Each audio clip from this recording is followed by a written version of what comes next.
Now. It looks like I have to start whole brand new rooms every single time I do this, which is really infuriating because it means that I can't go live with anybody else. I have to go live by myself.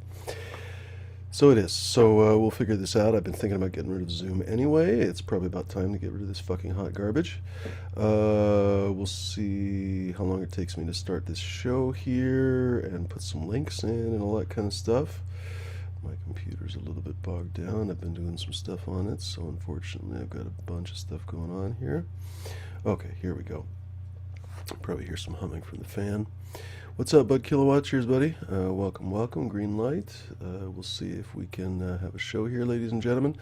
I'm not really that motivated right now to have a conversation. I kind of spent the whole day doing errands and stuff, so I kind of want to just chill out, to be perfectly honest with you. So once again, this is probably going to just be a show for you folks, or I can just cut it. That's absolutely fine too. I'm going to post the link, as I said before. Unfortunately, it's a new link now every show. So, oh, do you have the same shirt, Flora? Good to see you, buddy. Ironically, I don't even use this hot sauce anymore. It's like I was thinking about this today. I was like, because a couple people smiled at it. I was like, it's like a band shirt for a band I don't listen to anymore. So imagine like how many times have you been super obsessed with a band or whatever? You go to a concert or something, you get the T-shirt, and you're like, oh my god, and then a couple of years later, you're like, yeah, whatever. This is a little bit like that. Like basically, this was my favorite hot sauce for fucking ages, for literally 25, 30 years. I swear to you. And then basically because of their business fuck ups, I don't use their hot sauce anymore. I won't even use it because it's not good anymore. Literally, you see it at the store, and it's like brown. It used to be vivid red. The bottle was vividly red, and now you see it's like poop brown and stuff. It's like, no, no, thank you, my friend. No, thank you. So anyway, but it's a fond memory. I like this shirt a lot. Anyway, cheers, Stone Root. Cheers, Part of the Dang. Cheers, Bud Kilowatt. Good to see you folks. No D so far, so I don't know where he is right now, but we'll figure it out. If you guys want a show, there's the link right there. I said it a couple minutes ago if you guys just tuned in, and I am quite serious. I'm not super involved in the show tonight, so if nobody hops on here, we're going to bounce in a couple of minutes because I actually forgot to bring my weed here. I have weed, but I don't have papers, so yeah, a little bit of a problem. Anyway, where is the weed actually? Oh, there. No, wait. I actually don't know where the weed is. It is here somewhere. I'll find it. I know there is weed in here. I'm looking all over the place. No, no, no, no. Keep looking. I know there's weed in here. Well, whatever. We'll figure it out because I have no papers and bowls and stuff from the other room. Here comes Bud Kilowatt. Oh, by the way, folks, the show is for adults only. If you are under the age of 21, where I am, the rules are 21 and over. If you're under the age of 21, you need to go away, do something else, be somewhere else, just honestly exist somewhere else completely. I like to recommend, cheers, Bud, I like to recommend Positive Opportunities. Go watch Sesame Street, Mr. Rogers, 321 Contact, learn how to play checkers, chess, or really anything else. Just most importantly, if you're a child, go do something else. That's the most important thing for you to know. This show is for educational and entertainment purposes only, for adults only, like I said, so ladies and gentlemen, that's the way it is. Stone Root says he's about to hit the sack. It's been a long day. Good to see you at least, Stone Root. Welcome, welcome. WSP saying rolling up some Grim Glue and Blueberry Muffin. Right on. Sounds great. I love that Blueberry Muffin. We'll see. We got Bud Kilowatt, but looks like he's driving, so he might be. Oh no, I'll be home in like 1 minute. I'm on my Oh, right road. on. Cheers, Bud. Good to see you. Yeah, good to be seen. Yeah, how are you? Good. Doing all right, I guess. Finally got some errands done. I've been putting off for a while. What was I going to say? I'm halfway thinking about going. Archive is doing the thing on 710 on Friday. Do I have their website? No, I don't have their website pulled up. Maybe I can pull it up. Uh, Bloom Garden Supply. Not everyone knows, obviously, who the fuck Bloom Garden Supply is, but if you're in the Portland area, you would know who Bloom Garden Supply is. They're one of the last men standing at the moment. They used to have 3 stores, and then they ended up closing what used to be their two busiest stores, and then they kept the Sandy store. Yeah, they kept the Sandy store for the longest time, and then they kept the Sandy store and the Division store, and then they closed the Sandy store, even though that used to be actually their biggest seller for the longest time.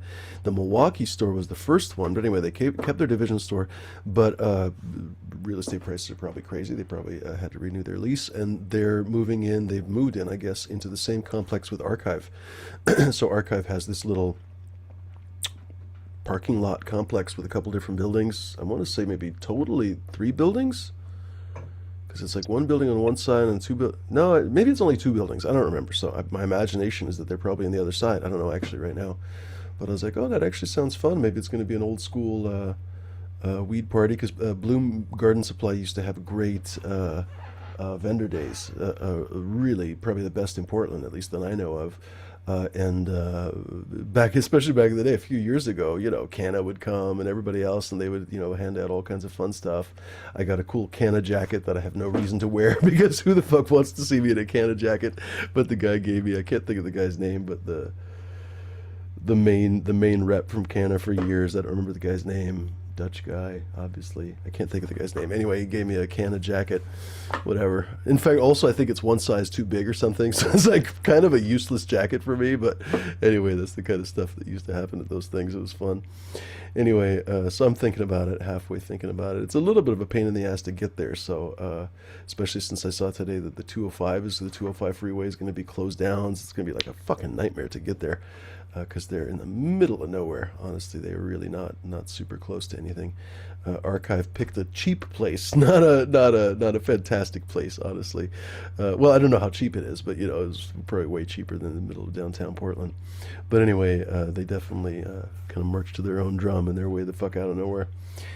Not in the middle of nowhere, but they're basically not where most dispensaries would be. But anyway, I'm halfway thinking about going.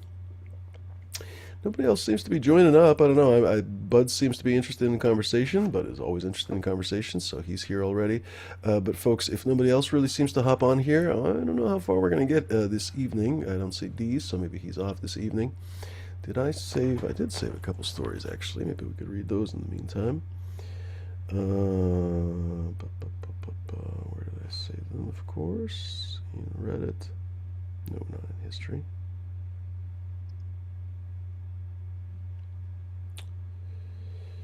Couple different articles actually that I saved. That's an interesting one. That would be an interesting one for Bud. Oh, looks like they deleted the other one. I hate when they delete videos or delete stories that I save. I should always remember to just send these to myself so that they don't get deleted.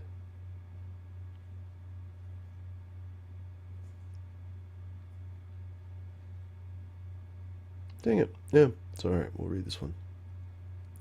And once again, folks, do hop on if you want to have a conversation. If you are, by some strange miracle, new to this show, please... why does Reddit change this every single time I need to send something to myself? Please... what am I fucking trying to say? I don't know what I'm trying to say. I'm trying to say 15 different things at once. Hop on. That's the most important thing I'm trying to say. Hop on, join the conversation. Would love to hear from some folks. I meant to say that this is a cafe-style, pub-style conversation, kind of meant to be a conversation among equals. And so, folks, you are welcome to hop on, as long as you're able to, be civilized and all that kind of stuff. Here we go. Do I need to open this up? Yes. Here we go.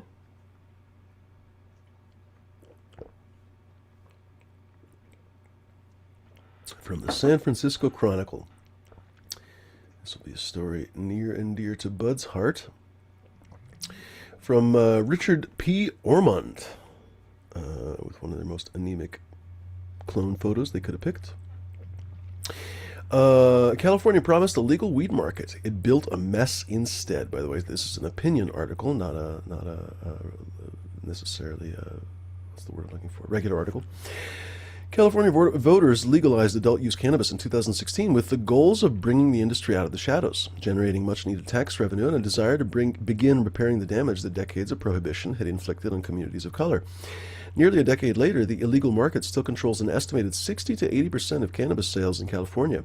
Licensed and lawful retailers are failing because they can't compete with unlicensed growers who continue to operate outside the system. Illegal storefronts operate openly on our city's boulevards, while the legal cannabis industry, the one that Sacramento created, licensed and taxed, is dying. California's legal weed market contracted for the third consecutive year in 2025, with retail sales dropping from $4.2 billion in 2024 to $3.9 billion in 2025. This was driven by competition from an enormous illicit market, severe pricing compression, and a state excise tax hike. It's not a federal problem, it's a Sacramento problem. California's cannabis excise tax has been raised, cut, and raised, and cut again. The rate started at 15% under Proposition 64 before jumping to 19% in 2025, a move that crashed legal sales almost immediately. Governor Gavin Newsom then signed legislation lowering the rate back to 15%, but that will only extend through June 30th of 2028, when an automatic adjustment mechanism will kick in again, raising the tax back to 19%. This is no way to govern. The legislature should fix the excise tax for recreational cannabis tax or cannabis at 10% permanently, with any subsequent increases requiring a supermajority vote. Combined with local taxes and sales tax, the effective rate on a legal transaction would still exceed those for tobacco or alcohol, but at 10% would still be low enough to close the price gap with the unlicensed market. The math on cannabis revenue is counterintuitive but sound. Every customer buying from an unlicensed operator generates zero tax revenue. A lower rate that captures even a fraction of the illegal market's volume generates more total revenue than a higher rate applied to a shrinking legal one. Here comes Smashed. The legislature understood this logic when it eliminated the cultivation tax in 2022 and projected a 123% increase in revenues through volume effects. The legislature now needs to apply that same logic to the excise tax, fix the rate, and give the industry what it has never had, a stable planning horizon. Under California's framework, a cannabis retailer needs a state license and a separate local city or county license. That local license is not a formality. It's a full independent gatekeeping function with its own application, fees, timeline, and discretionary approval process. A hostile city council can block a fully qualified operator indefinitely. Welcome, Smashed. More than half of California's jurisdictions have banned cannabis retail entirely. The result: geographic monopolies in permissive jurisdictions in cannabis deserts everywhere else. Deserts the illegal market fills without facing any local opposition. And don't forget, each city adds additional licensing fees, taxes, and permit requirements on top of the state requirements. This is excessive.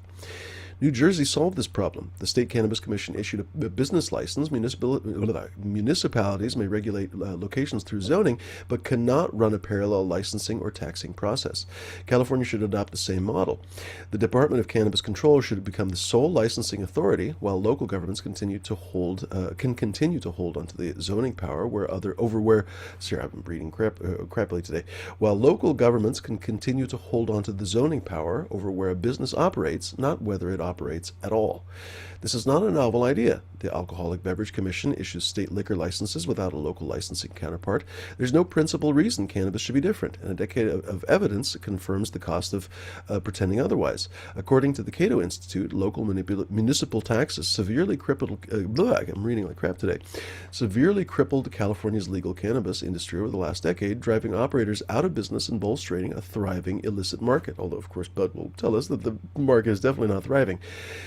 Because more than 86% of local cannabis tax measures have been approved since 2009, operators face compounding local fees that cause effective tax rates to exceed 40% above their federal tax burden.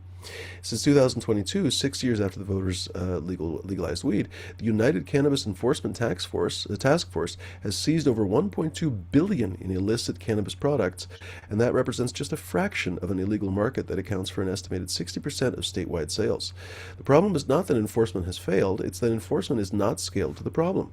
The legislature should dedicate at least 33% of its collected cannabis excise tax revenues to unlicensed market enforcement, with the statute, to mind you, this is an opinion statement by this guy, with a statutory firewall against budget season rating.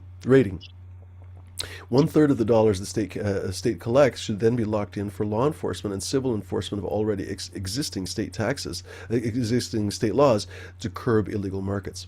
Further, the state needs to be swift in its enforcement, and it should take advantage of civil enforcement processes, not just criminal processes. Enforcement needs California to also seek civil injunctions. A criminal case takes years, while a civil injunction against an unlicensed storefront can be obtained in weeks.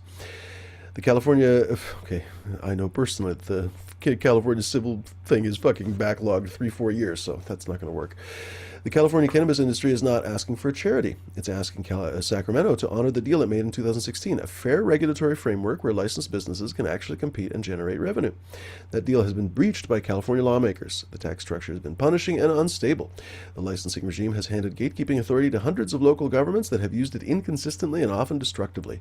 Enforcement has been chronically underfunded. The green rush is over. What remains is the question of whether Sacramento has the will to fix the broken cannabis market.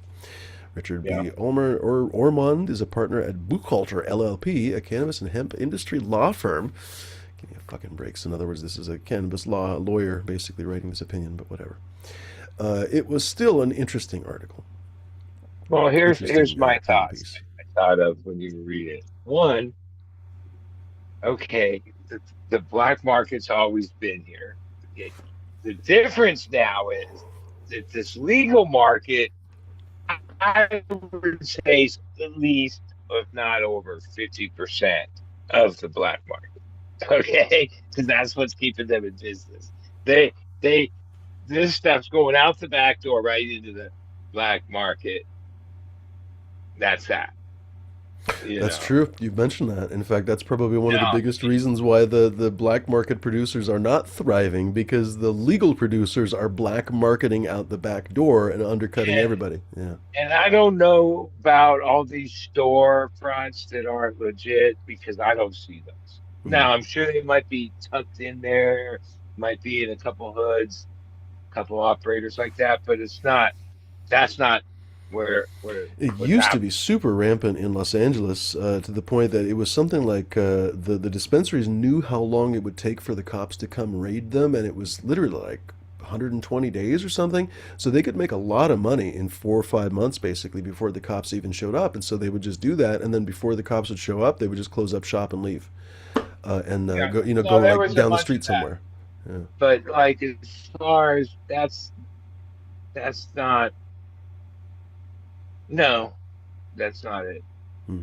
I don't see that. I can't. I'm out and about. I don't know. I don't know where any of those. I don't see any place Hmm. that looks. Now there's a thousands of these smoke shops that are so many of them, like head shops and whatever else they sell in there. That I don't know what else they sell in there. But it seems like To be there's honest, so many most of of those them. places are selling kratom, so they're also basically drug dealers. But they're selling fucking kratom and vapes. That's No, basically and they it. sell these nitrous tank things that Yeah. somehow you can sell these flavored NO2 or Oh, whatever. right, right. We were Uh, talking about that the other day. yeah, that's a big thing. And who know? I don't know. I don't. I go in them every once in a while to get just, incense, but I don't even buy my papers there. So, but I do know a lot of those. I don't see very many cannabis. In the legal ones, if they got wind of anybody doing business in their area, they would be the first to call in about that because most businesses know what other businesses similar to theirs are in their area. That's part Mm. of having a business. I don't know. The broke the and when you said at the end the broken system where yeah I remember they did that other cultivation tax thing and it had like a so many months before that expired, and now this other excise. I don't know all that stuff that well, but I know that they got to. I say it over and over. They got to address the supply and demand part of the business. It's really crazy though when you think about But a 40 to 50% tax on an eighth of weed, for example. You're talking about basically half, right? Because was that 40 or 50%? 40% was that with sales tax or before sales tax? I actually don't remember because sales tax is another 10%. So I mean, you're basically potentially spending half of the value of the weed is just in taxes, and so whatever the quality of the weed that comes from the farm obviously had to be marked up enough for the dispensary to make profit. So you're talking about But weed wait, that wait. at wholesale prices, if it's even if it's a top shelf eighth for 40 $50, the farm could only ever get up to $10 for that, right? And so Yeah, you're and never going they're to get being anything taxed decent. from the farm to the shop are being taxed, Hmm. right? Like, the store taxes the customer, but there's a tax from when the wholesaler or the grower or the distribution network. Oh, and then they have to pay packaging, testing, this, that, the other. It's like a stranglehold that they know what they're Hmm. doing. And then, those numbers, billions. I guess, there's a lot of people in California, and I guess they still buy. Well, the SKUs aren't that they buy that much weed. They buy cartridges and edibles, Hmm. you know, It's up to more more. than they, and pre-rolls. Okay, they buy some pre-rolls. That's up there too. But yeah, it seems like unless you, Actually, that reminds me. I was at Concentrates today. You guys have heard me talk about Concentrates. It's a farm store. It's like a grow store for actual growers, farmers. Anyway, there was a chick there, just a home gardener, who was asking the employee. I just overheard the conversation. She was asking the employee, "Hey, is this the rose?" Wait. First, she asked about the one concentrates fertilizer, and then she asked about their rose one, and she was like, "Oh, this is the fertilizer that the edible company that I buy edibles from uses." And I can't, Incredible Edibles or something. I can't remember the name because it was one of the big names in Oregon. I recognized the name immediately. And she's like, "Oh yeah, apparently they use this fertilizer." So that cracked me up. Their farm probably goes to concentrates and uses that fertilizer, and somehow she found out about that. And so the guy was saying, "Oh yeah, yeah." I don't remember exactly because I wasn't fucking trying to snoop, but basically he kind of confirmed that was about all I heard. But anyway, just Yeah, thought Incredibles is about that. big all over. What's that, Smash? Incredibles is big all over. Oh, are they one of those big yeah, multi-state? Okay, maybe that's the one. yeah. Maybe that was the Now one. I they don't didn't remember. start that way. I remember them along at the They beginning. start Incredibles small. were like, I had a booth a long time Hmm. ago. They built their, yeah, they they The built, other they one were the right. the one that I know basically is Wild, and they were the same thing, like a WYLD, and they're everywhere now as well. But I think they started in either Southwest Washington or Oregon. I don't remember which one. And there was just I met the people that ran it. I don't know 4 or 5 years ago, and that apparently just they fucking killed it because they're everywhere now. So yeah, I think I met that. I And they're think I never met gonna. them in Vegas. One thing about we can tax, barely hear you, Smash. especially, I don't know why. one thing Really? about taxation, the the the, the next every year, the politicians from the local all the way up are gonna like want to pay for whatever their plans are through taxing vices, whether it's alcohol, cigarettes, weed, anything else they can, because that's the easiest thing. People always go, yeah, tax the weed. We'll use that money for infrastructure. We'll use that money for this, that, or the other. Try again, Smash. Check 1, 2. Say a little No, bit more. something's Yeah, I can barely hear you. There's something stuck in my mind. That's what it is. It sounds very garbled. I don't know what's going on. Oh, yeah, maybe I'll try it again. Hop on, folks. It looks like Bud is interested in having a conversation, so join the conversation, ladies and gentlemen. The link is right there. That should be the current link, so make sure to hit it. In fact, it is the current link because I basically copied it from the chat here. So, same rules as normal, ladies and gentlemen. Just don't be a fucking dingus. Don't show your dingus, that kind of thing. Whoever's in charge at the moment has banning authority. If you act like a jerk off, I have absolutely no interest whatsoever, even to hear about it, to be perfectly honest. So they have total authority just to ban you and never tell me about it at all.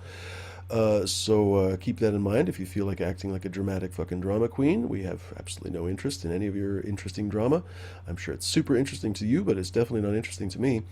But for the rest of you, you guys are welcome to hop on here if you want to join hopefully a fun, interesting conversation.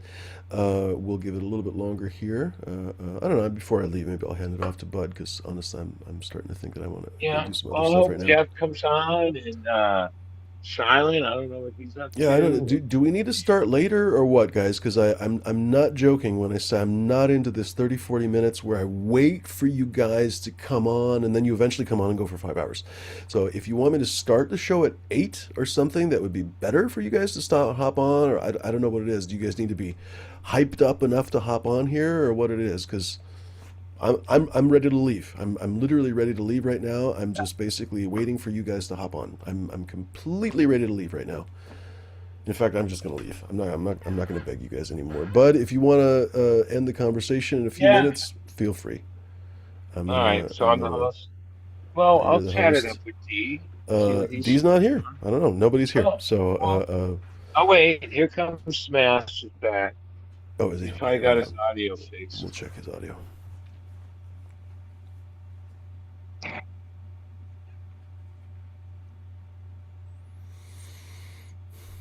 And yeah, I wonder what's up with D. Well, he's up to something. Taking the Sometimes day we're all off. up to something. That's it. You might be watching the soccer, the footy ball. Well, well, I think that How about game's now? over.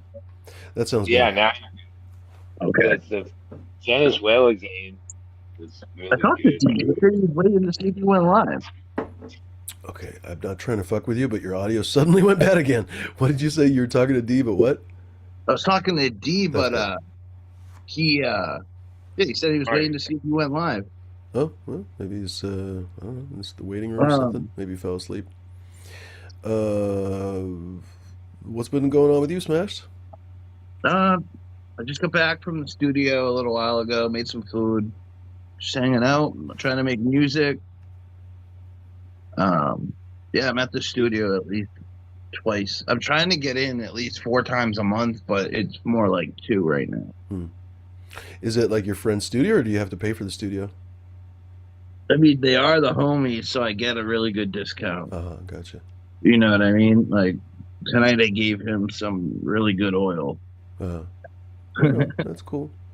Yeah, that was always the big killer with studio time. Is literally it adds up, and it adds up for big names too. Like you'd be amazed at the big name bands that would literally have like standing blocks of weeks at studios, and it was just money out of the producer's pocket basically until the guys got sober enough or whatever else that they actually put some fucking music down on the. There's all kinds of crazy stories, especially Well, a lot rappers of are the famous ways for this, those just deals drinking the work, scissor all day. What's that? a lot of times in the bigger acts, the record company pays for the studio, which they run it up and spend outrageous amounts because the band itself isn't actually paying those bills until the product is done and the sales, and then the record company gets to take their money back.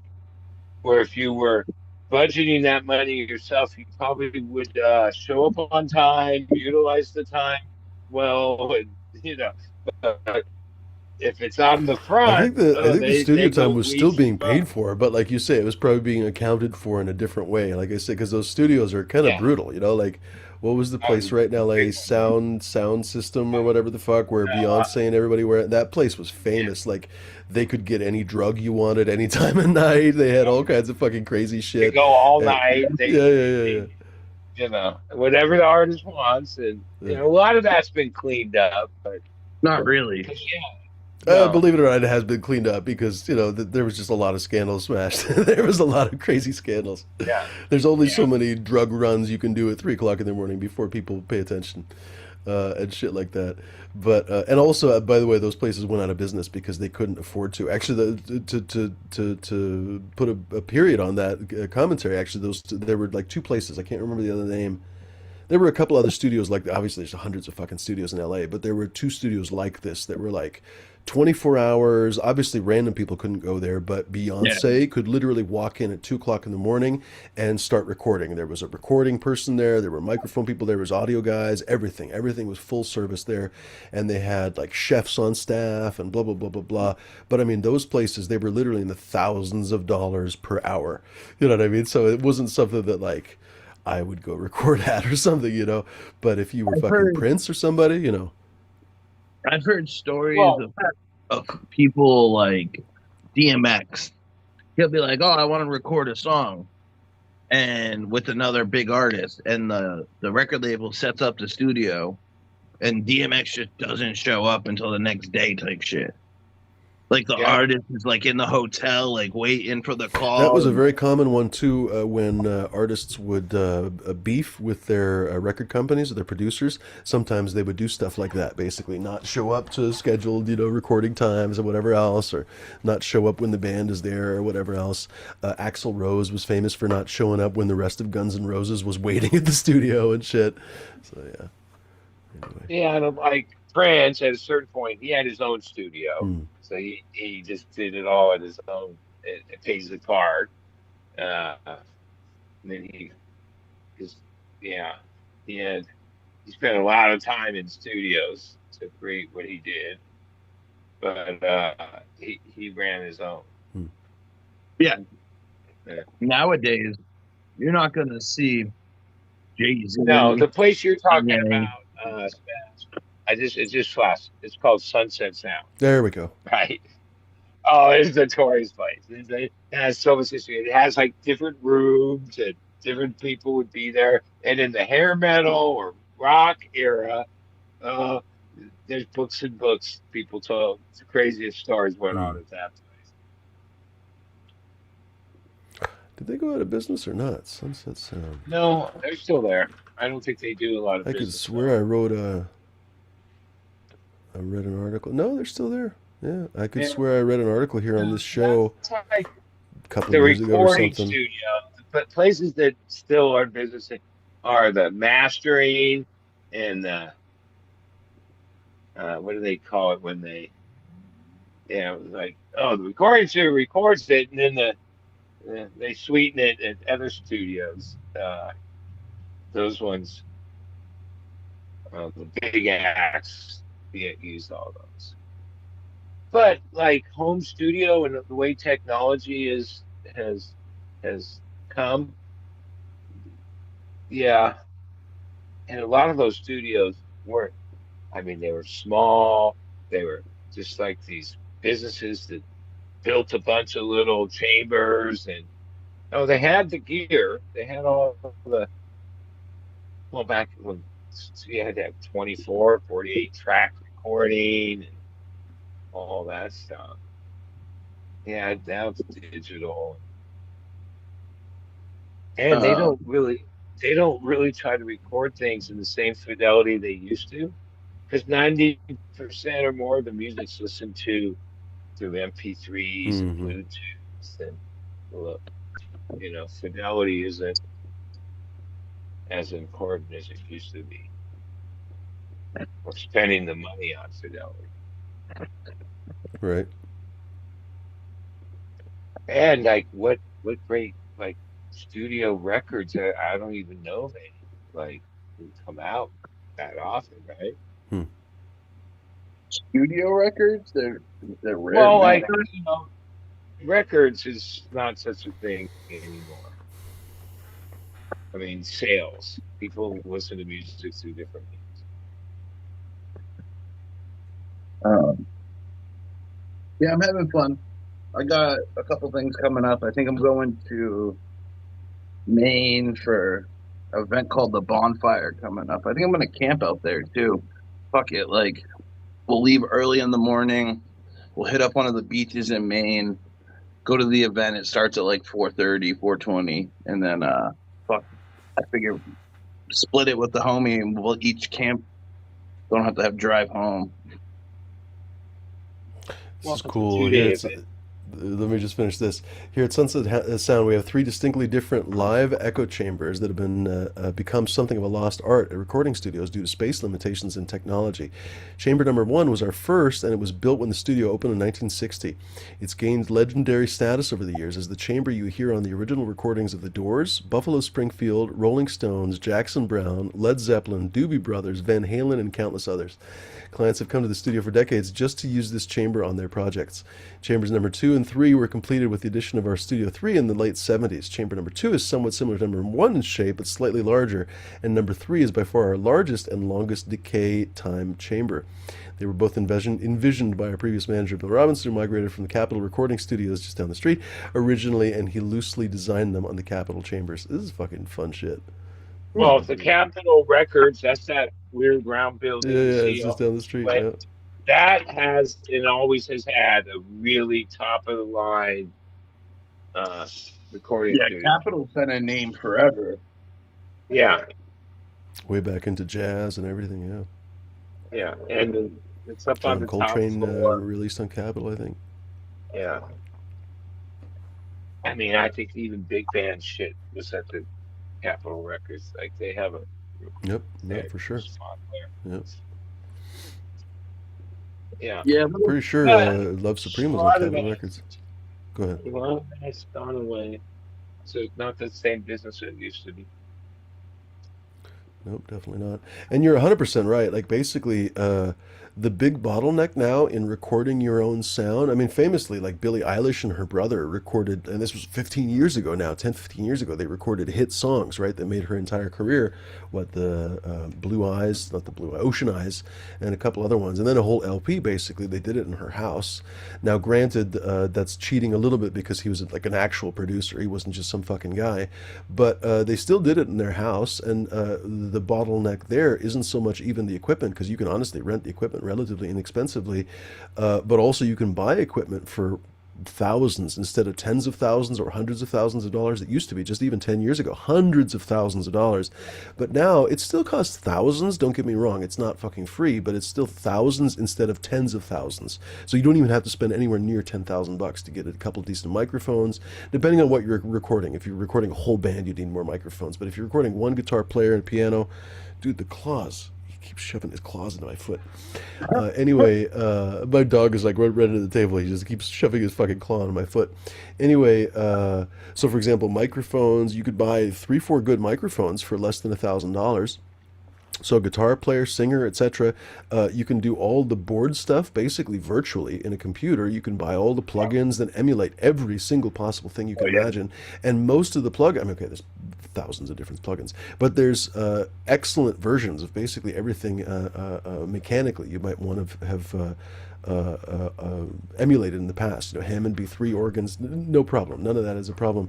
And then, for example, like the sound recording devices are very inexpensive now. So the only real issue becomes the room that you're in. So it's kind of fascinating. They were talking about that echo chamber. For example, my room right now is actually kind of terrible for recording. First of all, obviously I have my fan on, and I have, you know, my hard drives plugged in so you could actually hear if you listened really closely, but also the room is not treated in any way. But actually treating a room yourself is a thing that people do now. And actually this room, the smaller the room, the cheaper it is to treat it. I could treat this room, like I could sound treat this room. I could do a DIY sound treatment for probably a couple $1,000s. So if I really were committed to recording in this room, I could do it. And that's the most amazing thing. And obviously you don't have a producer then. You know, if you were at a recording studio, they also have a producer for you. Well, I guess you might have your own producer. But my point is, like, Well, if you you always know how to hear- do some of that stuff, and you're capable of maybe of sending the recordings to your producer, you can do a lot of freaking work. What were you going to say, Smash? That's why you always hear of like studios under the stairs, because it's just a small little Yeah, that's area true. that That's you can true. soundproof That's and true. do the right, like, sound good. Yeah. And like in LA, and I know there's some of the major things. There's a company called SIR, Studio Instrument Rentals. So you wouldn't have to pay thousands. I mean, the mics that you could get are $10 a day, $15 a day, 20, depending. But and the boards and anything else and the instrument, you know. All right, I'm tired of being the only person on camera. I'm gonna I'm just put on my eating. avatar, and actually, I'll probably just take off. Boys and girls, the show's here. Bud's here. He's still here. He's the host. I'm not the host anymore, so I can't make you co-host Smash. Hopefully, he can or something. If you're just gonna stay around longer. I was just eating. Uh, Yeah, what's that, Smash? I was just eating. Oh, right on, right on. So I've got some stuff to do. I got to distribute some compost and all that kind of stuff. Oh, I got some freaking knishes at Costco. I've been. Do you guys have any idea what? Well, Bud might know what a knish is, but you have any idea what a knish is? All right, right on. So it's well, they have a couple of different ones, but basically a potato dumpling, I guess you could call it. There's different forms of it, and I haven't had a good potato knish in fucking ages. Unfortunately, this is not the style of knish that I prefer. I really prefer the basically effectively mashed potato with a thin dough skin. That's my absolute favorite style, but it's very hard to find those knishes. I'm gonna have to make my own one of these days. But anyway, I'm happy. I'm gonna throw a couple of knishes in the freaking air fryer. There's gonna be good, I hope. Yeah. Probably good because I got them at Costco. Usually Costco has decent How shit do like you go that. wrong with potatoes? What's that? Bud? How do you go wrong with potatoes? Oh, you I can love fuck up a potatoes. potato pretty easily, honestly. How many times have we Yeah. had bad French fries or whatever else? But no, I got you. I stopped and I grabbed a rotisserie chicken yesterday. Oh, I And forgot then- to get a rotisserie chicken at Costco. Thanks for reminding me. Fuck a duck. Whatever. I cut it in half and I used half of it yesterday. I've just been having chicken over rice last 2 days. Oh, and it's just the best is it's the most ridiculous. It is Costco's loss leader, right? Like I don't know if they actually lose money, but literally like there's nothing else, not even the hot dog that is that ridiculous of a value, honestly. You know, like How for much example, the Costco? Costco, what's that? How much is it at Costco? Fucking $5. You cannot buy a raw chicken for $5. Literally, like You a can't buy raw, the chips. not even organic You can't buy a chicken, whatever, bag of is like chips $7 or for $8. Yeah. Yeah. No, 100%. Doritos now are like $5 or $6. Oh yeah, I paid $4.46 yesterday Oh for my god, a rotisserie chicken at Market that's Basket. incredible. Oh, that's really good. Wow, I haven't ever seen Like that. Market Usually, Basket. Costco is by far the cheapest. There's a chain here in the Northwest called Winco. They oftentimes have a good deli, well, decent deli anyway, and they have rotisserie chickens, but they're like $7 or $6 or $7, and noticeably smaller than Costco's too. So that kind of cracks me up. But anyway, I like it. Yeah, good. It's hard to. I mean, some places do rotisserie chickens really, really well, but then I'll grab it from like a random market, and it's like, meh. I don't know why. that's the thing. If it's not made very well, yeah, if it's not juicy, that's the other thing about Costco chickens. Like they have the actual rotisserie machine, like Yeah. a dedicated rotisserie machine that costs tens of thousands of dollars. So they do it perfectly. They almost always come out super perfectly and super Same thing juicy with the and one- everything. Yeah. Yeah, they got the big machine. They come out and they'll give me the fresh one that just came off Yeah, the yeah, spigot yeah. or whatever. And a whole line. There's like a whole line of people waiting for the chickens is the most ridiculous thing. But Hey, what's up? It's a good chicken. What's up, Jeff? Hey, coincidence. I just got back from Costco. Did you get a chicken? No, not tonight. I went How out. dare no, you not get a chicken? tonight. I didn't Usually, either, but usually. I forgot. You know what's good there? Like last time I got the stuffed peppers that they have prepared, and they're kind In of the prepared deli there. section, or what do you mean what do you mean? I like meat. They make it there at Costco. Stuffed peppers with rice and ground beef, stuffed sweet I peppers. guess I've seen, no, I know bell what you're peppers. talking about, but I'm trying to remember where I've seen them. In the refrigerated case in the back, like in the meat department, or what do you mean? Yeah, where they Oh, make. I got you. Actually, the Okay. meat. Okay. Where they have all Gotcha. Yeah, where the actual pre-made. meat. Yeah, Gotcha. yeah, those were pretty good. Actually, I wound up freezing a couple of them. And they're not They were cooked good. yet. They're just like stuffed Yeah, bell peppers that uncooked. haven't been Takes like cooked an yet? hour I to gotcha. cook. Okay. Yeah. Gotcha. And I froze a couple, and they came out good out of the freezer. A little extra time in the oven, but yeah, it was good from frozen. Right on. Yeah, that was good. Man, there were a lot of Indians and moving here. A lot of, man, there were a lot there at Costco. Well, that's good news for you because every Costco starts to cater to their local like ethnicity, and every Costco has their own buyer. So if you do have a lot of like, for example, here in the Pacific Northwest, we have a lot of Russian, Eastern European people and stuff. So a lot of times you'll get herring and fish and whatever the fuck basically at Costco. But then, for example, each Costco is different. So, for example, the Beaverton Hillsboro Costco's. Beaverton is more where Intel is, Intel and Nike, and that's predominantly where the Indian community is in Portland. Not that there's not Indian people all over the place, but that's where they've sort of congregated. And sure enough, those Costco's have every fucking thing. They got 3 kinds of naan bread. They got da da da da da da. It's fucking amazing.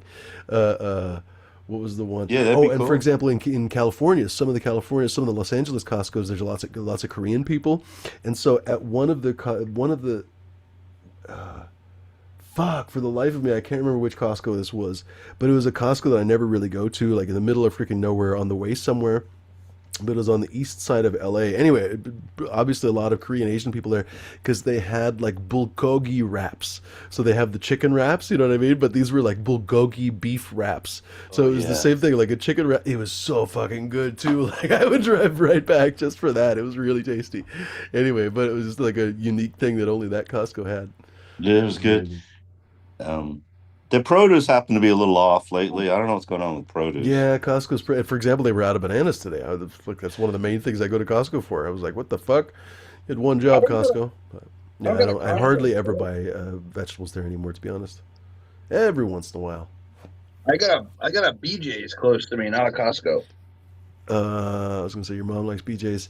The other one, Sam's Club. A lot of people like. I've been in the Sam's Club before. I've never been to a BJ's, but I've been to Sam's Club and I didn't really like it as much. Didn't have the same selection and stuff. I mean, it's very similar, but it has different selection a little bit. And Yeah, Costco wins. Costco wins for me. Yeah, they do. But I'm a member of both just because they are a Right. little different. But Costco is better. I like Oh, them. that's right. You do have to pay a membership for Sam's Club. I forgot about that. Yeah. How much is the membership? Oh, you can get it for like $60, the Oh, I got you. basic.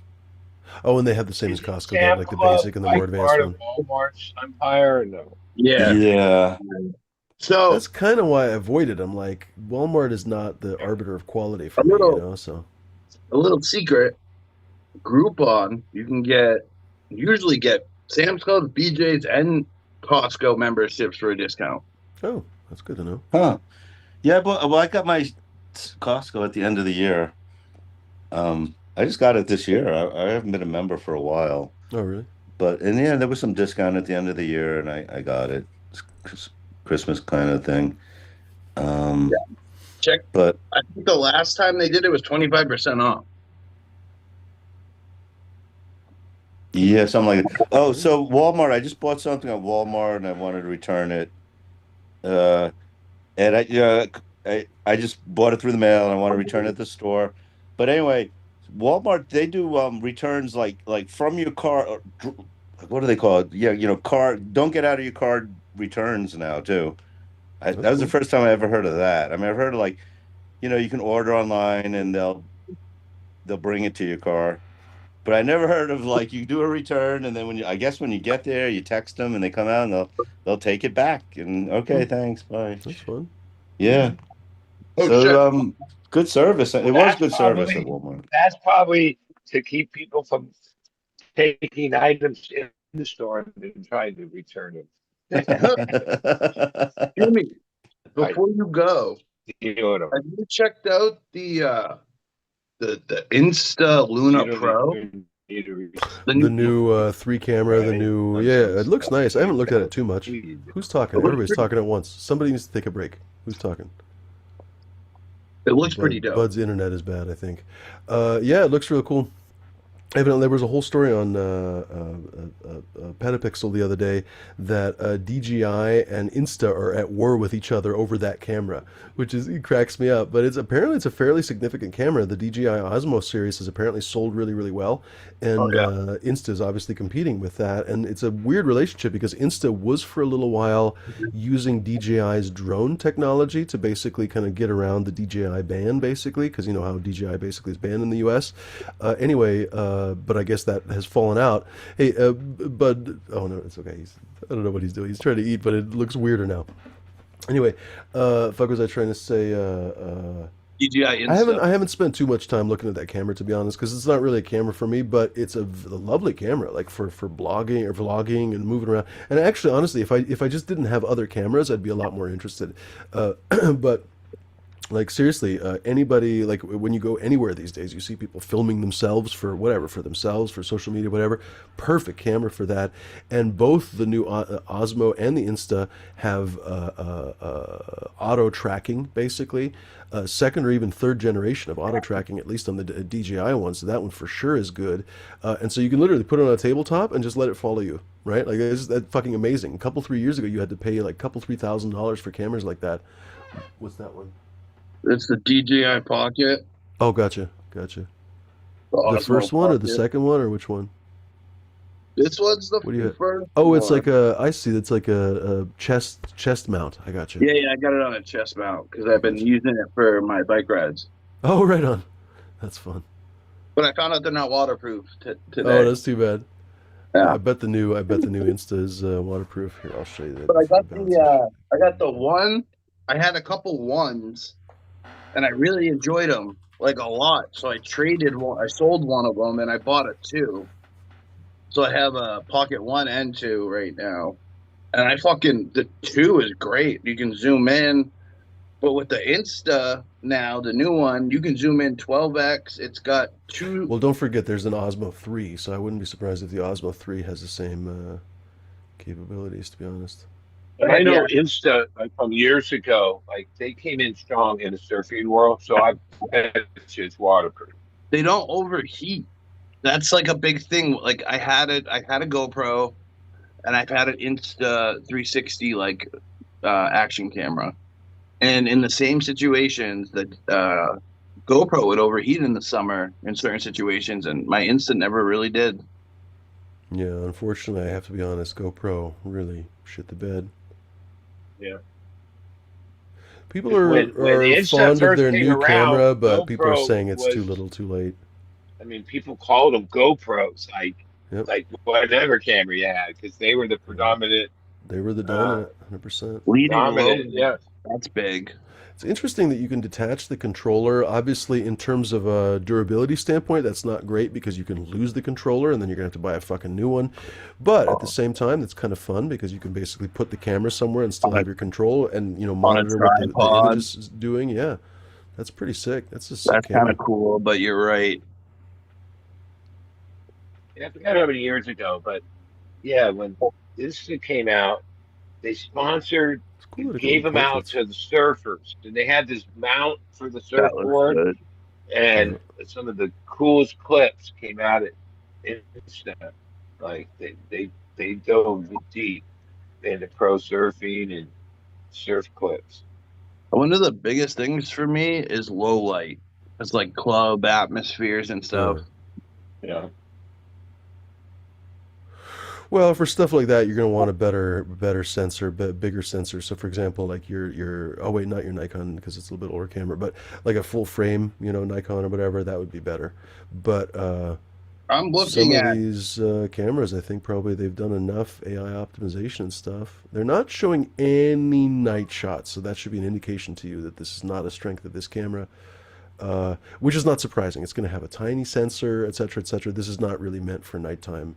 it says and it's a club stuff. 1.8 aperture.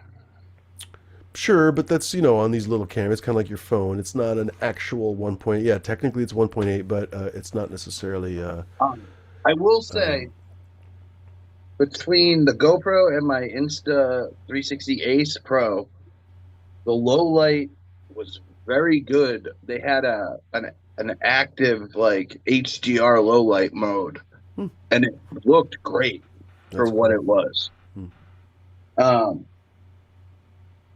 Yeah, I'm actually like, all right, so I want to get another handheld for like easy like going around and stuff like that. But I'm looking at that. What is it? The XR, the Nikon. I think that was the one, yeah. Nikon. Fuck, what was it called? I know the one you're talking about. Yeah. Yeah, the one you showed me. I'm definitely trying to get involved in that. That's going to be the next big step up with the cameras. This is a spendy fucking camera. 769. Well, I think this is probably part of the tariffs, to be honest, because these cameras were $500, and then all of a sudden they jumped to $700 a couple of years ago. So I wonder what this camera would be without the tariff. I guess I'm not showing you. I'm guessing it would be 500 something. I don't know. Well, who knows? What was the other we were just talking about? Yeah, the Nikon XR, the BH. I wonder what DJI's competition to that is going to look like.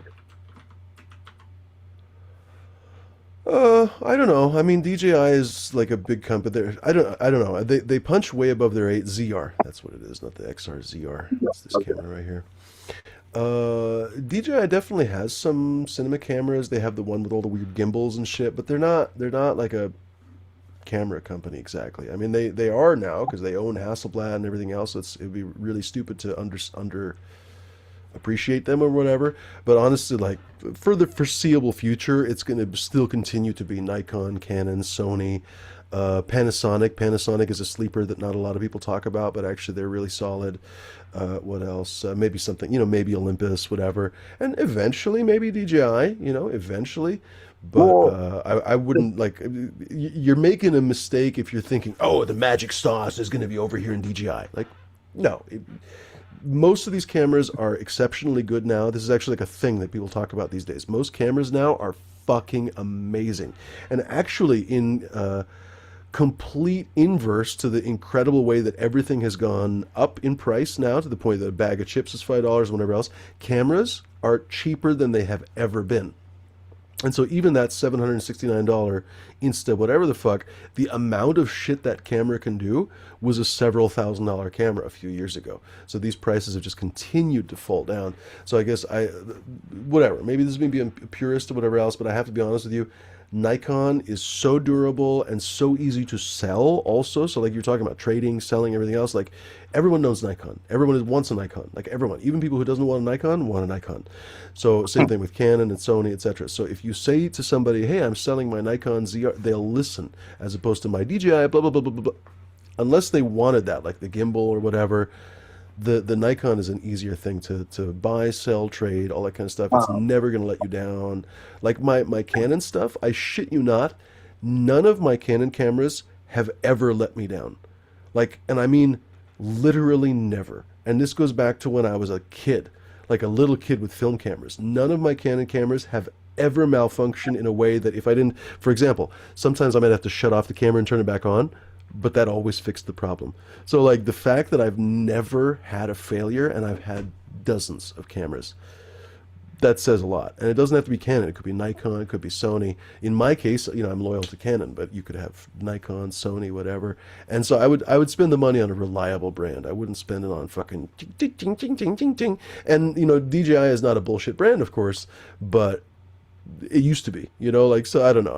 I'm skeptical about spending money on like a brand new DJI cinema camera when you could buy a Nikon, especially for $2,200. The fuck, you cannot beat this. This is an unbeatable price. So I know that everyone's going to look at this and be like, "Oh my god, it's a lot of money." But okay, that's a terrible picture. everyone But knows for I'm this cheap, and camera, I'm thinking there's about. no smash. That's not necessarily a good trait. This is the camera to buy. Like you don't want to look at another camera if you're serious about videography. There's just no reason to look at another camera if you're in the Nikon system. Like you save yourself the time. I'm actually done talking about this because there's no reason to talk about other garbage. That's the camera to buy. It's got a red raw. Like I mean, you cannot top that. There's just no fucking way you could possibly top that. So, and if you don't know what red raw is, that's another good indication that you should stop looking at the DJI stuff and research this camera more. So anyway, that's a killer camera. Fucking $2,200 for that thing. I saw this. No, I didn't see this camera. I was looking at this, the Insta360 Luna. I want to say I saw the DJI one. That's what it was. I saw the DJI one recently. I don't know what the DJI one looks like. I haven't looked at it. DJI. Fine, let's go back to B&H. It was on their homepage a couple days ago. Is it still on there? Or do I have to look for it? I guess I have to look for it. Osmo Pocket 3. Is Do that they the have an newest Osmo one? Pocket 4? Because this is significantly cheaper.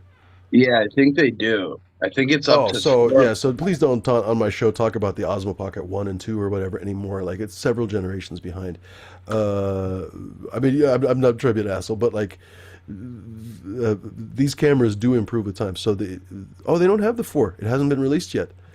That's right, because the DJI is butthurt that Insta. I read a whole article about this. DJI is butthurt that Insta like cut them to the chase with the Osmo 4.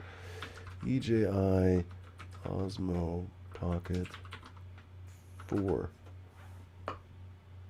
They were gonna release it, but I don't remember. There's something happened and they couldn't. Oh, 404. They can't even find it. Where is it? Pocket 4 specs. 404 page not found. That's funny. They might have decided not to release it. What the So fuck? the rumor was they released it through another company. How do you mean? There's a company called like Extra that was supposedly DJI's US brand. Is what the rumor behind the That scenes were. sounds weird. I don't know. Why would they do that and ruin all their marketing? I think it was just to get around the pricing of the tariffs and stuff or something. I read like there was a whole like there's a whole little like community that thinks that's what happened. Now, isn't the tariff all off now? Like they were ruled by the Supreme They're Court to on, be. off, on, off. Nobody fucking knows anything. That's the best part of this total chaos Yeah, administration. yeah, ridiculous. Because that's like a terrible to the economy.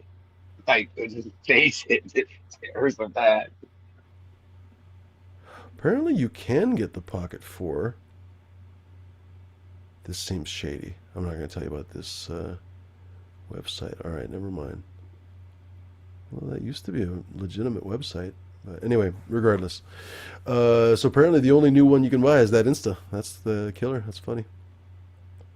Anyway. Yeah, if you want to look into conspiracy theories and you just want to have fun, the brand's like XTRA, Extra. Whatever. They were supposedly DJI was supposedly looking at all kinds of options for their drones because obviously DJI That's Flex drones 2. got banned very unfairly. Actually, like not that I'm some big fan of Chinese companies, but actually it was actually unfair the way that it happened. It was very much unfair lobbying by a domestic drone company called Skydio. That yeah, and people are not big fans of Skydio.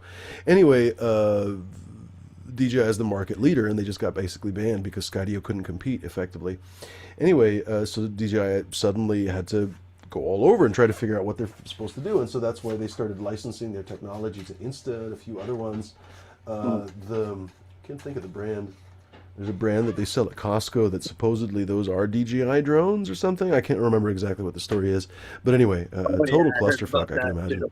Yeah, and so that's the thing. I'm like, I'm not saying you're wrong because that would be in keeping with this total clusterfuck of a situation. But wow, what a difficult business decision that would be for DJI. Like, okay, we're going to release our new camera under a random fucking name, like, and see that and hope that people actually buy it. It'd be like, that's a strategy, you know. Like Mercedes all of a sudden decides to release their new car under the name Kung Kung Kung, and you're like, all right, yeah, if the people know, then they go buy the Kung Kung Kung car. But yeah, I don't think so. So anyway, whatever.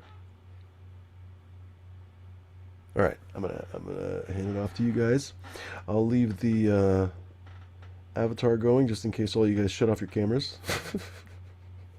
Talk amongst yourselves. Well, how's it been hot in Boston or not so much? Oh fuck! Yeah, last week we had a heat wave. Yeah, I heard about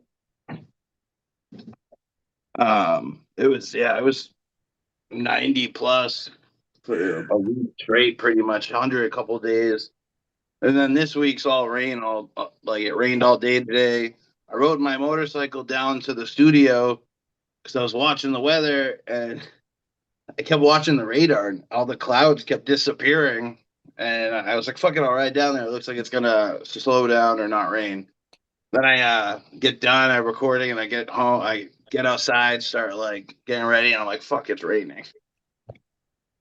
Yeah. It's all right though. Wasn't a bad ride home.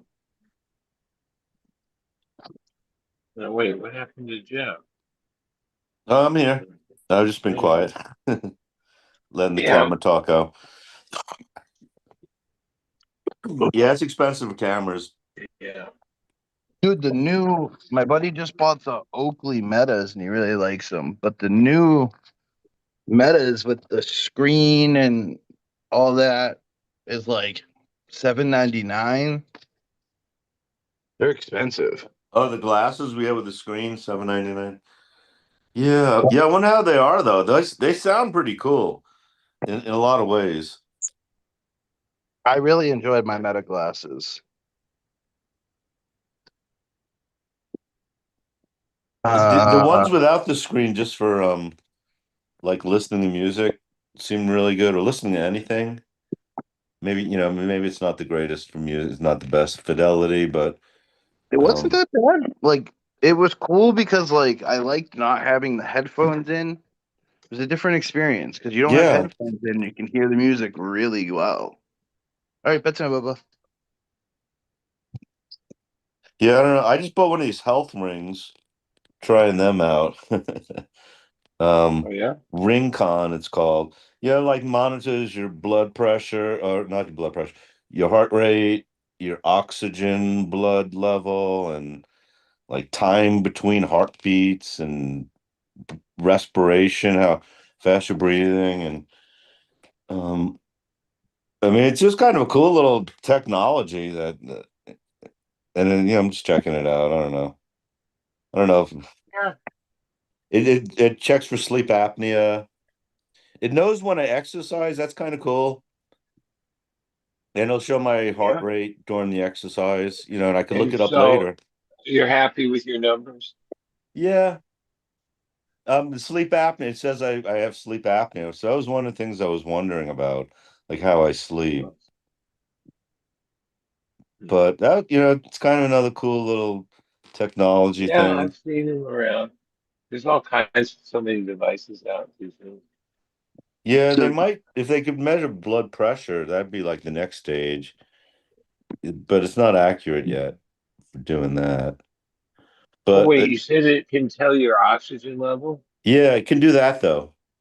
How can it do that without like Like I don't know, lasers or through your skin or something. Just like little LED lasers, I think is how it huh. does it. you know what's funny? If you have tattoos around your wrist for like Apple watches and stuff, if they're sometimes they won't work if it's thick enough. Yeah, because your pores are, well, I don't know exactly. I'm not that much into tattoos, but I imagine it So yeah, changes the. yeah, the Meta Ray-Ban displays and Neuroband, $799. Oh yeah, the Neuroband thing, that seems like a cool thing too to go with it. The thing about devices is they really do get your neck. You're looking down all the time, you Yeah. know. Whereas the glasses, that'd be kind of cool. Just let you, if you can just watch something in the glasses. I used Meta more than I used like my phone. Like I could be like, "Hey Meta, bring me here," and it would just direct me somewhere. Or I could be like, "Hey Meta, do you see what this plan is? What kind of plan is this?" And it will bring up results. Hmm. Like the AI was cool. Like it was really cool. Yeah, it's gotten better. And then the other devices was like these Game Boy portable game consoles. Like some of those are those are like $2,000 also, some of them. A Game Boy? Yeah, but it's Steam is Oh, the one of them. Steam Deck and then the Yeah, Rogue Ally. is that the Windows I think has one too. I think you basically could plug it into a monitor. It's like basically like a laptop. Is it Yeah. Yeah, powerful as? Blue Deck's basically a laptop. The Rogue Ally, same thing. And then there's a couple other ones that are just kind of emulators, I think. PlayStation Portable just emulates your PlayStation games and shit. Huh. But yeah, those are pretty expensive toys. I want a Steam Deck because I play a lot of. I like mobile gaming more than I like actual gaming. And the fucked up thing is, I've been waiting 13 years for fucking GTA 6 to come out, and it's only coming out on uh it's not coming out on PC, it's coming out on console first for a year. And then they didn't even say if they were going to release it to PC in that year, but after the first year of release of GTA 6, they said they're releasing online, I think. So I don't fucking know what they're doing. But pre-sales opened up they actually sold pre-sales to it. The release date's in November, and it looks like it's actually gonna come out. Hmm. No. 13 motherfucking years, man. That since people they Yeah. that's the longest game. Yeah. Like they kept doing like they updated GTA 5 every once in a while, but what they were Well, it's saying been about 13 years since their last yeah, new game. I didn't Wow. realize that because it seemed like they just, but they've been around a long time. How long? How old is that franchise? Over 20? Rockstar. Yeah, they're old. Or They're no, but the GTA part, like GTA, the original one. When did that come out? I think the 80s. Yeah. Hold on, Yeah, I'll I look at it. saw the interview with that guy where, yeah, they really spend a lot of time developing and making not just like, The original Grand Theft Auto was first released in Europe, the 97. oh, okay. Yeah, video games don't really, well, they were starting to happen in the 80s, but not graphical ones. I figured it was late like 89, 90. I knew it was somewhere around there. Yeah, 90. Yeah, sounds right. The Because that was Grand about Theft the time Auto. as Do you the like remember Wolfenstein and those too. what the first Grand Theft Auto looked like? I didn't, Kind I don't, of. Think about it. It was so bad. Yeah, yeah. yeah. Not realistic at all. Just yeah. It was a view from above, like straight up and down. Yeah. Well, I mean, yeah, this technology to allow what they've accomplished isn't that old. And they, So they're saying with GTA 6 that it has a potential, like they're online and all that stuff, where people can get normal jobs like virtual reality. Like you can actually have a job in virtual reality nowadays in certain like places. Like there's yeah, it's interesting. But they're well, what saying that explain that? Explain what do you mean a job in virtual reality here, I'll actually behind a Google it. computer? Yeah, Explain like you're that. in VR. I'll actually Google the top VR jobs. Like you're a host inside a VR thing, or you're a Yep. character. What are the top VR Now, why jobs? wouldn't AI just handle that? Well, Great. it's becoming that, but AI, I don't know. Like AI, it still doesn't have emotion. Yeah, well, I don't think it ever will. It'll learn how to fake it, but emotions, an actual human thing.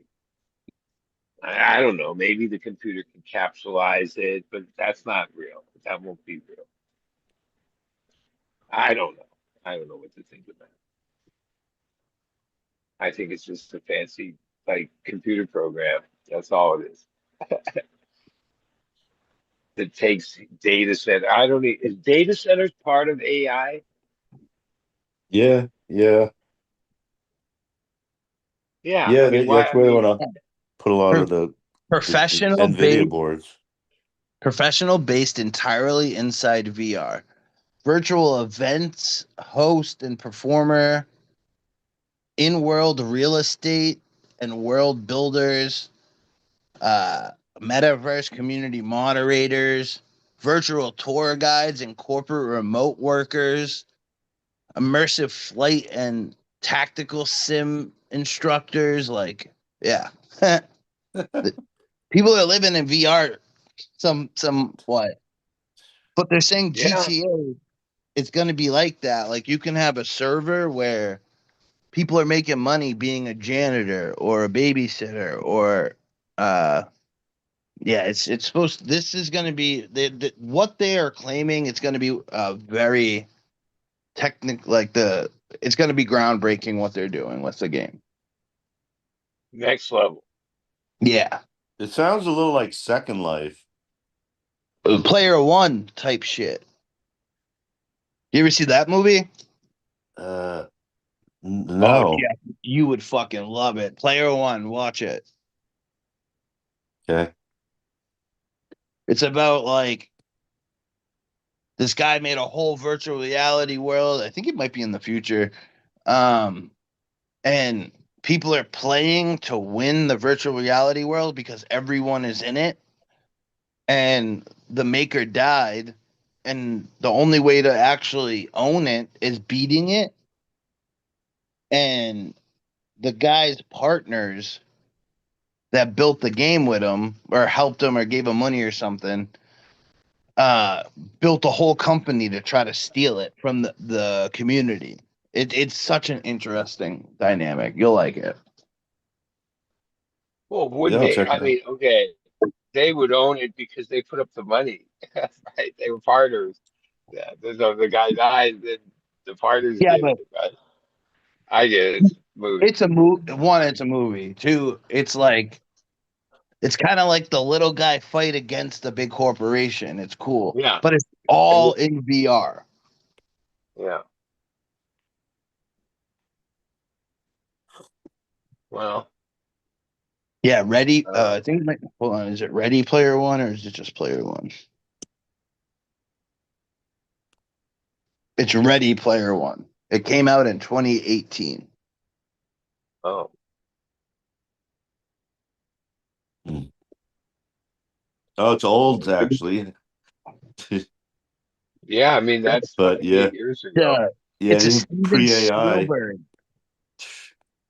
Steven Spielberg directed sci-fi adventure film based on uh, Ernest Clenzin's novel, set in a Yeah, dystopia 2045, where people escape reality in virtual world called the Oasis. I think I heard Spielberg talk about that on some interview once. Like, Dude, it's becoming a real thing. Watch it; it's cool. well, the movies are pretty good at predicting Movies, what's coming. movie like Some of it. it seems like movies somehow always tell the future. Maybe because there's just so many different Yeah. movies made. Maybe Well, the and that's like these certain people that have been able to write or create these. Yeah, they were like visionary, like, you know, like when the rest of us didn't even know this was going to happen, they already foresaw it and come pretty close to nailing it numerous times. I can't see chat. Actually, let me look at my phone. I don't know who's in chat. Excuse me. I mean, what was that space movie or the sci-fi movie where it was like this computer and then the computer basically took over? Uh, what was the name of that computer? Like that was a long ass time ago. That's kind Oh, of what. like with Hal. How? Yeah, Yeah, yeah, yeah. yeah. How? 2001, Space Yeah, Odyssey. and that movie was made or written and all that way before all that. Like, but that's Hal's pretty much what we're creating, isn't it? Yeah, in a lot of ways we've gone beyond it. Oh, Um, like I was thinking, like as far as like watching us and 1984. Wow, 1984, that's so long ago. Wow, we're so past that, really, when they thought that would Yeah. happen. But they had to like, the propaganda, I think like you had to watch the stuff or like that's all there was on the TV and or the tube and it was like boring. It was like whereas now the real truth is, oh, they propaganda just like we can't even put the things down. It's like they've made it like addicting on its own. It's like they don't even have to force us to watch the propaganda, to track us, get Well, information on okay. us. Back to this thing because I hear so much news about why do they need these giant data centers? What I, data? I don't know what's up with Our those. data, like all the computer information and everything that's said, everything that's typed, everything that's Yeah, but they also got these AI powered flock cameras going up everywhere. people are tearing those down. I keep seeing these Instagrams where people are pissed off about them. Oh yeah. Flock cameras. Some Now, people Hey, what is think that? that What is that? That means they're just like I don't know. collecting. Here, I'm gonna have to They Google got the cameras actual. everywhere. I'm gonna have to Google the actual purpose because I don't even. I've never looked it up. What's the purpose of flock cameras? The primary purpose of the flock cameras manufactured by Flock Safety is to help law enforcement and private communities investigate and prevent crimes by capturing objects, vehicles, evidence, gathering, uh, identifying vehicle fingerprints, Yeah. using machine learning. yeah, Well, I mean, moving into the okay. future. So my girl lives in Abu Dhabi, and they run the whole police department through that. Yeah, it's basically You J, CCTV. they don't need to give you a ticket. They just send it to you. So if you jaywalk, you'll just get a ticket, right? Because they have cameras everywhere and algorithms running. Yeah, Yeah, however you call it, like total police state. They have very few officers. They have very little crime because of it. And everybody is 3D scanned and is in that, like identifies as you. If this is somehow your look changed or whatever, and you want contact with an officer, if you don't, if your identity doesn't read in the system, then they approach you to identify you and ask you to come in for a new 3D scan. And everybody that goes through the country, tourists, and all get 3D scanned. They know everybody that's walking around every second. That seems weird. Oh, I see. Okay, so people are But just they bitch. report like zero crime. I don't know if it is actual zero, but like they say they have no robbery. Zero. So the Millions of people. ongoing controversy, while law enforcement advocates for flock as a powerful force multiplier to solve violent crimes and thefts, several liberty groups like the ACLU voice significant concerns. Critics argue that vast centralized database amounts to mass surveillance, enabling tracking of everyday citizens without a warrant. Concerns have also been raised over the technology being expanded to live video tracking and Well, and potential hackers can hack data. this. Like whatever the data they're collecting, wherever they're storing it, some hacker can get at it, Yeah, right? it's it's just it's like CCTV but with AI. Yeah. Pretty much, it looks like. Well, we're gonna end up there, like Oh however yeah, it's done. Like, oh, a private company, that's kind of weird. Oh, if the government itself has it, that's kind of weird. Because yeah, we're giving up like a freedom, basically, right? I mean, that's ultimately what it is, right? I mean, then the other thought is, well, there's like millions and millions and millions of people. You would have to get on their radar for to like any of that to matter, or do something, or be up to something, or or Yeah. the hackers will probably try to figure out how to rob rich people. You know what I mean?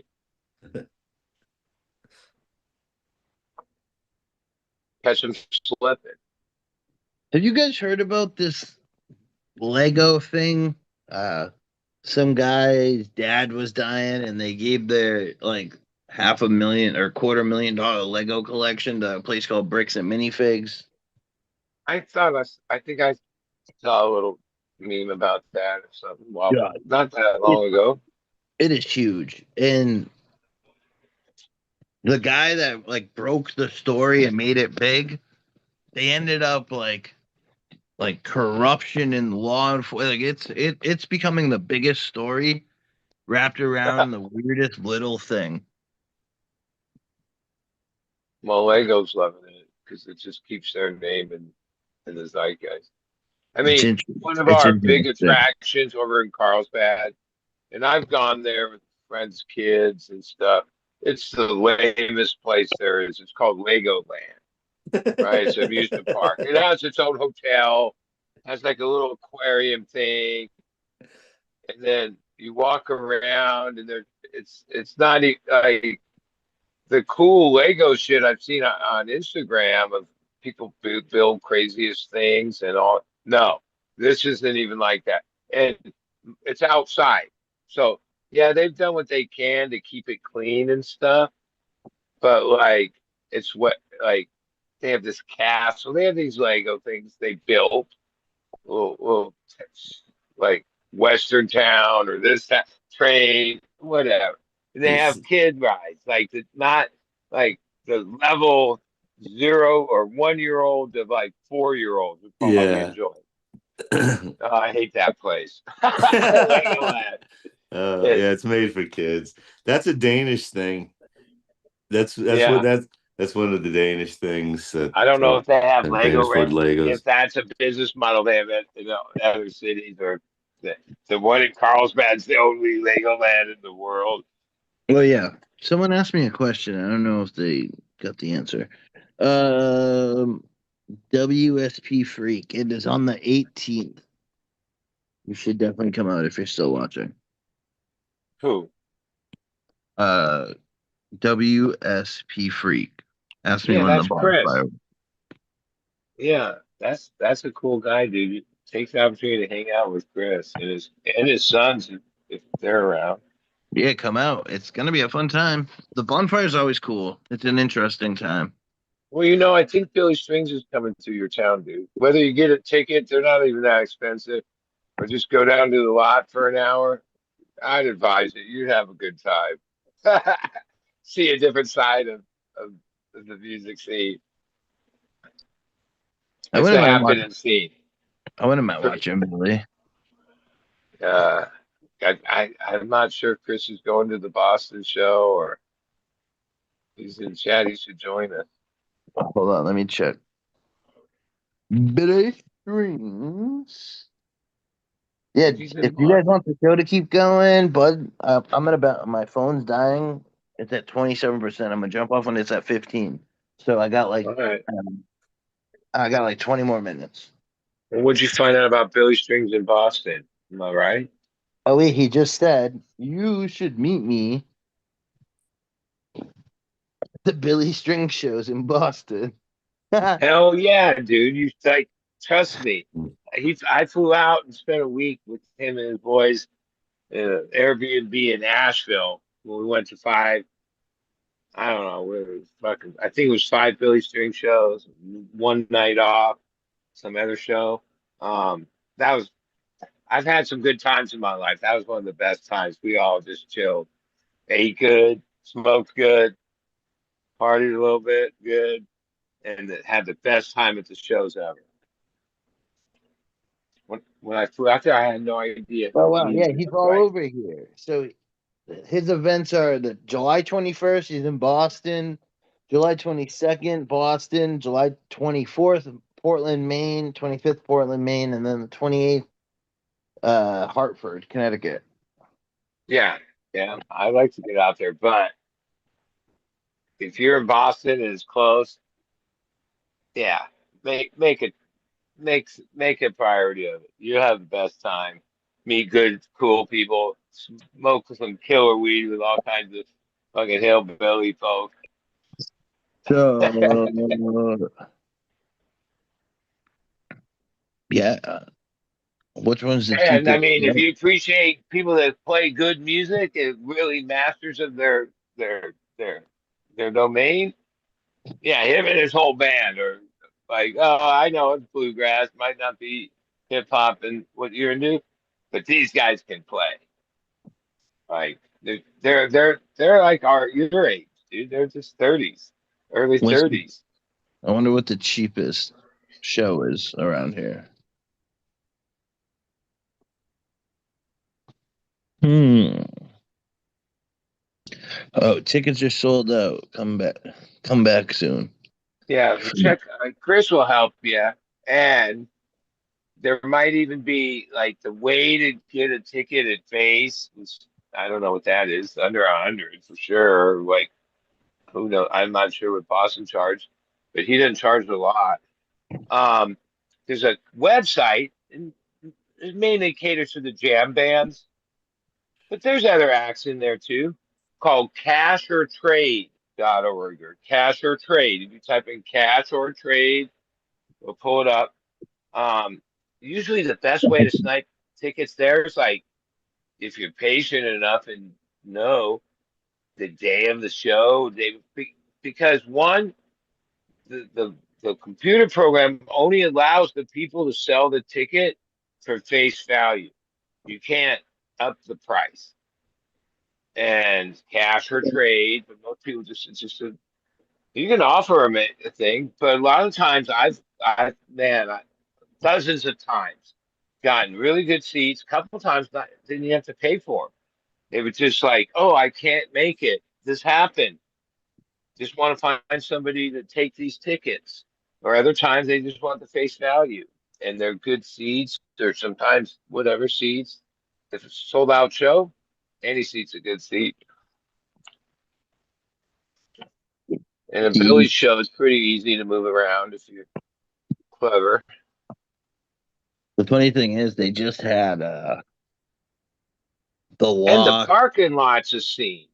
It's not quite like Grateful Dead scene. Well, it's quite like it.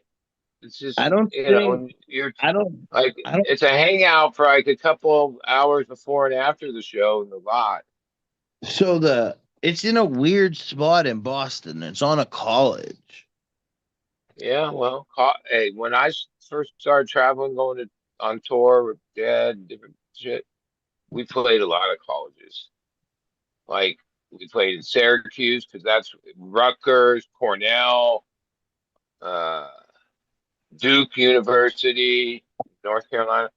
uh, On and on. Like 50% of the shows in the 70s and 80s, or a good part of the 80s, was at colleges. That was where it was at, and most of them didn't sell booze. And as a person that's not a real drinker, yeah, those were always.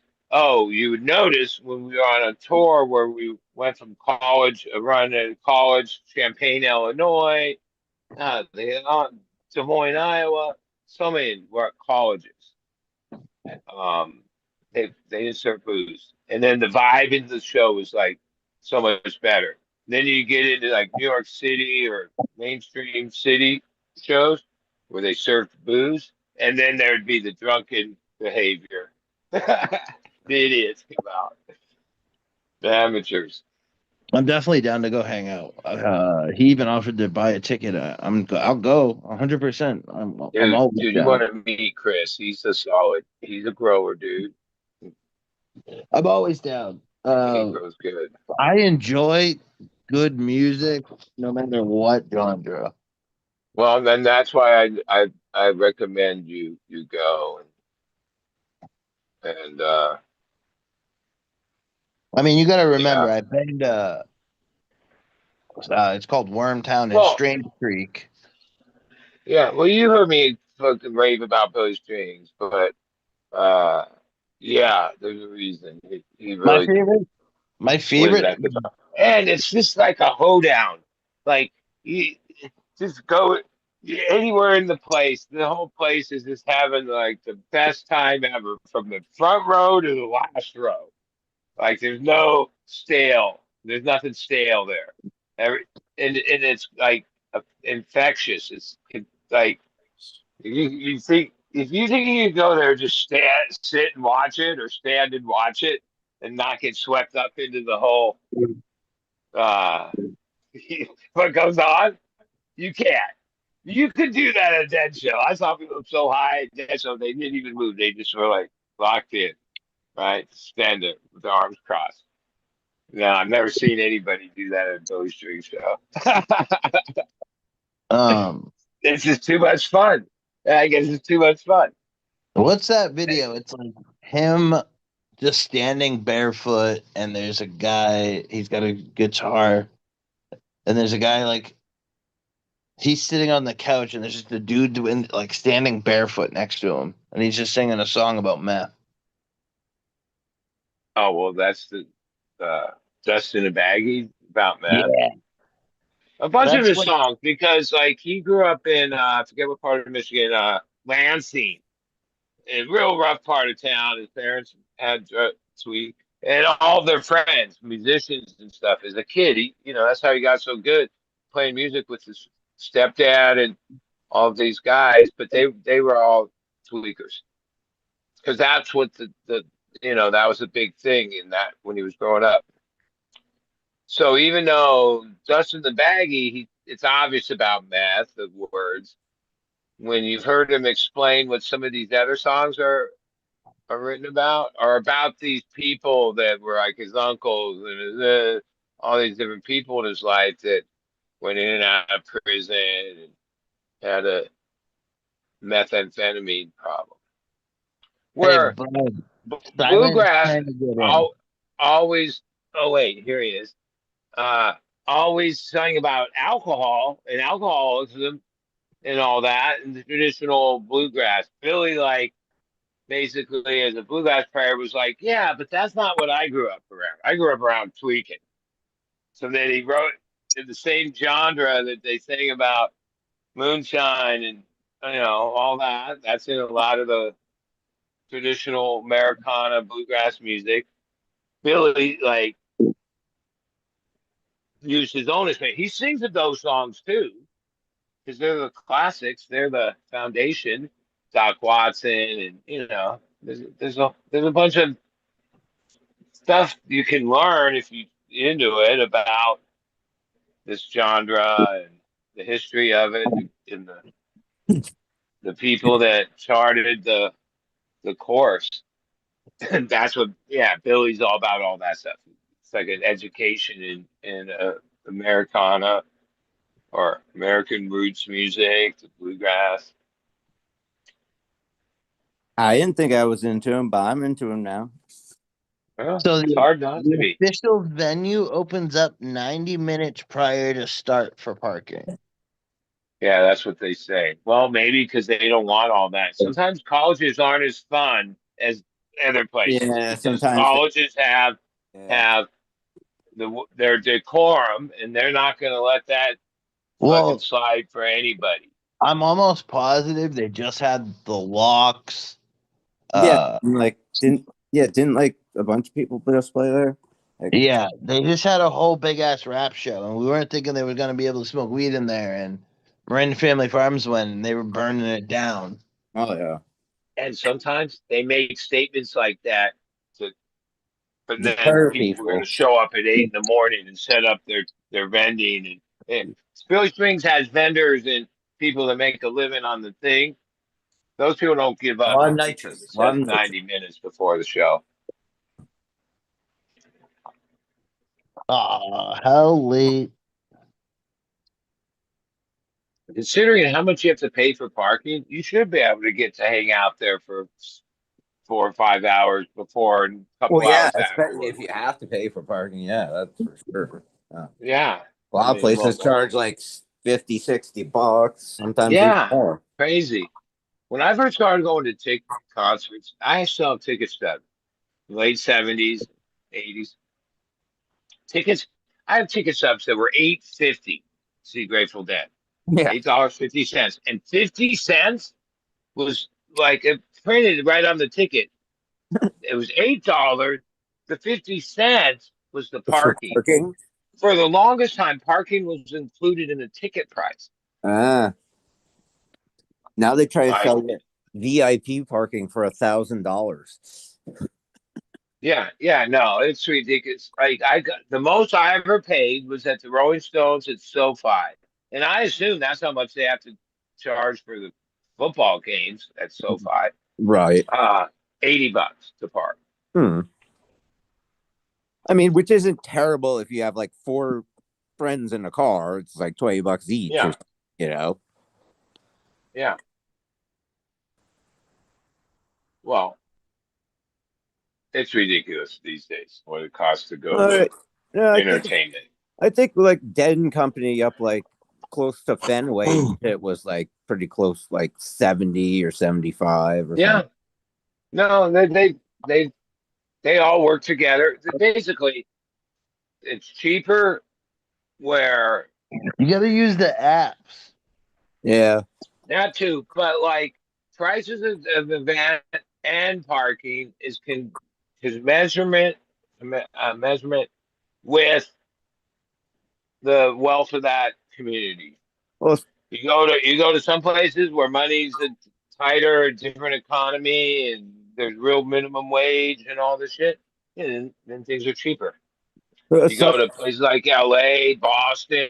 yeah, The, some the, cities are tougher though because they're just like Boston's small and there isn't like that much parking to yeah, begin with. that's it. It's SoFi's. That's the thing at SoFi. That used to be a horse racing track and a poker club in the Forum. Then they built this monstrosity SoFi that Right. I Looking it up. the place they built in the Strip in Vegas holds about 10,000 less people, Yeah. and it's small. Where SoFi's this giant thing. There's not that much parking. Yeah. All right, like even why they want to tear the Forum down, the fabulous Forum, which it's not that big. It's just an arena over the Yeah. edge of the It's place. like the size of like what, Parking. like They Madison want Square that Garden. as the SoFi, the whole property wants to knock the Forum down because it's more valuable to them For the parking. actual square footage that the arena's on. I don't know how many cars you could park there, but would make more money than the concerts they do at the Forum, Right. which isn't that many because there's so many other Yeah. staples and this, that, and the other. But yeah, that's the rub. So far, the Forum's still there. They've been trying to tear the Forum down for 20 years. Yeah. Oh, Chris they'll played they'll there do it. for They'll do it 3 weeks. eventually. I'm sure. They always end up taking. They took down a lot of famous baseball stadiums. Well, one thing would be the other side is okay. Well, the Forum's old, Yeah. all There's right. Mm, So you knock it down and build another modern one. But right. then, yeah, It's not necessarily cheaper, but it makes more sense, like in logistically that wise. in the stadium SoFi, I think it's just under 100,000 or it's around 100,000, That's a lot. and they sell football games. That's football Actually, tickets aren't cheap, yeah. and there's only like whatever home games a season, but that's where their money is. Usually, when I go to events in Boston, I can find parking around $25 within the mile. I gotta figure out where I'm parking for Jack White on the 17th. That's at MGM at Fenway. Actually, I've been to all those. Well, in Boston, I was at the original Boston Gardens. Yeah. But I've never been out anywhere else but that. But okay, It's that was a cool spot. because Uh-huh. I would take the train in, Yeah. but the line that comes back to my house stops at like 10, Oh 30, yeah. 11. Right. A lot of They shows. don't extend the hours for the No. like BART's the same way, but then when there's Bay Area events, because a lot of these places don't have enough No. room for parking, and are Right. in the Bay Area especially, they want people to take public Right. transportation to get Yeah. to the show, so they accommodate that. There's special trains and stuff Yeah. later ones. Like the shows at Fenway Park don't go late just because of the neighborhood it's in. It's like they Yeah, usually end at 10 or before 10 yeah. Well, a lot of venues are that way. Like, outdoor. like most of the concerts I went to, they're saying the ticket 8, but that would usually means somewhere before 9. Yeah. Like a band would come on 8:45 or whatever, right? And they'd play like 12:30, quarter to 1. That was like by Sometimes the time you were leaving a show, it was after 12. It's like sometimes it depends on the 70s, day of the week. 80s, 90s. Then somehow, I don't know how many years, it's been a long time, go to shows, even at clubs and bars, uh, clubs, music clubs. It's like Yeah, 11. fucking like they're like shooting it. I remember a lot of bars, like, because I used to book my friend's band.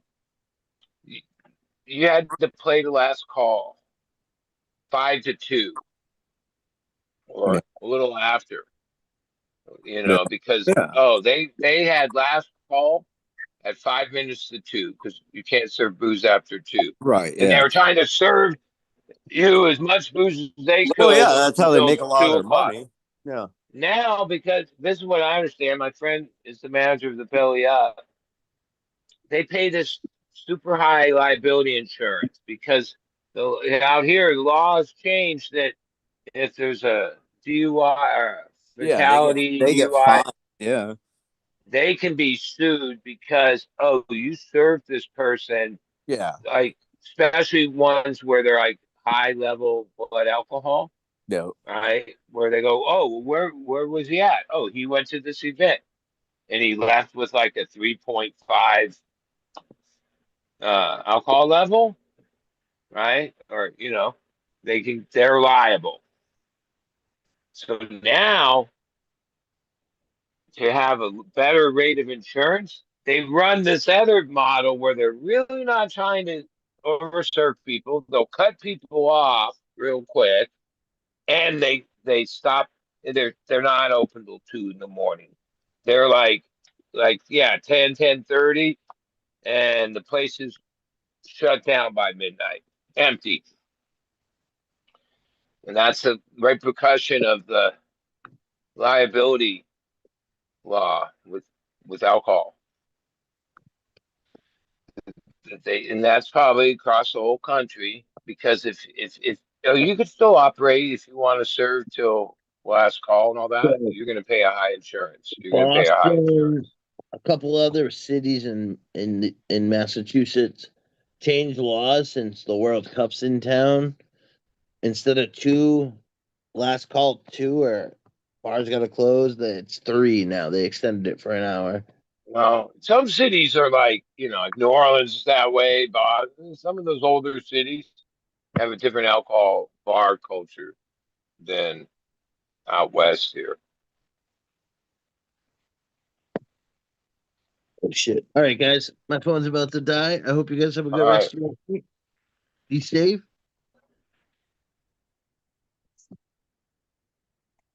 Yeah, I got to get my tickets for widespread because now what's it, 7? So they're playing like 23rd, 4th, 5th, or 22nd, 1st, 2nd, 3rd, somewhere right around there. Whatever the 23rd is. 23rd's on Thursday. And it's at a small place, the Orpheum, only 2,000. But I saw tickets. I just don't know if I'm going to go up there for one night, go up there for all 3 nights. I'm not sure. I'm going though, at least one. They played tonight. I didn't listen to it, but Fish played tonight in Wisconsin. I guess starting a tour.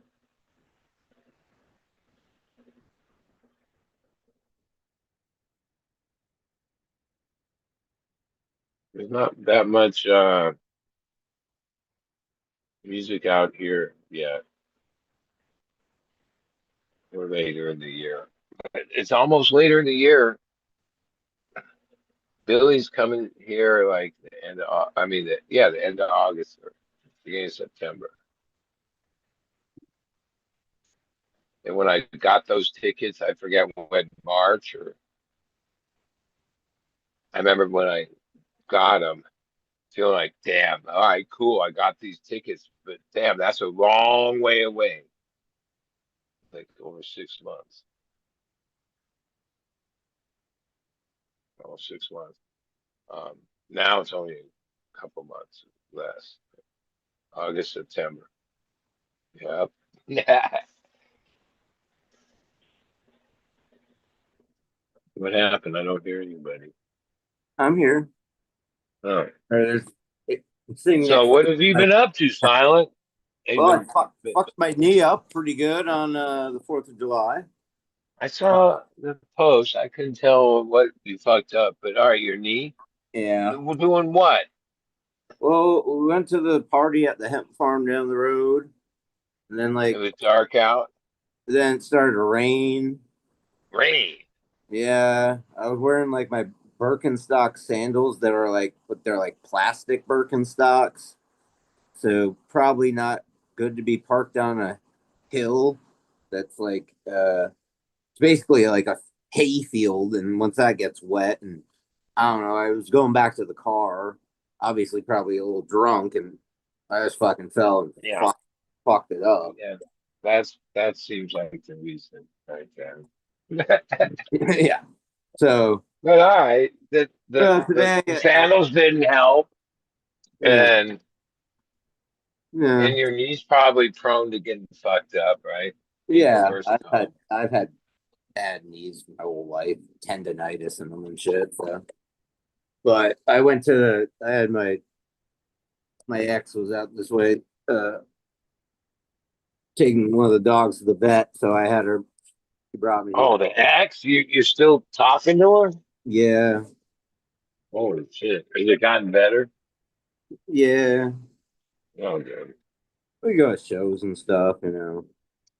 So anyway, she took me to urgent care today and got X-rays. Nothing's broken, nothing's torn, so that's good.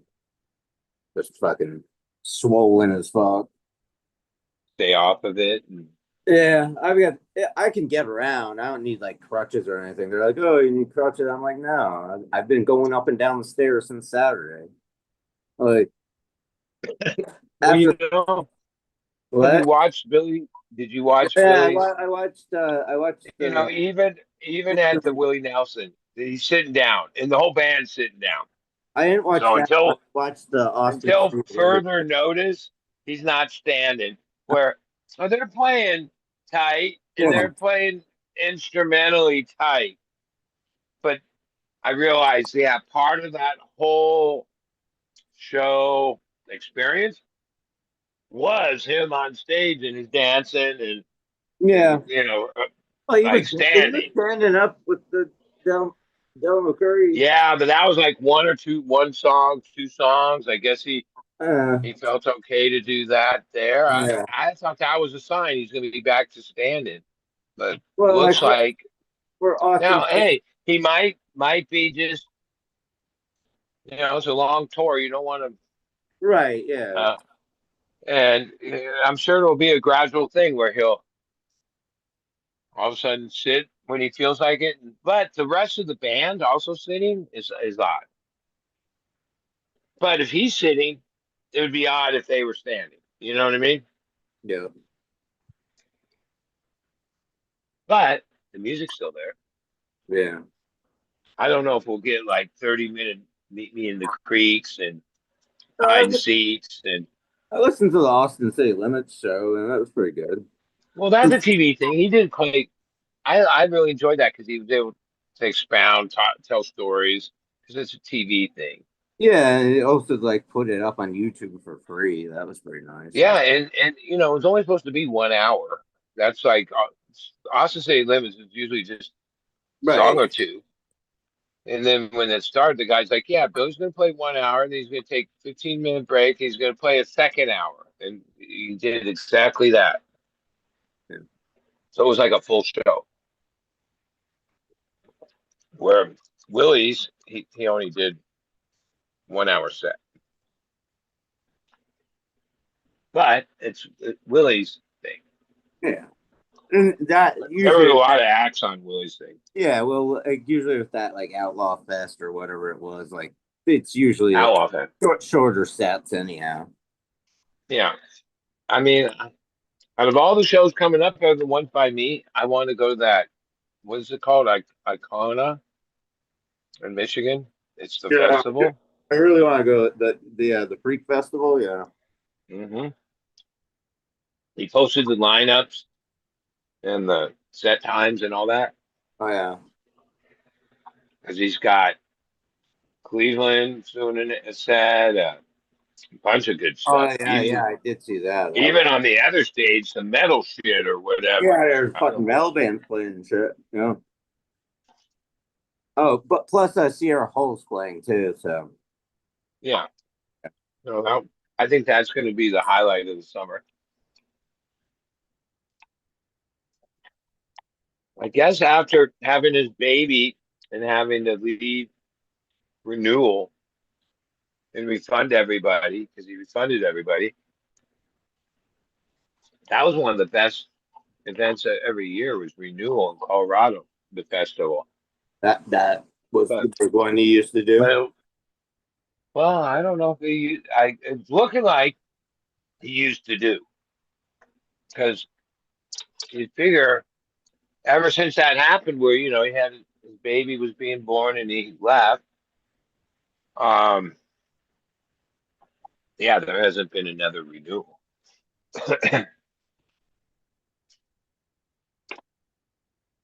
I don't know.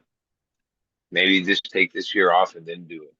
That was one I really wanted to go to because it was like 3 day festival, just Billy, or maybe there's some opening.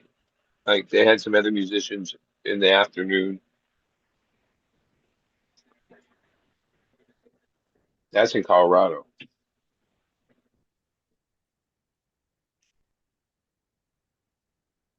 I did get some good news today. The dentist called me back, and the root canal I've been trying to get approved on one of my teeth for years finally got approved. So I'm going to get that done on Thursday. So Oh, well, let's feel better afterwards. Root canals are eh, like they're invasive. I've had a couple, and it doesn't really bother me.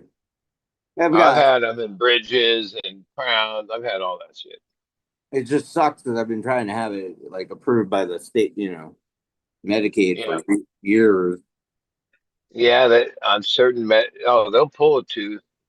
They'll do that Yeah. easy, but Well, they like they putting a approved. filling or Yeah. doing any real dental work, Yeah. yeah, they pretty much make that. Well, you got to wait, Yeah. and they Yeah. deny it a lot of times. Yeah. Well, they had approved like the two teeth next to this tooth, because they're kind of like, shooting like fish in a, trying to like, I don't know how you explain it. You're just trying to figure out which tooth it is causing all the pain. They're like, oh, do this one first, and then do that one. And it turns out this one is probably the one that's been causing me the fucking pain the whole time. Well, it comes and goes. I have this phantom pain, Yeah. and when I went to the dentist, this was like a year ago. Yeah, it's a root canal uh, crown, Yeah. and the dentist. It was like my dentist. He died, so like the guy that did the root canal. But my new dentist, they X-rayed it. They even advised talk to dentist because it made no sense.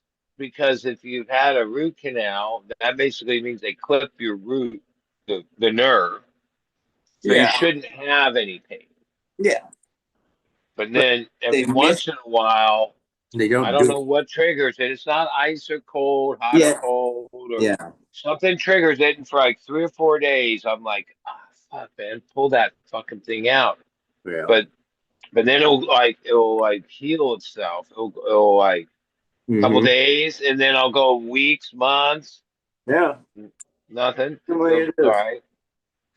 Depends what you So eat. it's like a mystery. Even the dentist is like, yeah, it doesn't make sense. Yeah, Because they can see that, yeah, it's been root canal yeah. If capped you or take an whatever you X-ray call and crown. show that the nerve's not there anymore. Yeah. Yeah. Yeah, I've never been one to like see the dentist promptly. And a couple times, oh man, toothaches are like the when a tooth hurts, that's the worst. Really is. It fucks with you. And no amount like Motrin or ibuprofen, that doesn't do shit. Nope. When nerve is throbbing or whatever, oh fuck.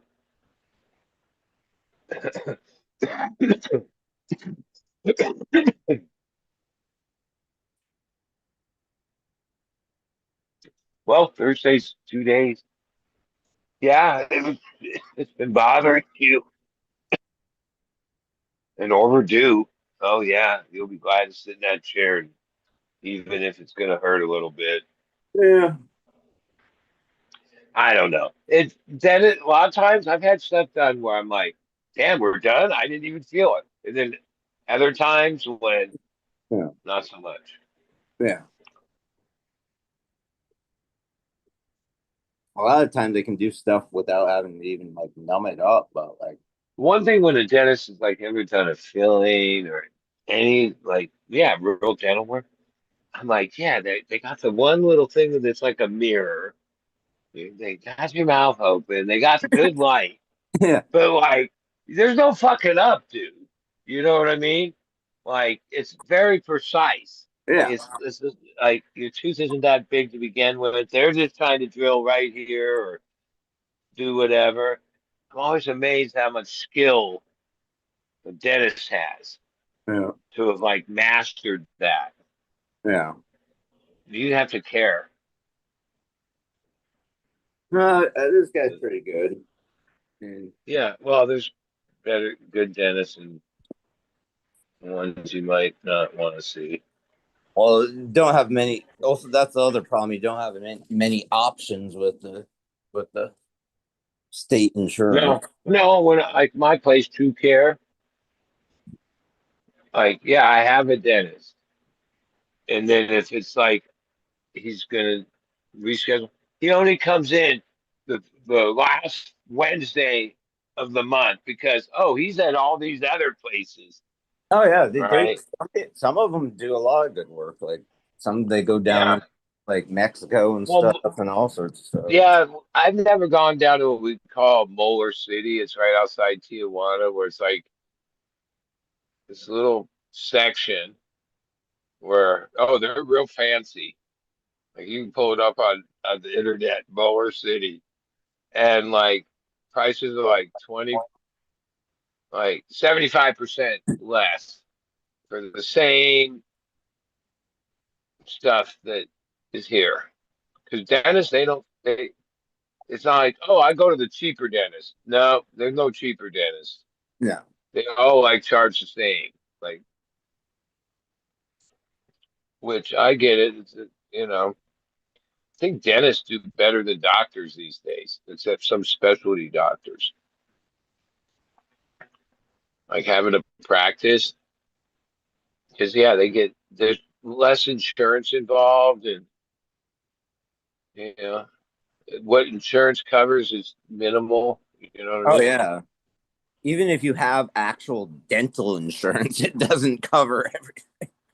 Dental insurance hardly covers anything. Oh, it lets you get your teeth cleaned and maybe a filling or two, but no, oh, you want a root canal? Oh no, No, that's that's still $800 or whatever the fuck. $15,000. Well, it's like per quadrant. They have like a thing, Sliding scales. or like per set. Like sometimes if it's like something that's going to be like 2 or 3 appointments an hour each or whatever, oh, you pay the price is basically that. Yeah. And they got to have the office insurance, Oh, yeah. But I had a really great dentist when I moved down here, Doctor. Uh, he's at Bonsall Family Dentistry. God, I forget his name. He had a nice Porsche. He was a little older than me, but not much. Yeah, all of a sudden I get a thing in the thing that he passed away. Yeah. But then a lady that she took over his practice, and she's good. My dentist is actually from San Diego, believe it or not. Yeah.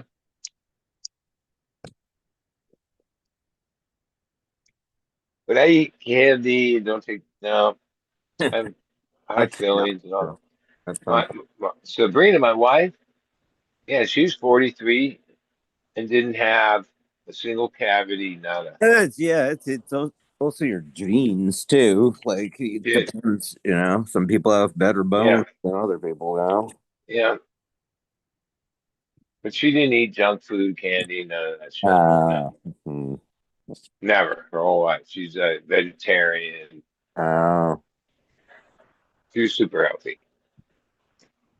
That had something.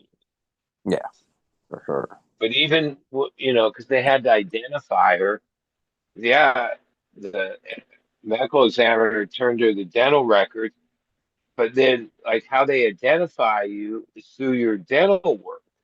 Yeah, well, Oh, she you did. have a cavity and number whatever. You have a Right. bridge. She had nothing. Mm. And this lady, because she testified, she got paid $7,500 to come to court. Because she was I don't know. I mean, they didn't pay me to be on the witness stand, but I forget what they call it. She was like, yeah, well, she couldn't be at her practice that day. She had to come, and she was on there for about 10 minutes because, like I say, Sabrina, she was identifying. Like, if it wasn't for this, Sabrina had the teeniest, no one could even see it, chip on her front teeth. A That this lady put like a little, little bit of filling on it, just touch up. yeah, like a filler or like that had Yeah. been done a couple times, Hmm. like because it wouldn't stay very long. But Yeah. like no one noticed. Oh, your thing. It was like the teeniest thing. I remember saying to her, "Yeah, I don't even see that. Yeah. Can't tell the difference." But yeah, that was the factual. Yeah, that's how they identified her. Everything was from that. Hmm. Yeah.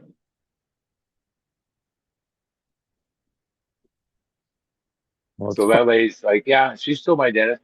Yeah. Yeah, because I just remember her. She dressed in a different suit, Mhm. came into court, and went on the stand, and then showed her paperwork on the big screen of her notation. That's her signature. That's the exact same as this X-ray. Yeah, she was I forget what they call that kind of witness. Most of them I didn't know how much they got. Expert witness, they call it. Expert witness. Expert witness. If Okay. you're an expert witness, then you get paid. Some Huh. people like expert witnesses in procedural shit. That's what they do. They don't actually. They're just an expert witness. They make their living basically Going to court case to court case, huh? all over the country, whatever. Yeah, they're expert witnesses. Well, yeah, there's that famous guy. And most of the like because I heard a bunch of them. They go through every detail of their education. The qualifiers is what makes that person an expert witness. And some were like, yeah, 30, 40-year career and all this education, continued education, like PhD type shit. but yeah, Yeah. they get paid a lot. Just for like a lot of times, just for a few minutes or half hour, 20 minutes. Jeez, I should go into that field. Yeah, you got to be an expert though. Uh, And you got to, part of it was no matter what the expert was and how credible he appeared, right? Because that's what they're paid to do. yeah. The defense would then try to like mix up his education or imply that he's like Not credible. flossing on his resume or that he just does this for a living. Yeah. Like he's hired by that. Like, but that's all like, the jury sees through that kind of shit. That's just, Yeah. but yeah, trials are crazy when it comes to, oh, and that's why it costs millions of dollars. Just like Like, even anything, though it's big it was business. only like 2.5 weeks of the court and the jury and all that. Well, there was all the preliminary shit and all that, but that wasn't much. Yeah, the DA said, yeah, that this is probably $2.5 million to prosecute somebody. Which, all right, whatever. That's the cost of doing business, I guess. I don't know. Yeah, life's gotten expensive. Damn. Yeah. Well, now it's probably 5 million. 'Cause this was Right. like 7 years ago or something. Yeah. But I remember, yeah, like I remember that there was all these expert witnesses, and the defense had their expert witnesses that got paid too. So yeah, that was a pretty good job. You just get paid to, I don't know, answer a few questions. Your opinion.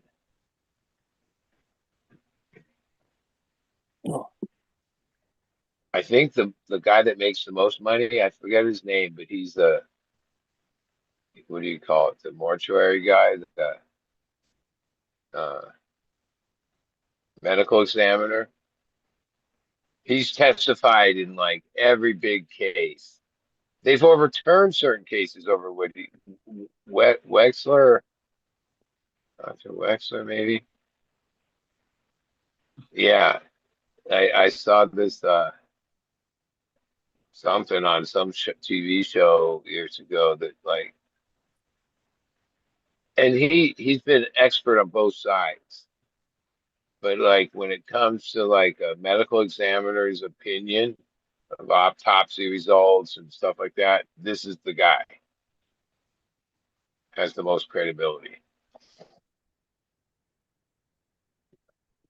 A bunch of celebrity things. He's always involved. Like, yeah, I don't know what I'm talking about. No. You'd recognize him because he's been on so many. He's the expert of. California, maybe No, guy, but nationally. big. Yeah, nationally. I think even he's done Who did he international. do Epstein? That was a pretty He might controversial one. he might be the independent one. Um, Here, wait, I can pull it up because I should remember this. Oh, coyotes are going here.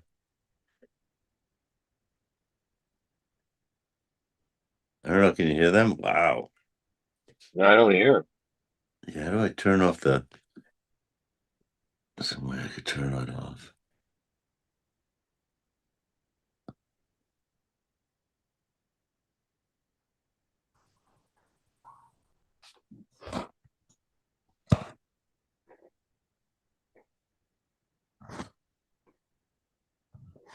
Yeah, it was hot today. It was really hot.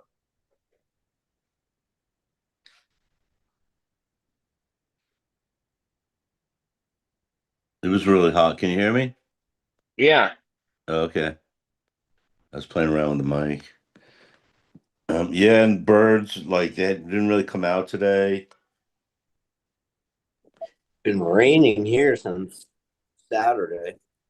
We've had fires here. Yeah. down in Pueblo, Damn, Colorado. he's old. They're really bad.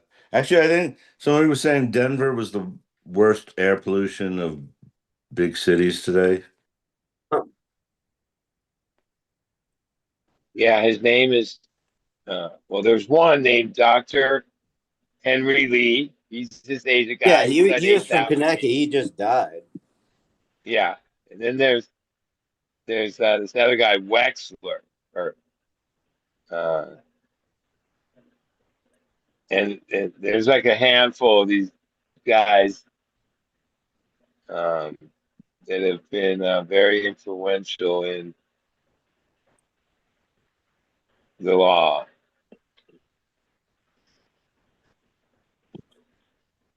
Yeah, there's this other one, Michael Baden. He's a big time, and Dr. Warner and Dr. Wexler. Yeah, I hey, even when Court TV was a bigger thing, I love like I watch like we have a try.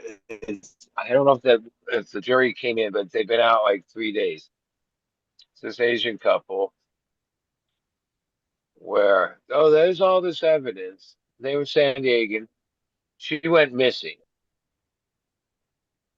and never found the body. So it's really hard to get a conviction if they don't find the body. But he was on these websites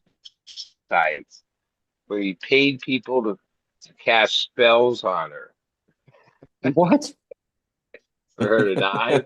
Yeah. Oh yeah. Like dozens of them, right? Where I didn't even know there's that these was a weird thing. sites. I didn't even know that. This is part of the evidence. And then the day she went missing is the day he stopped in this community where like he would pay these people $20 every day to put another spell on her. For like months, for months. Oh, and talk to all these people. And there's all this circumstantial thing, but there's nobody. Where yeah, it's years ago, but now it's finally out for a verdict in the news. It's been on the news, and they tell you all the evidence. You're like, yeah, that guy killed her.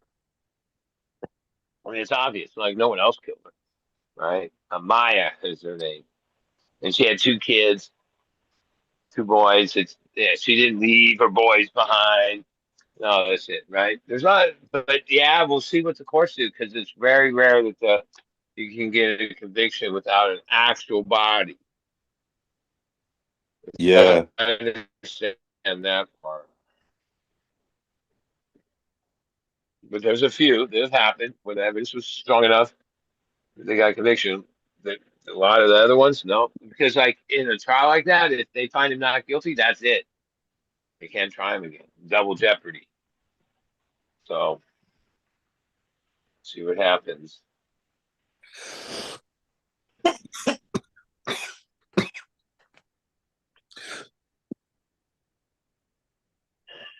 Yeah, there's always something going on in California. The politics too, like Newsom and I guess mostly Newsom Well, it's pretty quiet. lately. He's on his way out. I mean, Well, maybe does he want to go for being president? look, you know how I feel about Trump. Like I can't stand Trump. The second most hated politician to me, or disliked politician to me, is Newsom. Like it goes Trump, Newsom. Newsom is a crook, and I remember when he first came on the scene, he was the Democrat. I remember thinking, yeah, this guy he looks good. No, that's been I don't know how many years that he's fucked up everything he's touched as far as our state. Um, He or I seems don't like know. so See, slick, yeah, he's a slick. phony Yeah, and he's slick. like the greasiest politician there is. He's greasy and a net like Trump's not really a politician. He's just a grifter con man to me. But uh, Newsom, oh no, he's the slick, greasy fucking politician. That's what he is. And no. Yeah, I know he thinks he's been eyeing the presidency for the longest time, dude. He already Yeah. got derailed for it once because he was having these restaurants open and having these dinner parties Yeah, you got busted for that stuff. like during the lockdown of COVID, where he's Oh ordering the yeah. strictest lockdown in California, Yeah, they were and having then like big and then wine dinners. Yeah. yeah, they were French having wine Laundry. dinners at these restaurants that were closed that he had connections to or whatever, or should have been closed. Yeah, and the Now, French okay, Laundry, like in the in the one of the scheme best. of like that's not the worst thing. I mean, I get it. I mean, it's not like he was raping kids or anything. But That they were saying something about his wife. Well, I don't know what she was he's doing. corrupt as fuck, dude. Like And the maybe she worst got part, money somehow. I only learned this a couple, probably almost 2 years ago. Okay, his friend from junior high, high school, college, has been his chief of staff his whole political career, every office he's held. That chief of staff, his right hand man. That guy has like a blonde bimbo wife. His resume has nothing on it that would say that she'd be a good candidate to run the CBB, Cannabis, the CCB, the California Cannabis Board. So the metric, the legal cannabis state uh, organization or entity is led by the Newsom's long-term friend, staff, chief of staff, bimbo wife. So no wonder the thing's all fucked up. Like you Yeah. just look at her resume and you're like, okay, so why should she be? Does she have any business experience? No. Does she have any cannabis experience? No. Does she have any experience? None. She's like a trophy wife, and she's in charge of the whole thing. So now you'd think that could be a good thing. Oh, so when there's problems within to be reformed or whatever, she can talk to her husband who has a direct line to the government, right? No, it's the opposite. Like that's how you know, like, oh wait, there's no good things happening. Like Fumi started the show reading about some briefing about the state of the taxes and the declining sales and the business in California.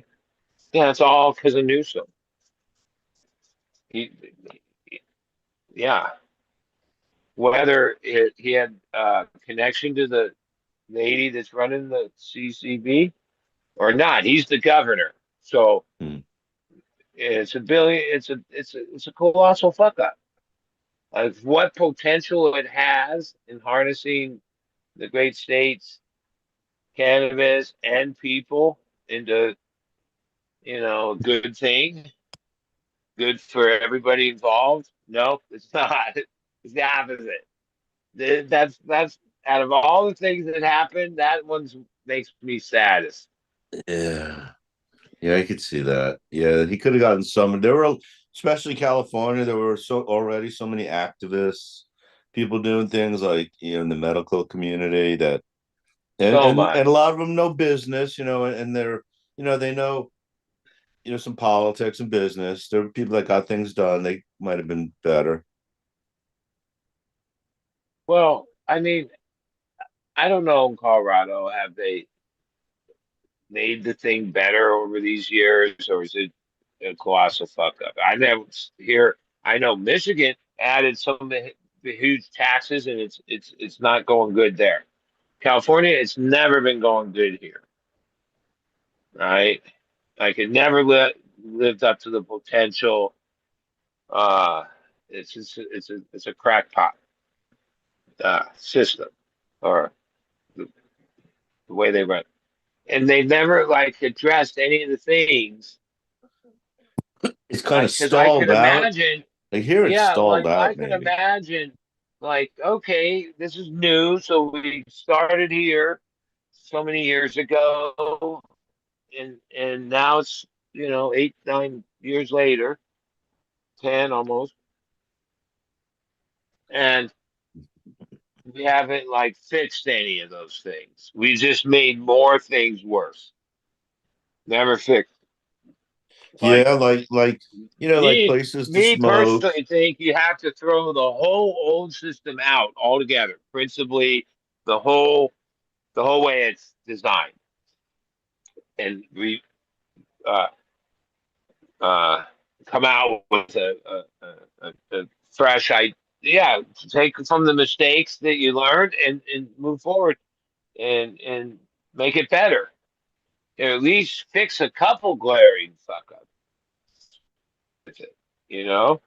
Nope. Yeah, like Because like what Philly is reading, they said 60% of the cannabis sold in California is black market. Yeah. Hey, I'm all uh, for that. And it wasn't that way. Like, oh, each year the legal market's losing its footing because of the way it's all taxed and designed, even the packing house, the delivery system, um, the taxes, the whole thing. Well, that's the way it is here in Connecticut. It's a set number of facilities that are allowed to grow. So it's not like anybody can just do it and sell to the stores. or have a farmer's market kind of thing. They never got that going. That would have been a good thing. Yeah, That there's like so Something many like some things. kind of farmer's market. they No, tried and even that the things that they here drop at every once first, in a but while it here in finally got California, busted. they give pe- they gave people hope. There was this thing where you're supposed to be able to be licensed to basically make coffee shops, bakery, uh, certain food Right, establishments that could also be cannabis friendly. right, And that was last year, 25, where when that got announced and all that, it said, oh, it's going to be like X amount of months before we can institute it. right. Right now, it's like 2 years later. They still haven't done anything about it. They haven't done anything about it. Nothing. Right. Yeah. So I yeah, and it's obvious to me. It's like it's not it doesn't take a fucking brain surgeon to figure this out. Yeah, they don't want it to be something that entrepreneurs and individuals and the cannabis community could make into a healthy business and No, sector yeah, because they're just trying to devalue it as far as they can, make it such a mess that they can hand it over to like the big corporation and simply yeah, let them run it. yeah, You know what I mean?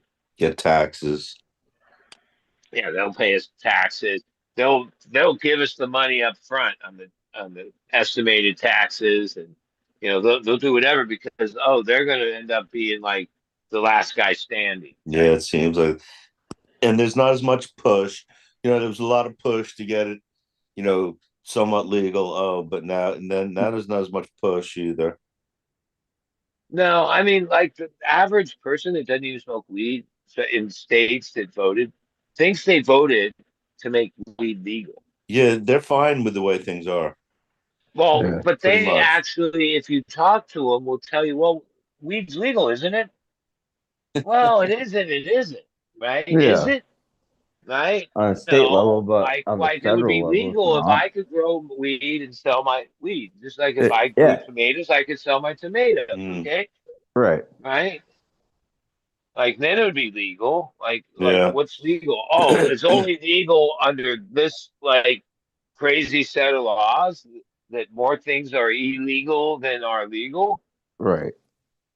The push is like with this Schedule 3, and then whatever's going to happen with the seeds, that's Even that's in a that thing that negative Fumi was thing. reading, it was written by lawyers, a cannabis law firm.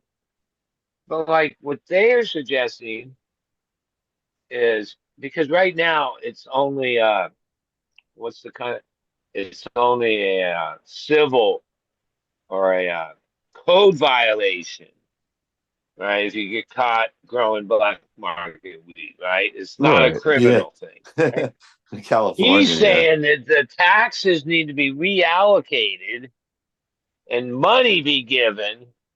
Basically, tax, raise money, and then give that money to the police departments. Because the only reason the cops aren't trying to bust people to grow weed, well, one, they're under the assumption weed's legal. They're not part of the law, the system that is the CCB. That's the CCB has to uh, enforce their laws, not the local DA, Uh-huh. right? Like Right. that's Yeah. yeah, Like who's ICE. paying for it? Like the feds used to pay for it. You know, the war on drugs paid for all Sanctuary this shit for cities. years, right? And so now we're supposed to Cannabis. spend the money. Like if you want to try to knock the 60% of the black market business out, who 90% of that is the legal market selling to the black market. So because they've already wiped out the true black market growers. Um, yeah, no, it's all fucking bullshit, dude. And whatever, I guess the DA is now arguing to pass the medical. But see, this is like even that it really bothers me because in Colorado, you guys started as medical. We started as medical in the 90s, 96, 97, somewhere in there, 98 when Yeah. it got rolling. And it was all built on medical. And then they had the rec come in 10 years ago and basically squash what was medical. Now the feds are coming in and it's about medical again.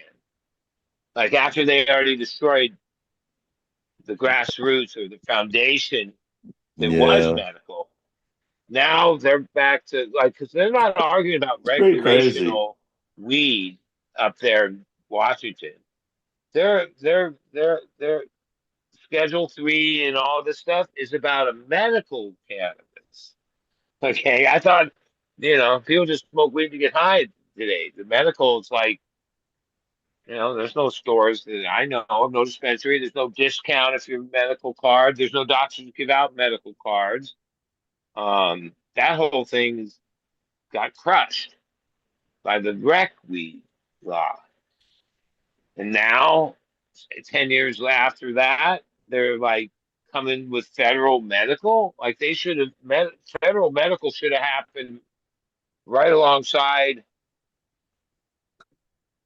Prop 215 here, 1996. But no, they didn't. And none of this shit happened by accident. There's no coincidences here. This is money and power and greed at play. And Yeah. all this is like exactly what they are One of it are is. make having happen. Because us weed people, we don't have the power, the strength, the the lobbying it would take to educate. And because like even if you started, getting signatures, which you would need, and play the legal route. If you set up in front of a establishment and try to get people to sign a thing and say, yeah, this is to whatever about marijuana reform, that and people will come at you and go, I thought we already thought weed's legal because that's what people think. Like there's Yeah. no like, oh, people cared when weed was illegal, even if they didn't smoke it. You know what I mean? Right? That but as far as like I'm telling you, as far as the majority of the public goes Yeah. and states, they think weed's legal. I They hear buy you. it at there's stores everywhere. What are you talking about? Yeah, Like store. weed's Yeah, that's a big illegal. thing. It's a big thing, though. Yeah, you being able to go into a store. I can see why a lot of people say that, but yeah, it's not legal. But that is real. Actually, that really is a big step. And not only made it legal, they actually made it like, oh, you can get it everywhere too. Yeah, but you're getting taxed like what Phil was reading.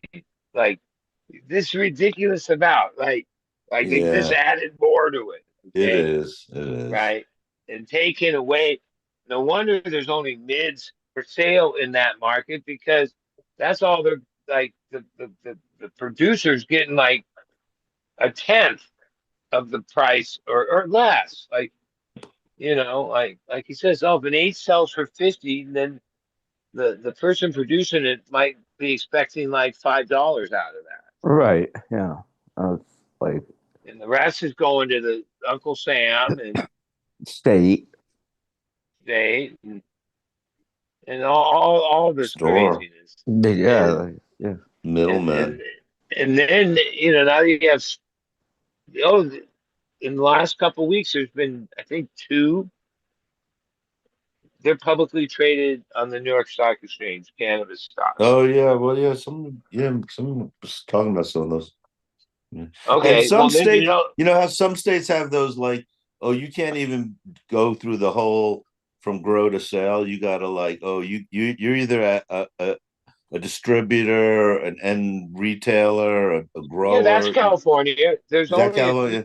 few people that are grandfathered in, pre ICO, they call it.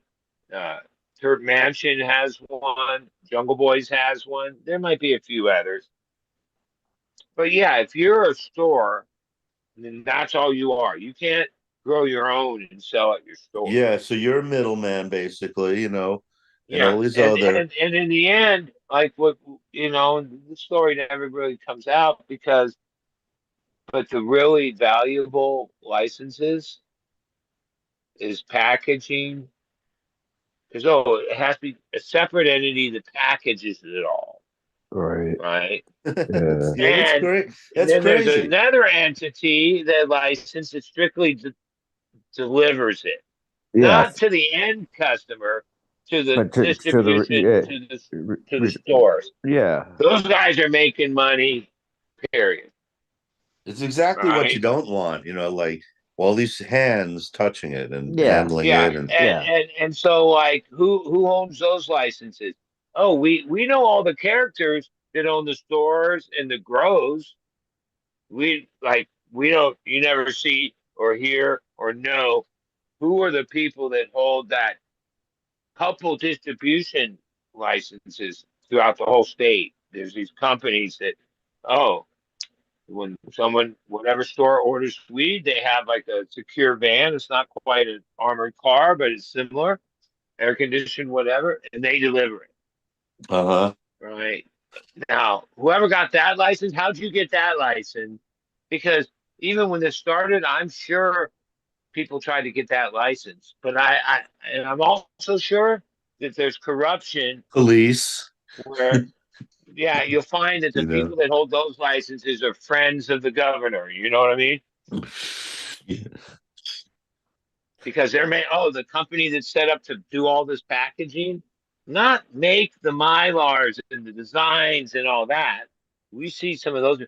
No, there's another company that just puts it in and seals it and boxes it up. Yeah, who has those licenses? Because those guys are making a lot of money. Like, they're set, no risk, just profit. Yeah. All right, because in the metric you have to use them, and there's not even competition, I don't think. Now, there might be like a couple of the distribution hubs, and they probably already, like, you got these customers, and we got these customers. Called truth. Yeah, and they probably, it's like big machines they have, like, to weigh and the package, and, like, Yeah.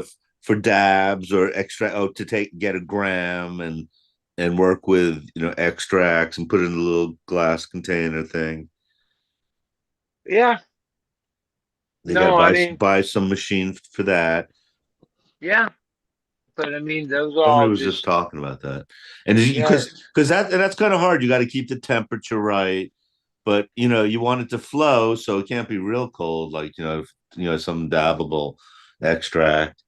But you're trying to, like, pump out 10,000 grams or something, yeah, or from some AIDS, big because like harvest. even that, I know some of the is trying to sort it where it's like, oh, not all the best it makes even if you got to make whatever, call 1,000 eights, there's Uh-huh. like 500 of them aren't better looking than the other 500. You know what I mean? Yeah, yeah. You know, Right. Is that without, they have a way. They got sorters and they have a way. Yeah, well, it started where there was an actual human being that did that. Even at my nephew's place, there's a guy, one of the guys on the crew. He used to work in the growth, but he's been lucky enough. His job, full time, because I mean, you're talking about thousands of pounds a fucking month. Um, he just weighs pounds, turkey bags. But when you have 500 pounds of one kind, it takes a certain skill to make 500 1 pound bags out of that yeah. equal or semi equal. You know what I mean? You can't just take the best and put it in the first 100 and the bottom shit in the other hundreds. You know what I mean? I realized when I Yeah. checked out his gig of like how he's got a method to it. That'd be And like hard. It'd be hard. and tedious. At first, I was like, telling my nephew, "Yeah, that's the job I want." I'm older. I'm thinking, "Yeah, I'll just." But then, if that's all you do every day, 5 days a week, 40 hours You a could week, I'm Make not it sure, boring man. after a while. Yeah, after a month or two, you'd hate it. it seems like That's with just vegetables, like they'll put in like, one bad tomato in every package or something. Like most of them are good, but there might be one bad, like yeah. not as Well, not real that's how you good. got to do it. That's how Yeah. Hmm. you got to do it. Because you could probably get away with one bad one per box, but you can't get away with a bad box. Yeah. Right. Right. Yeah. That's how they. So maybe he like separate like pick. Oh, these buds are like a little bit subpar. I'll separate, but I'll make sure everybody gets one of those or Well, they something have them in every these day. big totes, and they have them the bigs It'd be hard to do and the though. mediums and the smalls and that goes in another whole. That's another whole thing. Like they don't even put the smalls or whatever you want to call them, but they do Yeah. have like two or Gets three sizes. Like, oh, that's one of the first things he does is it cut the trimmers bring it to him as all one thing. Like They by keep the weight. lowers off right off the bat, but then the rest of it still needs to be like separated a little bit before you bag it into turkey bags. For you, Uh-huh. like For have an turkey ability bags. to Yeah. even out what you got. Yeah. If you For only turkey have bags. 80 of one kind, then okay. If you have 200, and why the same person does it is because over time he's gotten really good at it. Yeah. Yeah. That one. I guess. Yeah. That'd have to be done by eye. But like I was thinking, like of eighths, like something like that. Like there's usually like one big bud that's like close to an eighth. Oh, but then they need some small buds too, because like just to get it right to an eighth, they don't want to keep breaking up, Well, bigger buds. So there's methods to all that. Yeah. Now there's and machines then too. there's got to be a machine that does it. So like I don't know, they must have a hopper for like, or I mean, I've seen No, machines no, that'll they just got it. weigh each They got bud it. and I mean, if you got enough money, they'll make you a machine. They'll do anything, yeah, man. they will. They will. Yeah, but like it'll have like 10 buds and like some queue or 20 buds, and it'll weigh each of those. And it'll just figure, oh, these three in this eighth, these three, two in this eighth. Oh, here's one that's exact, put that in you know, and probably knows like, oh, no more than three buds in any container or something, two buds, whatever. Yeah, yeah. And it's 100, But then, $60,000 machine or something. yeah, and then you have people that work on those machines. But then, like, I know because I haven't done it in years, but you could pull up on YouTube the old political ads of when this was on the ballot, 2016, Prop 64, recreational weed, and they won their biggest thing, and there's articles that have come out with it when they were giving the estimated tax revenues and the all that. It was based off of, on average, outdoor, indoor weed costing $2,250 a pound.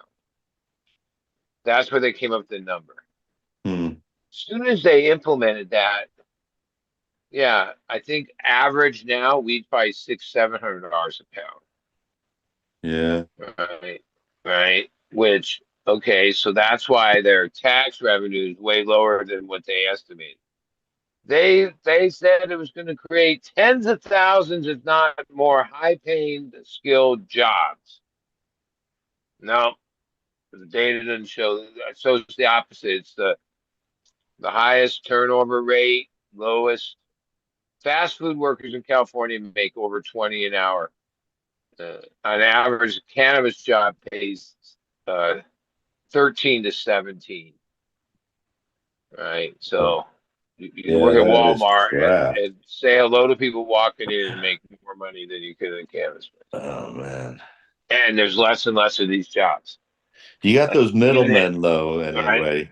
That kind of spreads it around a bit. And now the latest thing is employee of record, like hiring out the jobs. Like, oh, the trimmers are, you don't have trimmers, you just hire a company that has trimmers, right?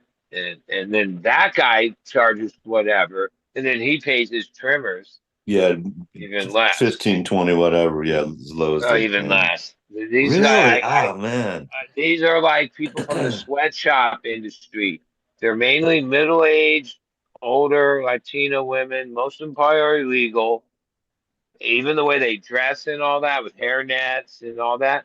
If you go to the part of downtown LA where all the seamstress shops are, the sewing Yeah. sweatshops they call them, it's the same people.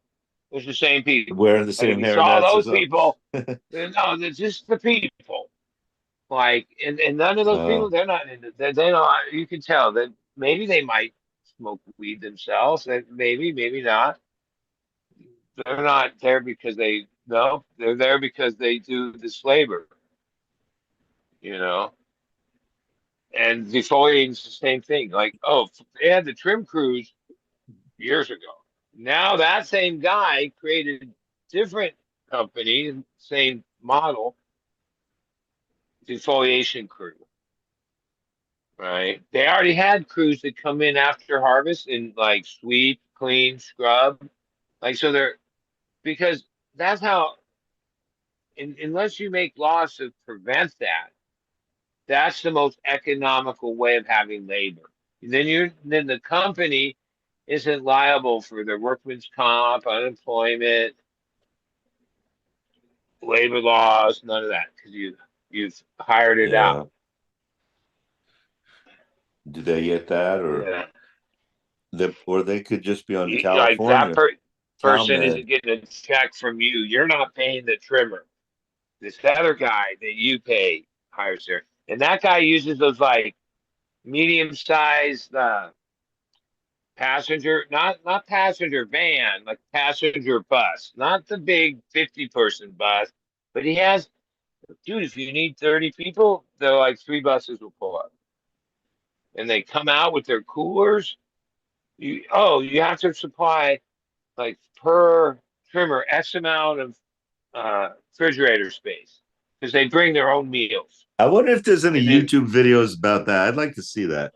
I've posted some, like I've gone into the trim room when there's like 30 of them just going at it, right? and then go in, and what it's like a room filled with trimmers going at it. I mean, I guess I've seen some in the past, but I wonder what it's like now. And It's not those were like just it used to be. gray market operation kind of things. Yeah, people that were trimmers were people that had some passion for weed themselves. Most of them smoked weed. Uh, they wanted the job because they loved weed. No, we're not in that anymore. No, it's just another, like yeah, Well, the I people that guess sew clothes, they wear clothes, but they sew fucking sweats every day, or they sew elastic into something. It's like sweatshop work. well, we've seen some of your trimmers working, but those were like, those Oh, people were getting paid good money though, not like Yeah, today and what it's like with Here, a wait. big crew coming in off a Here, wait, bus and wait, wait, wait. Let me see if I can figure out how to do this. Let's see. Hello. Share. Hey, for there. oh, Let's cool. see. Host tool. I don't know how to share He's shit on. here. He's on already. I'm here. How do I share shit? If I can go. Sure. How Yeah, do you they share? changed it. God, Start share, man. Yeah, start share. well, I don't see that. I see host tool settings. Let's see what that is. Video, audio, captions, virtual. Mm. Mine has a bar at the bottom with different things like start share. But I'm on an I'm on iPad an right Android. now. Yeah. Let's see. So yeah, hey Flora. That's not a bad way to go though, because it's got the noise canceling and it's got pretty decent microphone and decent enough camera. Oh, wait, start share. Okay.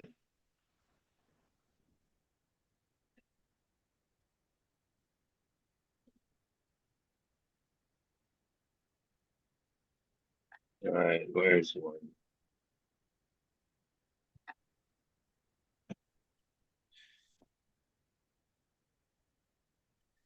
How's it going, Flora? All right, just got home. Just walked in the door. Uh-huh.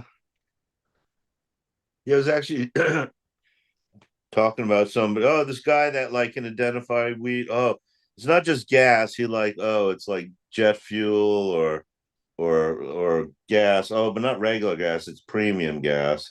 Or how you'd like, you know, you're Yeah, like that's kind of connoisseur. how I would describe like Kim 4 versus Kim D. Is Kim 4 is more like premium high octane fuel, is where like Kim D is like the fucking bearing grease, right? Parent grease, yeah.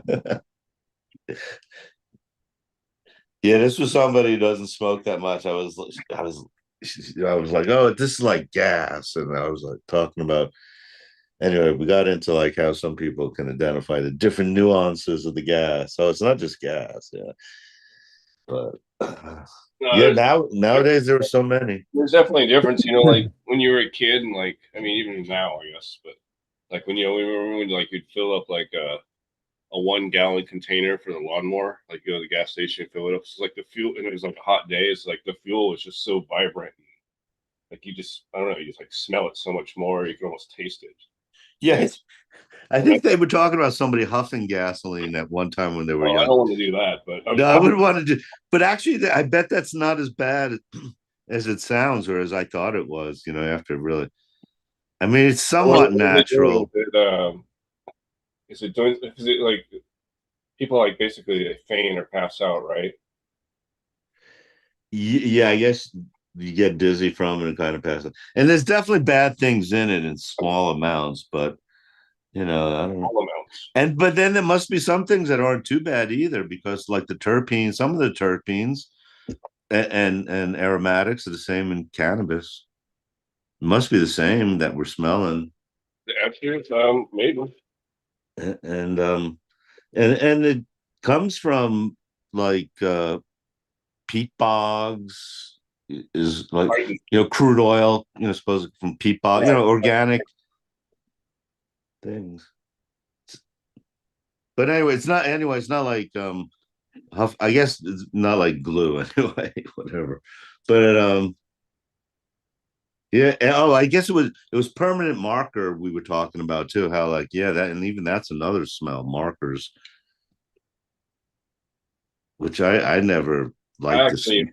I actually like that strain. I didn't think that would be something that I would like, but I got permanent marker just, right now. Good when it's growing right and cured. It's really good. Yeah, I got permanent marker right now. Yeah, I just put it in the flour.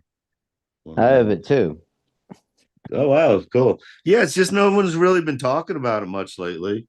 Well, it's 5 years old now. Yeah, kind of. But no, it's good that people are still growing it. We're all still growing it. Wow. Well, good Three of strains us. stick around. Yeah. Gorilla Glue 4. I got that too. That gets really stinky. I've got that too. That's still in veg.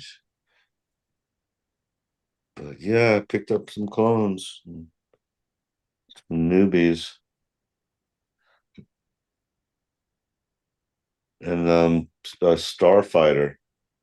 You got Starfighter? Or no, Death Star. Oh, Yes. Sorry, yeah. Death Star. I'd like to get Starfighter, just because.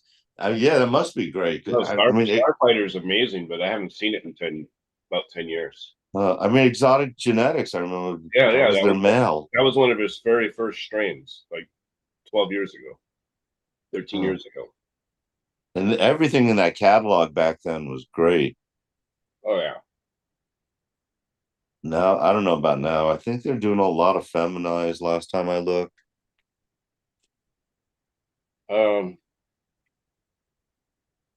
I stopped paying attention to him when he was doing like I think it was like Ruby Slippers or something around like 2019.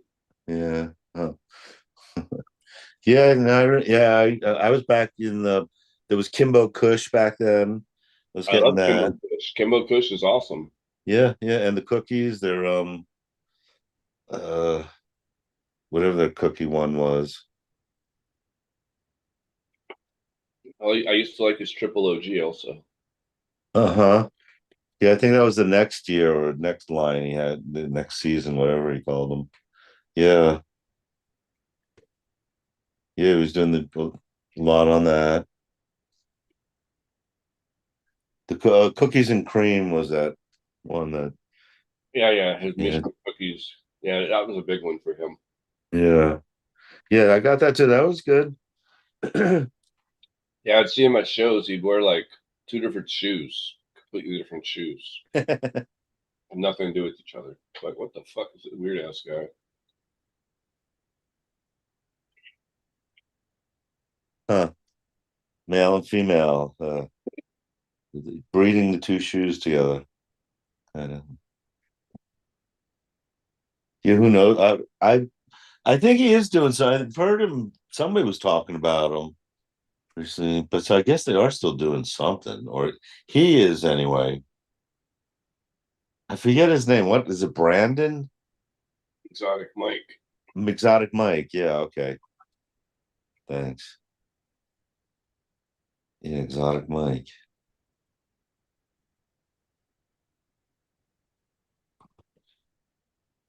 I wonder if they're still doing stuff. Take a look. But yeah, they had a nice catalog. They go way back. They were one of the first companies I started buying from. Them so cool. Crockett. I should have bought like Bog was there. I should have bought Bog. Now thinking back, it was like, oh man, there was a lot of great ones back then. And Like his lifesaver was really good. And then his people like the boggle gum, but I personally didn't because I got like the blue Play-Doh taste out of it, and I don't like that taste. But a lot of people like the boggle gum. yeah, I didn't even know who he was back then. These were like the first High Times cups Oh, I would. I in met Colorado. him several times. Uh-huh. I saw him at a bunch of different shows. He was. I just remember his booth. I didn't even maybe I saw him, but I don't know. It was pretty good. Those were wild. Those. It was always him and the old. Well, I guess it was his That's wife. what I heard. I just remember the box. Yeah, and I remember like some kind of alien or something, spaceship, something like that. Trying to sell the lifesavers. That's what he's trying to sell me a bunch. Yeah, those early shows were the best, though. Oh, And especially because there was so much money flowing. Like people went out. There were like 2-story like booths, like steps up, like the stairs up to like the top story, where there'd be like lights and music and like a whole setup. Some booths like brought couches. They had like these huge setups, they like had some pretty elaborate rugs put down. pretty elaborate like semi truck trailers that had like fucking like little like studios like smoke sesh things set up inside of them with music, and that's not some pretty. It was pretty awesome shit that they definitely had some of these shows, but Yeah. I don't think it's going to be like that anymore. I think that's done. I think it's like it's gone to stuff like the ZA Olympics and stuff, where it's like there's concerts and stuff, but it's not. It's a different feel. It's like it's very corporate now, very structured corporate. Yeah, it was really generous. Things were being given out everywhere, because Oh there was yeah, so much money flowing. I remember all these lines because people would be giving out free dabs, Free samples of everything. samples, everything, edibles, everything. Yeah, Nutrients and yeah, the new. I don't know, little Yeah, I remember one year. swag. I remember one year going to High Times cups and coming back with like a whole trunk worth of fucking different nutrients that because like there was this BioBiz company. He gave me like the whole line, and then I walked by a couple hours later, and he's like, "You want some more stuff?" I'm like, "You already gave it to me." He's like, "Oh, you want some more?" I guess. Yeah, But, they were yeah, generous. but it was actually decent stuff. The BioBiz, and then it was Yep. General Yeah. Hydro was there, and Advance. It was a bunch of them were there. So I found, Exotic Genetics. They have a 2026 release. Baker's, and they might have more than the Baker's Dozen Reloaded though, with like something called Royalty, Wicked, Fabuloso, That's interesting to me though. Stinky Twinkie. Now something's it says Stinky jealousy. Twinkie. Something's crossed with jealousy. Yeah, Stinky Twinkie, Purple Pineapple, Baker's Dozen. So this must be a sweet kind of, maybe doughy and sweet. Yeah, it looks like cookie doughy and kind of stuff. Jealousy cross Baker's Dozen. Baker's Dozen. That might be their mail. It looks like all these are crossed with Baker's Dozen. I don't know what that is.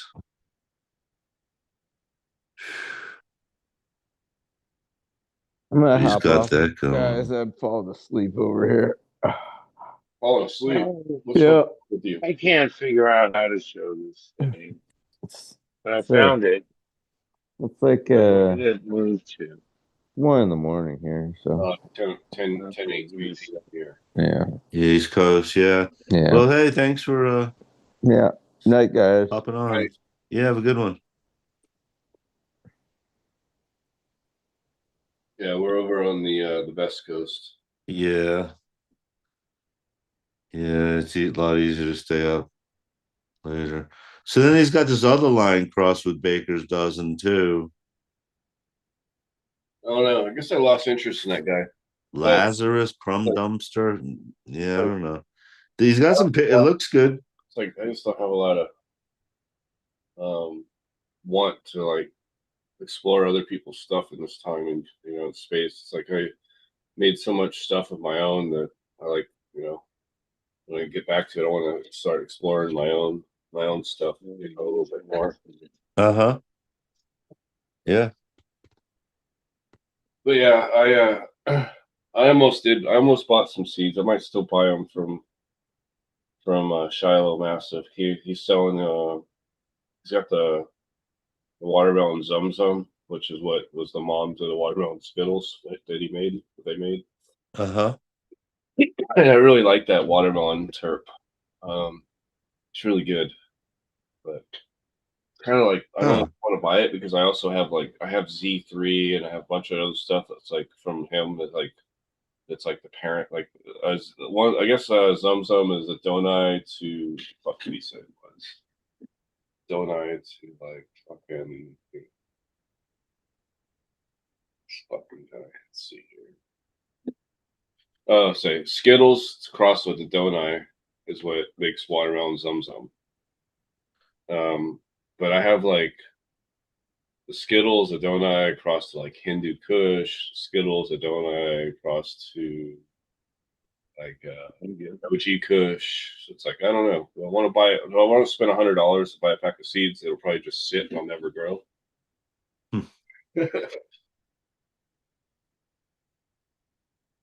Yeah, I hear you. I don't know. I collected a lot of seeds like baseball cards for a lot of years. So it's like stuff I'll never. I thought it's really interesting. There's a lot of stuff in my collection I think is really interesting. And it's like you don't want to get rid of it because it is still interesting, even if it may or may not pop because you never know because it's fucking old now. But at the same time, it's like I don't know. Maybe you collected baseball cards in the '90s. And it's like now you see baseball cards in the store, and it's like they look cool, but do I really need that?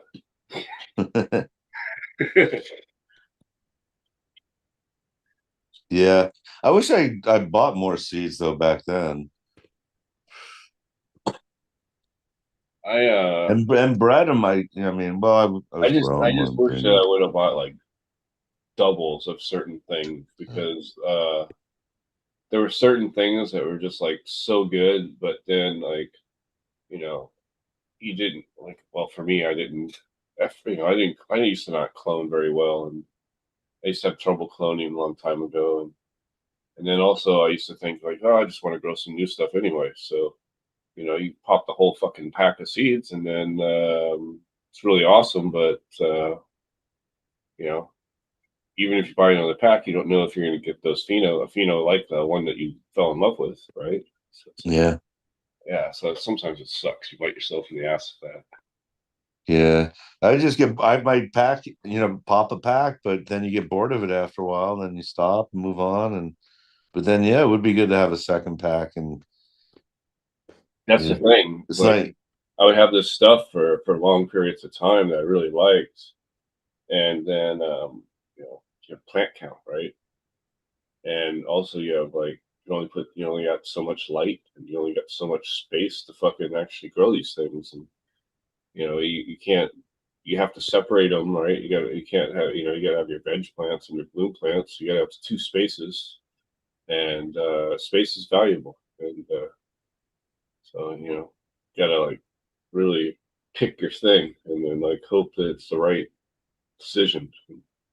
Sometimes it's not. That's why we all have those ones we lost. We all have a strain or clone or something that we used to fucking grow that we lost because of shit like that.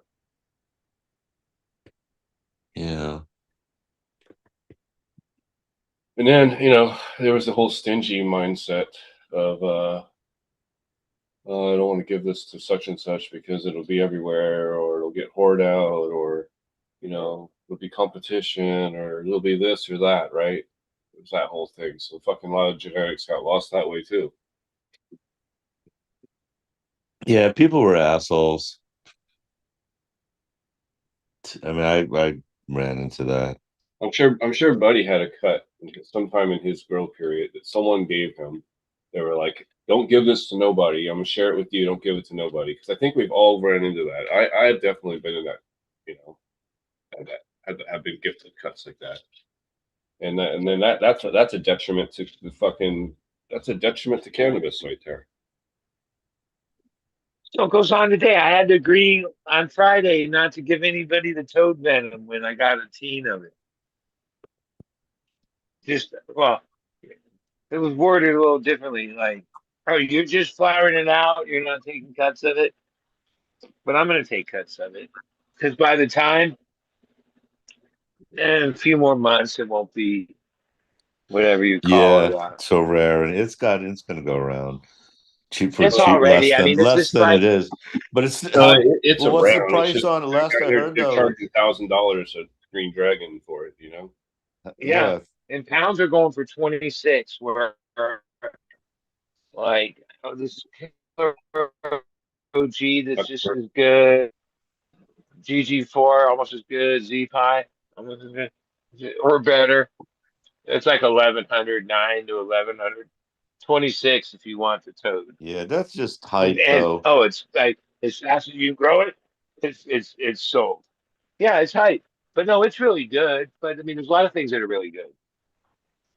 So Yeah, yeah, is it worth? I've been given. My nephew gives me a couple ounces that I trim myself. Like he gives me, it's fucked. Cause yeah, I'm not.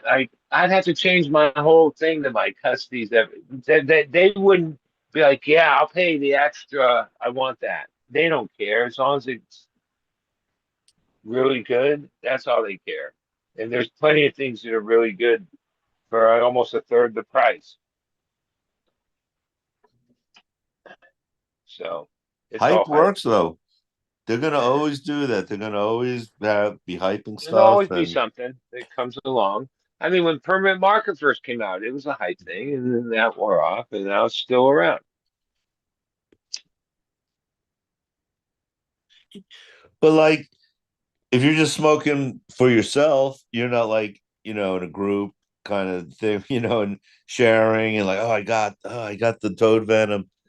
And most Gatekeeping, likely they you'll be call just it. as happy with something else, a lot, something else, one of these other really good They strains that are. call it gatekeeping. Gatekeeping when people try to hold certain genetics. Yeah. But then, you hear about it on Facebook and there's hype about it. And so, so if someone, someone I knew had it and, hey, come on over and smoke it, I'd be like, yeah, sure. So, yeah, I Yeah, could you see. enjoy it. Anybody that likes weed would enjoy this code. It's really good. It's a cookie derivative, but But the hype um, works. Whatever's the latest, you want to try it. You hear well, people people love talking hype. about it. People fall for hype. It's not. Yeah, it just It's not. works. Hype is never. It's never going away. It's like there No. was hype before there was Instagram and the internet, right? Yeah, It was yeah. just it was just done differently. It didn't like have like a viral aspect to it. What's your go-to buddy? Would it be? I mean, if you had it, like, what would be your go-to strain? Mendo. I love And Mendo. Perps. Yeah, Yeah. So or Nice. if you had a bag real of good Mendos. you had a bag of Mindo Perps and you had a bag of that toad venom thing, you're gonna go I'd for the take the Mendo. Yeah. Right now, here's this. This is like pure gas. OG right here. I got a couple ounces. It's really good.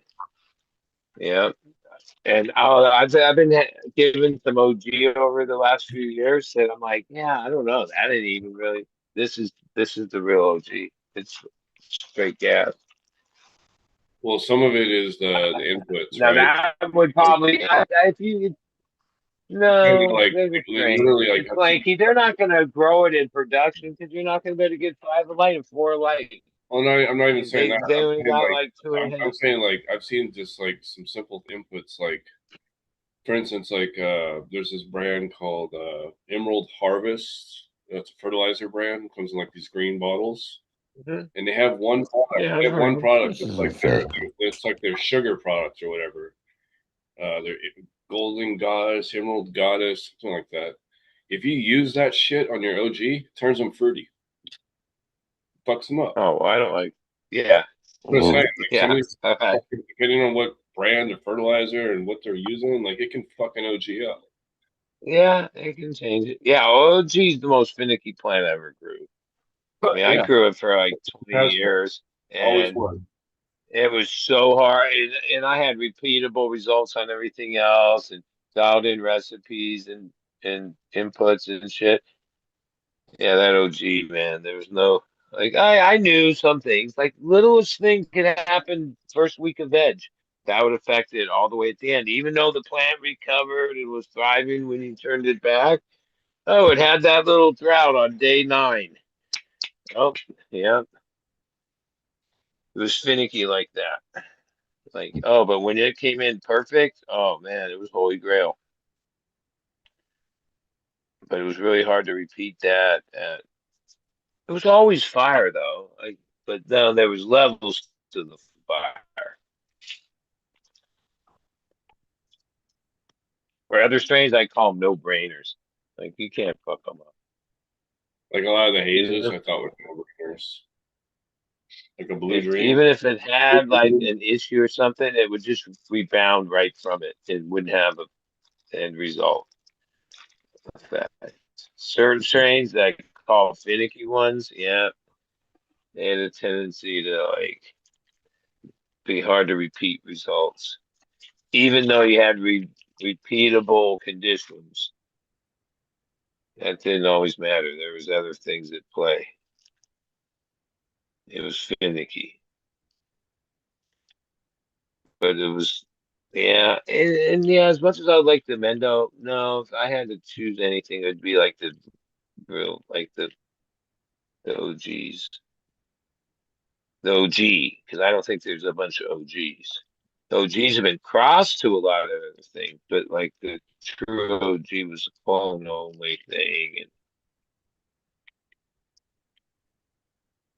and I'm no breeder. I don't even know that plant would seem to be a weird plant that might not reverse easy, and I don't know how breeding it would be. I don't know. I never reversed it. I've only crossed into it.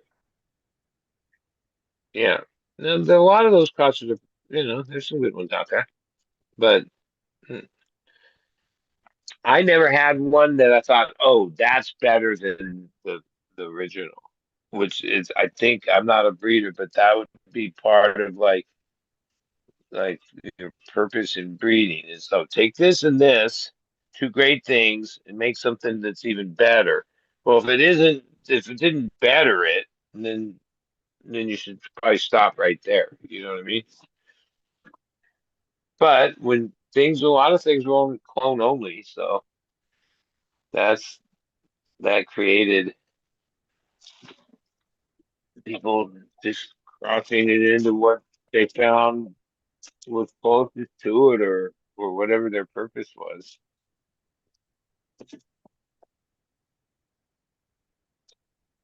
I don't I don't know shit. So I know there's a lot to know, and just when what you about think you know it all, there's SFVOG? more. Good. Yeah, I love that because like No, my favorite, I got a pack been a right while. here. I just haven't not ready to pack a Blackwater. That's Mendo Perps Like, crossed into SFE. that's not as And good. that's one of my favorite strains. I didn't like the, I love that. they had like licorice terps though, didn't it? No, grapey. Well, there was different phenos that I were don't different. know. There was I used this to get one like that was like the pink purple. That's the one that won super the dark. cup. Yeah, super Yeah. dark purple, almost black, and fucking like this like licorice type Well, no, thing. I the hated it. purple came from the inside out, not from the outside in. So on the one pheno, there, like, you can pull up these threads where there's all these pictures back when it I'm sure Blackwater was a hit.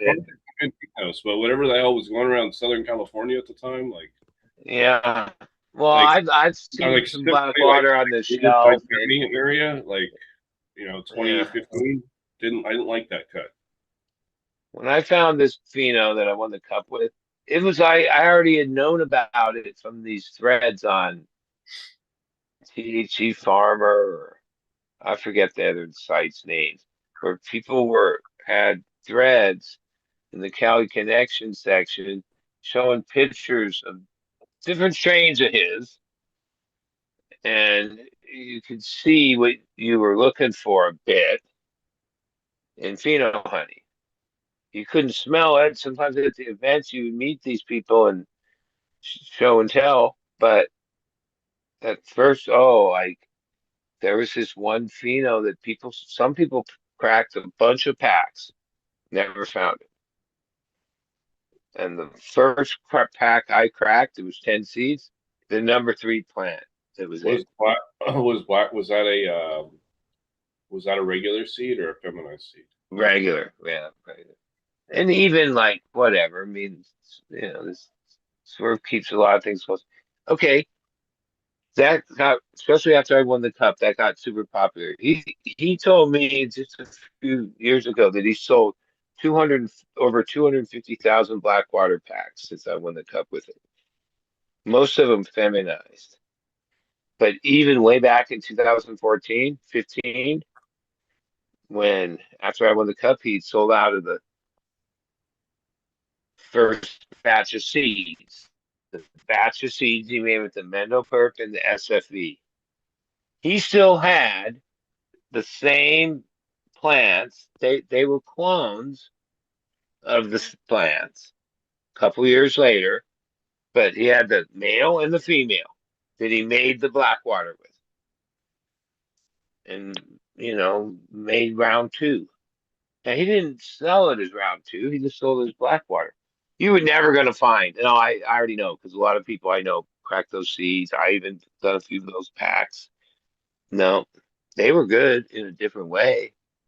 But that no, maybe after 1,000. No, because just because you have the same mom and dad, that doesn't mean their babies are going to be the same. You know, it even could be like, oh, you pollinated it at this time of year. The moon was here. I don't even know what factors go into that. But like I don't, and maybe the other strains are more repeatable. Maybe other ones are less repeatable. But from my experience, when I could see from the inside, yeah, a lot of times when you remade seeds with the same parent stock, you didn't get the same thing. Sometimes you might even got something better, but not the same. That's not how nature works. At least that's my uneducated, experienced Yeah, no, yeah, point of view. right on. That's it. Has a lot to do with with the parents. I mean, I think those genes are there, and it's possible to get pretty close. There's literally But stuff that like I've where it's like it's so dominant, like that, like the stuff will look just like the female, tastes just like the females. Like 8 out of 10 females yeah, like the female. It's like there's some stuff like that's just so dominant. yeah, And yeah. then there's other stuff where you need to have something. If you really want to find something like what you're looking for, you really need two opposite things. Like And there's one thing with Kev, so many variables. I mean, there's like we all kind of from growing know the major variables, but there's like so many variables. there's a lot of nuances to it. Yeah. I mean, okay, we know that the moon and the cycle of that has some play, whether you're indoor or outdoor, right? I mean, that's why some people crack seeds on the full moon or whatever. Farming is, and I do the full I moon. don't know if science knows exactly how those cycles really play in day out, but every day is a different day, right? And even a half a degree temperature could make a difference. Uh, all the things, and even things I'm not even sure we know have like roles or part of the variables. Yeah, and the chromosomes are always different too. Mix up. What altitude? I mean, you could be at sea level, The you could be at genes mix 1,000 up on feet. the chromosomes. That has something to do with Yeah. how But things then, play out. and then some type, some strains, varieties, though, that you'll get more likely the same. It's that same thing of like, but you may not, if you get the trace you want, the thing with like Cindy 99 and just more homozygotic, with the two genes or the two chromosomes have the same genes, and that gives you the trait you want. But a lot of these traits, though, it's not. You need these two different, you know, the genes from the on the from male and Cross like father and some indica and some sativa, that are totally fucking opposite, and it'd be a lot easier to fucking find out what you're looking for because it's not gonna be one or the other. yeah. Well, I mean, you do some breeding, Flora. Things So like if you that. made seeds and then whatever, a year or so later, have the same plants, whatever, the same, not a seed of those plants, the same plant, cloned only or whatever, and remade seeds, and then they were basically the same as the first batch of seeds you made? Or do you agree with what? I use the same when I've made more of certain seeds. I use the same parents, so clones of the same. Okay, but same parents, meaning that meant that next batch. Identical clones.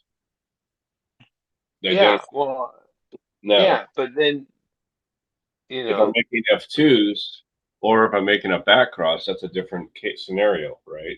yeah, So if yeah, I'm making F2s, I'm using the children. I'm using a brother and a sister. If I'm making a yeah, back cross, I'm taking one of the children and back crossing it to one of the parents. yeah. And each of those have like slight variations in how it comes Well, out, right? they're going to have slightly variations, and then whether you back cross to which parent, that's going to make a big difference in variation. Yeah.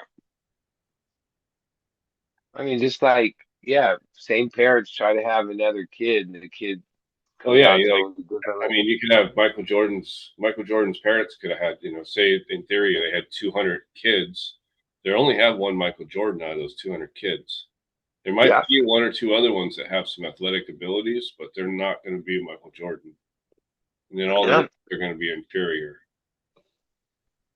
Yeah, yeah. the genes Well, mix up. there might have been one in there better.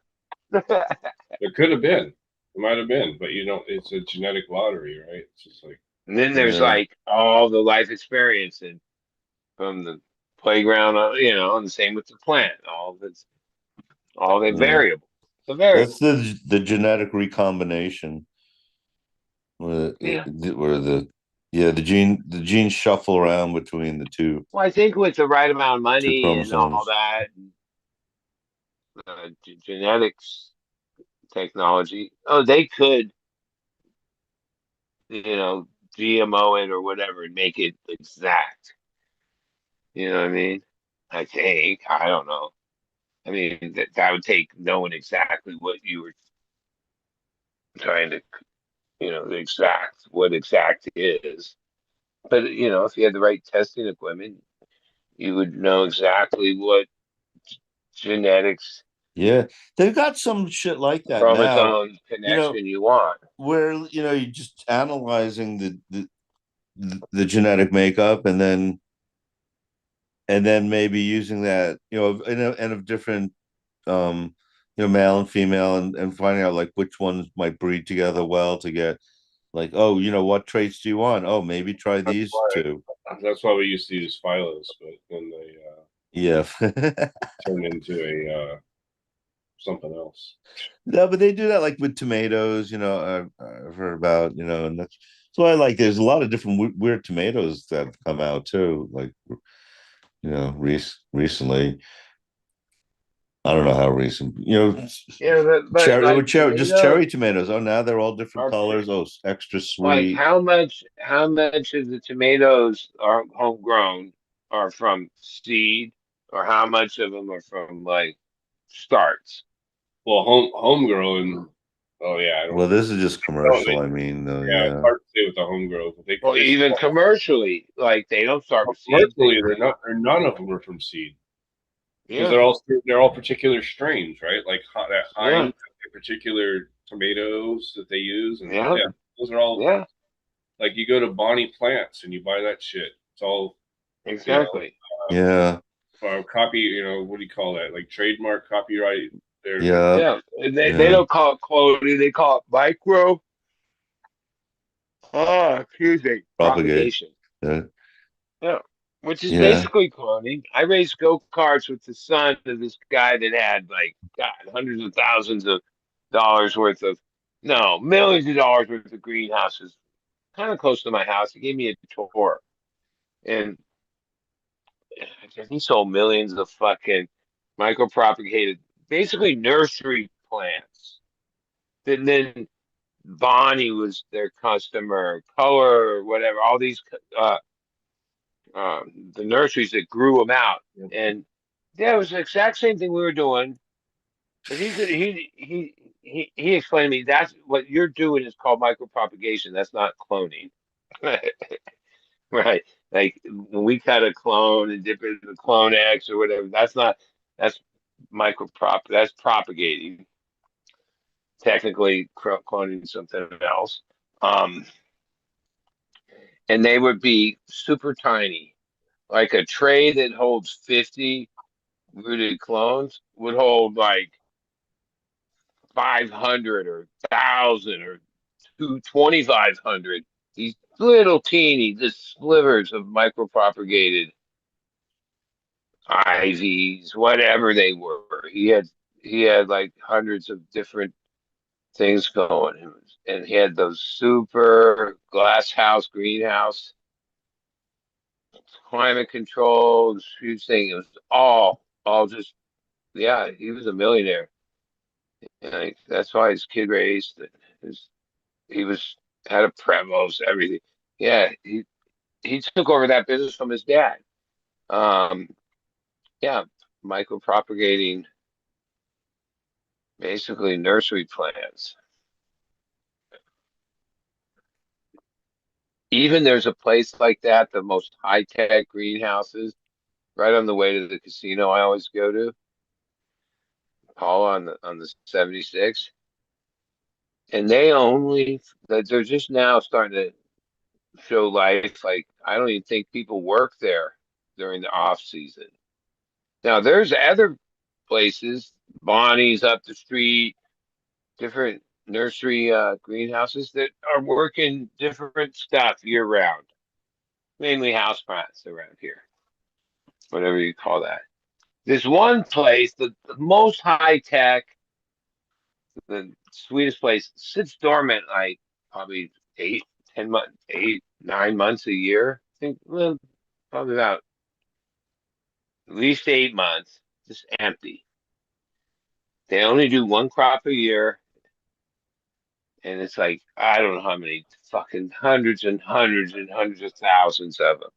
Poinsettias for Christmas. Right? It's like this poinsettia farm. And they only like even propagate, get the whole thing fired up. Yeah, like next month.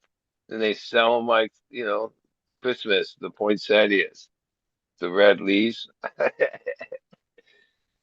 Yeah, I always looked at that place for like 25 years and thought, God, what a waste.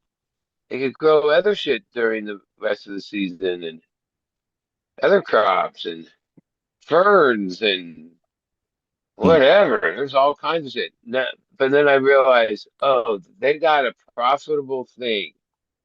Like, oh, they're like a known business in the poinsettia and have customers and distribution. And been doing it. I don't know. I've seen them doing it for 27 years now. Um, but yeah, they got the highest tech shit, like the expensive glass greenhouses, climate controlled, everything. And all they do is poinsettia Huh. once a year. There's a whole Poinsettia. story behind that plant Yeah, about with there's Mexico, yeah, it's and the people that have it and the genetics of it, and there's a whole thing. Yeah, there's a few varieties, and they but kind of it's hyped that. They kind of hyped that, as I remember, right, into being something for Christmas. oh, it's a Like Christmas thing. somebody had it on a show, on a talk show. I Yeah, think kind of got the hype going. At like, some of these things that were like lucrative, like business things that developed in humanity was like perfect timing. huh, Like the right situation created this thing, that you couldn't have huh. like forced to happen. It was just No, well, they were the people in the right place at the right time. And that's still to this day. Like a lot of the people that, strike it rich or, successful with a business, an idea, tech, all these things. Yeah. It was them being at the right place at the right time, and having a little foresight into what, that's always part of it. They had a lot of those people that are successful that way can see, like, have that vision of what it could be, like when no one else did. They had like insight, and it turned out they were right yeah, because they were at the right place at the right time. Now, if you tried that 10 years earlier or 5 years later, oh, might have missed totally. yeah, yeah. I think the poinsettia thing was like a talk show, and it was around Christmas time, and just on the desk they had maybe one or two of those oh, red and green, and it was like, Yeah, and somehow, and maybe they commented on it, and somehow it became like, oh, this is what you need to have for Christmas. This, this makes your house feel Christmassy, and so yeah, it's even lasted to today, and yeah. people still My buying wife them. had a couple that she got to year keep growing, but that's a plant that's like Kev's plant that typically after the season it dies. But Yeah, it can be like kept alive. it was something to do with Mexico too, where they found it Yeah, or something. You remember that? I don't feel yeah. some of You this, know, I know what you're talking about. I don't remember the details, but yeah, it's like a and somebody brought it yeah. up, and yeah, it's like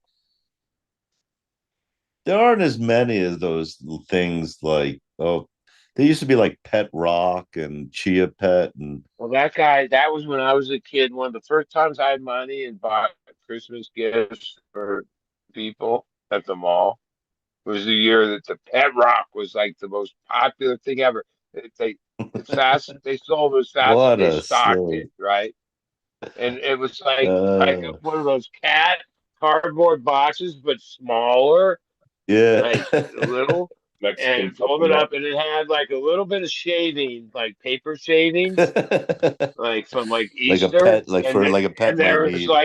there was like a rock, a stone in there, like the different ones. They were like some of them were rounder, some were this color, that color. They were just rocks, Man, and what a gift. everybody had to have one. Like, Did it oh have my like a God, few sayings on it or something like, or reasons about like, oh, easy to take care of. Oh, yeah, yeah. it won't die It on had a you. bunch of jokes. This It pet was a won't die gag on you. gift. It was a gag Yeah, gift. gag gift. I've always wanted to search that out to know what the guy's name was and like where he got this thing and how rich did he get? Because as cool as it was one year, it was done the next. Yeah. You There were a know, bunch of but things like some of that. those fads you can bring back if you timing it right place at the right time. Maybe. I Oh, wonder. the Well, pet rock would come maybe you back. can't, like I'm thinking like they were like sea monkeys. That's Oh kind yeah, of another yeah. thing. And like even We Magic were 8 when Cube. I grew up. Each Christmas would be certain gag, kind of like gag gifts or whatever.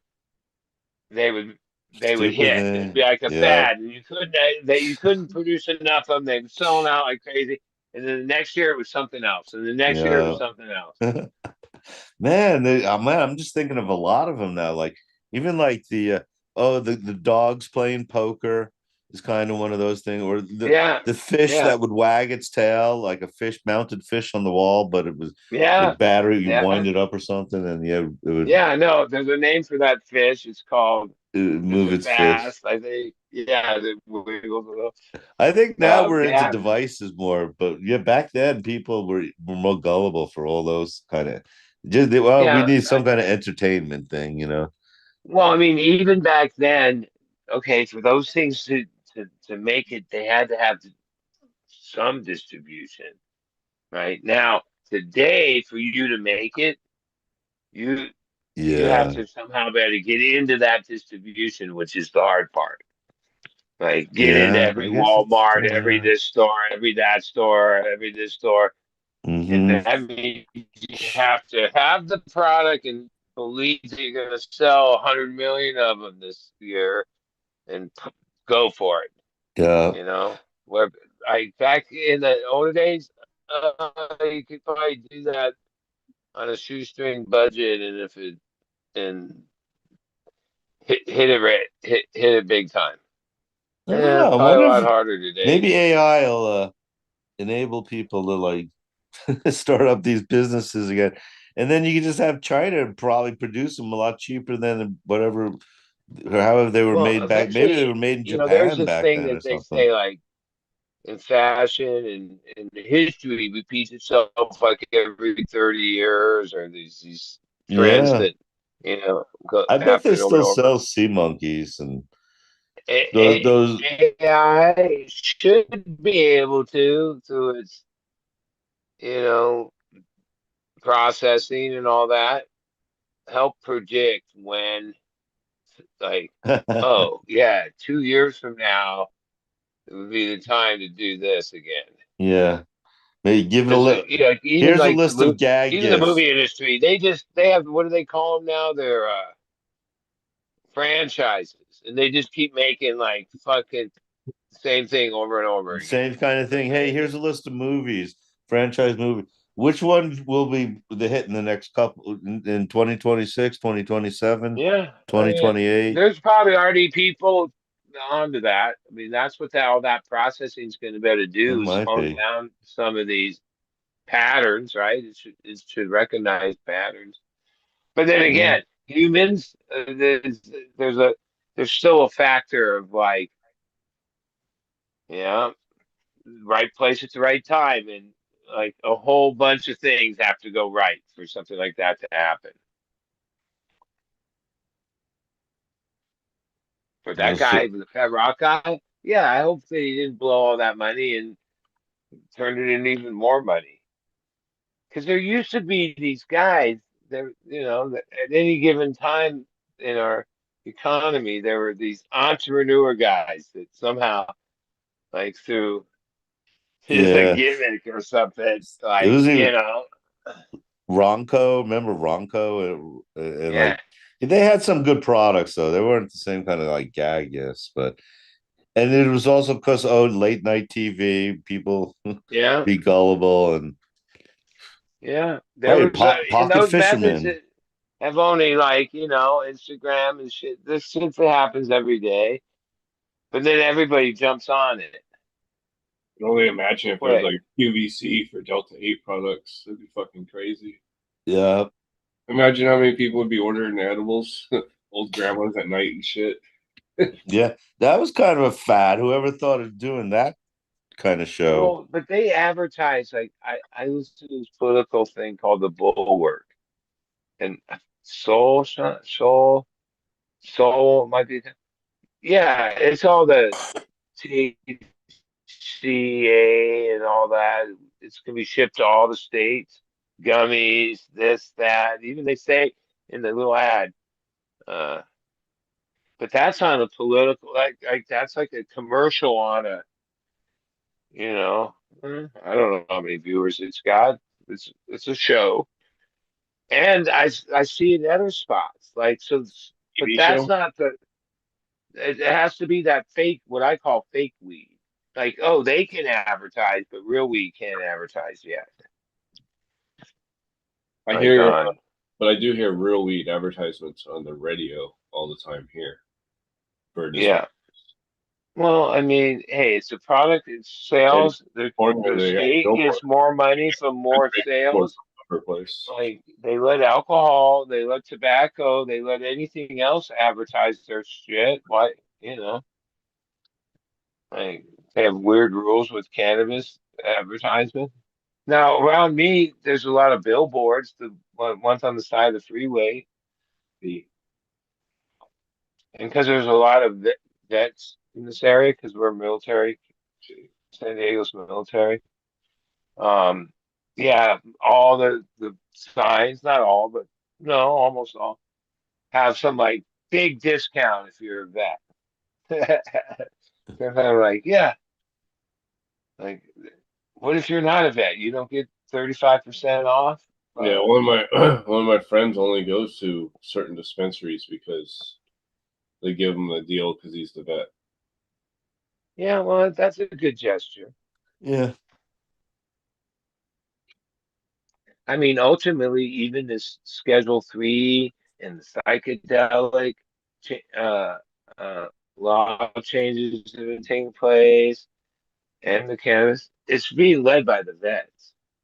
Like even my Schedule 3s, oh, because it shows PS, PTSD treatment and different things. Like the vets are kind of like where it was the AIDS people that got medical marijuana going when the AIDS crisis was at its peak. Now it seems like who's moving the torch further or the goal line further is vet the the benefits that some things might have for vets. Then there's more like that. That's like that gets politicians doing something. That's what I've noticed. Regular old folk, yeah, not so much. But if it helps with that, oh, now you might better get it going. That's good.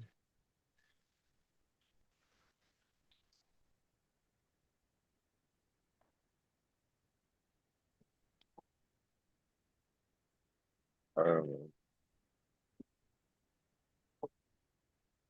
all right, I'm about ready to go to sleep. I gotta get up at 6 in the morning. Getting tired. Yeah, I could be. Uh, Normally, if I wasn't getting up at 2, I'd just have another cup of coffee. But I had my last coffee around 3 this afternoon. There's good soccer games today. I don't know. I think there's miss. They went into overtime 0-0. Colombia versus Switzerland. Who won that one? No one knows. I have to Google it. Yeah. Because today, the really good game, like, man, that was a good game, was Argentina versus um fuck, we got um Oh yeah, Egypt, right? Is that right? Egypt. No, it looks like E- Argentina is the reigning champ. I mean, They're Messi's on good. that team. They're good. Yeah, I mean they've And won the cup before. They've gone all the way. yeah, they won last year. Them in And they were getting Brazil. beat, and it looked like it was over. It was only like what 15 minutes left. They were down two, and they were actually down more than that because there was offsides and when they took a goal away. Egypt was kicking ass Who actually won? somehow. Argentina won, man, 3-2 with like a minute left in Yeah, so they're extra going. time. So, so what's Yeah, left? round of eight's coming up. Round of 8. Yeah, this weekend. And so whoever won Colombia versus Switzerland, which I'm rooting on Colombia because I think it would be good to see Colombia play. Yeah, that'd be cool. Well, yeah, I saw a thing that pointed out that like even though let's say Iran and Egypt, they're not really like friendly countries to each other. But when Egypt beat Iran, the Iranian like people root for their team, their own country, but then what they root for is their own continent, right? Yeah. Right. So like even though they're arch enemies in their game, when whoever wins the in the World Cup, the fans go with the people from their continent. Like, oh, okay, any of the countries from this South America, well, okay, all the Brazil fans are rooting for Argentina now. Even though if Argentina and Brazil played each other, it's a fucking they hate each other.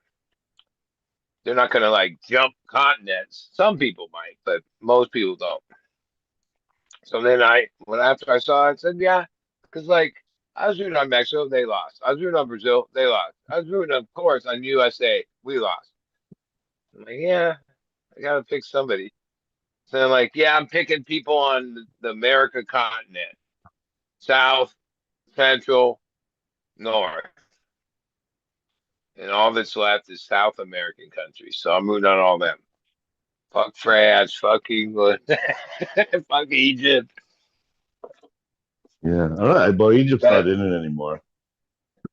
no, they're But out I don't today. know. Is France? I think UK France is the still is. best team, Is England and still in? But are they still in it? and They're still in yeah, it? Yeah. That's how and I the think base. the last year was France versus Argentina, and Argentina won.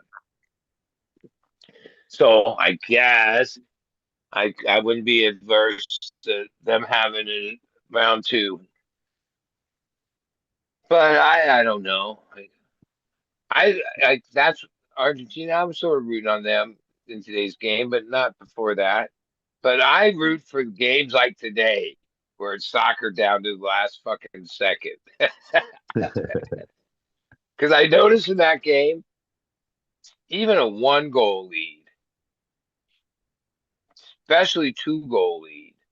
And then the team with the lead doesn't even try to get goals anymore. They just go like hunker down and not let you get a goal. They win. It's so hard to get a goal.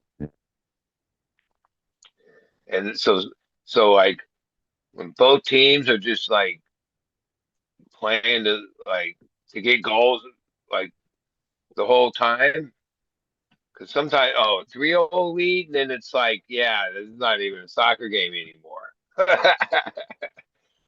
And if you're a decent team with a good defense, it's if you're not trying to get goals anymore because you got to lead, you can defend, and that shit gets boring to me because sometimes it's like, oh, they played the first 20, 30 minutes, and then when one team got an advantage, then they I don't know what they call it, the setup, they stop taking chances and and Yeah, you know what I mean? try not to make any Yeah, just mistakes. don't let them score a goal. Yeah, Okay. yeah, Where I get it. Same thing happens in hockey. Same thing happens in all the sports. In football, you get a certain lead, but sometimes in football, when a team switches to that mode, is what beats them. You know what I mean? I don't know, but I've been getting into it. I watch it, but there's been a lot of games where it's just been like hours of watching the most frustrating thing ever. It's too hard to fucking score a goal. And then they happen out of like nowhere. So, you know. yeah. And here's something else I know. So, like, most of the time I watch with my friend Fabio, Brazilian guy. He's really into soccer, Brazilian team, of course, but he speaks Spanish. And sometimes when I'm there, I'm like, yeah, I don't care which we listen to it in. Because, well, one, just the way they announce it in Spanish sounds like a much more exciting game, even though I don't know what the fuck they're saying. All right. And because it's like on Telemundo or it's on Fox. Dude, you know how many commercials they show on the American coverage of a soccer game that they don't show on the Mexican channel? They never go to commercial during the game in the Mexican channel. Yeah, I these watch are all that. watching on the Mexican channel way better. It's just more exciting. It seems like Yeah, everything about yeah, it better. that's what I'm saying. And then my friend is explaining to me, yeah, they know all the players. The announcer knows is calling the game, where the Americans are like not really, like not No, in the same way. boring. Like watch on Telemundo. It's way better.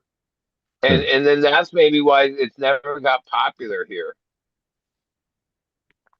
because even the people that are announcers are like, yeah, remember football? We had like and baseball announcers that were famous, Vin Scully and Howard Cosell and whoever, all these people, because yeah, that they were a lot of what made the game so exciting, the way they called it.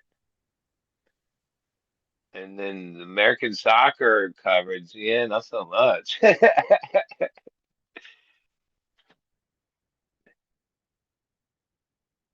But we'll see what happens. Yeah, now we're getting down to like all these. If you're still in it, you're good. And two really good teams matched up with everything on the line. It's like it's the same thing as college basketball. It's round robin. You got the first couple rounds, and then by the quarters, yeah, somebody's gonna win it. Well, yeah, of course somebody's gonna win it. They can't do Yeah, that. but when you start getting close and you sniffing it out, I mean, yeah, yesterday I was sort of disappointed because yeah, Mexico I was rooting on. I was rooting on the USA and I was rooting on Brazil for the last weeks. They all got knocked out. Boom. And they were all pretty good teams.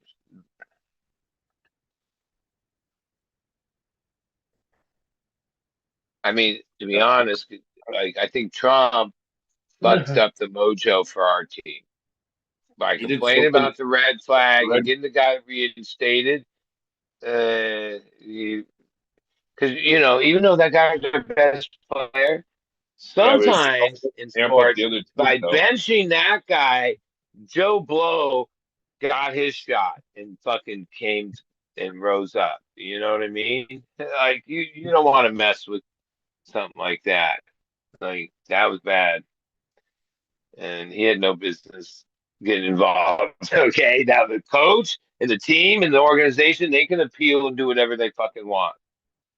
But no, like that'd be like the Super Bowl, and there's some questionable call to enable the team to win the game and then somehow the dude picks up the phone and calls the NFL guy, and goes, "Yeah, no, that ain't happening, dude. Presidents don't shouldn't get involved in sporting rules.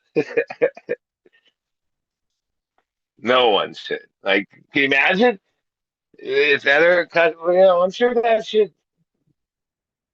The countries do shit or people do shit, but I think that threw our mojo off because like we didn't even look at the same team, dude. We got beat 4-0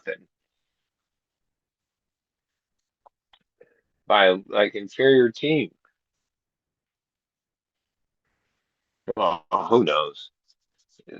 It's like they say on any given Sunday. That's like that old motocross movie. Like anyone can win on any given Sunday. You know what I mean? Sports should always be that way. Anybody can win at any time, even Yeah, the underdog.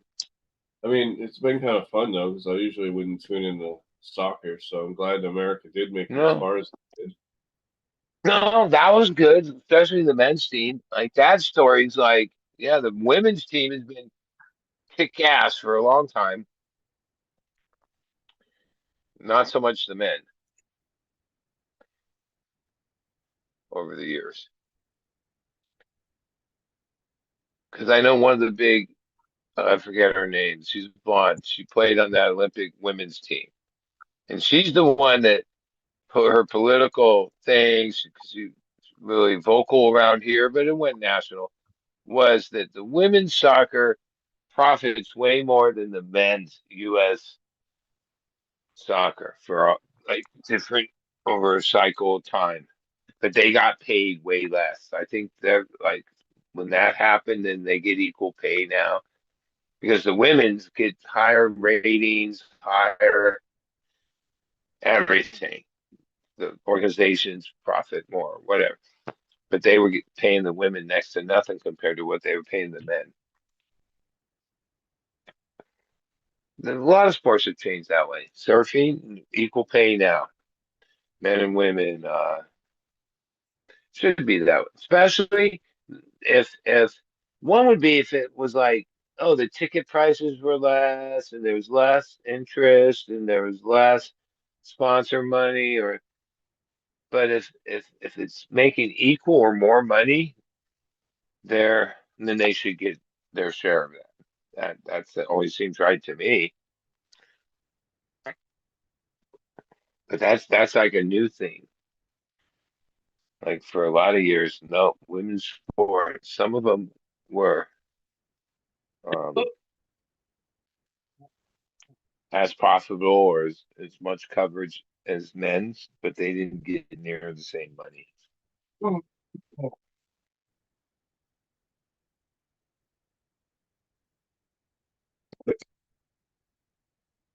Yeah, And in surfing, women used to actually surf like, oh, if they were a pipeline, the men surfed pipeline, the women surfed like a less dangerous break. Okay, so many years ago when they gave equal pay, they changed it to then they surfed the same.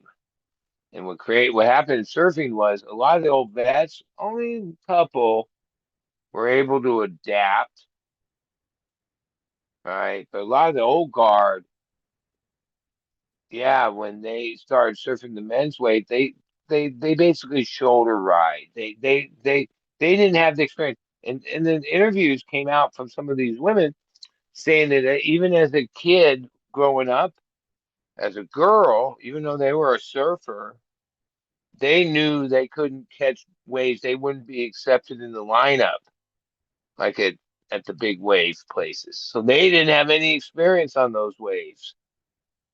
Where then now the top, a lot of those women aren't even competitive. They still in, but no, they're not the same level as this younger crop, teenage to early 20s of girls, women. Yeah. Yeah, they grew up knowing that they were going to have to surf the gnarliest places and are like gnarly. They don't ride the shoulder. They're right in the fucking right in it. And yeah, Caitlin Simmers. There's a bunch of them. The new guard, but a lot of that is the girls in their 30s and 40s. Even though they travel the world to surf, no, women didn't surf the prime spots. They didn't have respect enough to like in the lineup. So they didn't hardly ever ride pipe when it was cooking. Because when it was cooking, the men had it locked down and they weren't sharing it. They weren't sharing it with the girl. That's just human nature, right? And I follow chess. I still can't understand chess What? because women Chess? compete totally different than men. And you would think it's just a game of thought. It's not the physical isn't part of it. So there shouldn't be no like even the top women they can't match up against the top men. They're on totally different like point ratings and stuff. Like it's just assumed that women aren't as good at chess as men, which I don't that doesn't make sense to me because it's not just a game in your mind. But it's athletic in the sense that your mind is powered by blood, and the flow of your blood enables you to think. Like that's why most chess players, once they turn 30, they decline. Which that doesn't make sense because you think, well, it's a game. Why wouldn't you just get better into your 30s and 40s? You have more experience. And it's because that's how you can prove that chess is a sport, a physical thing. Because well, they do eat kgs and shit. When you get older, your blood isn't flowing as rampant or as so it slows down your thinking or your reaction time or your depth of thought than when you're younger and your blood's like at its prime. That's what they and men have more of that happening than women do. So that's why women aren't as good as men. Even though they're really good, they're grandmasters, but their point scale's different. Like they're like in 24 to 2500 is the top. For men is 28, 2900. No woman is that rated that high. And there's some gnarly women chess players. They're not on the same level as the men. And only men have beaten Stockfish, not the women. Stockfish is the computer, the AI master chess, which only a couple people beat it. And both of them, well, the two of those stories, the only way you're going to be able to beat it is do something like totally unorthodox. Like if you just play straight up best chess with it, it's going to beat you every time because it's been trained on that.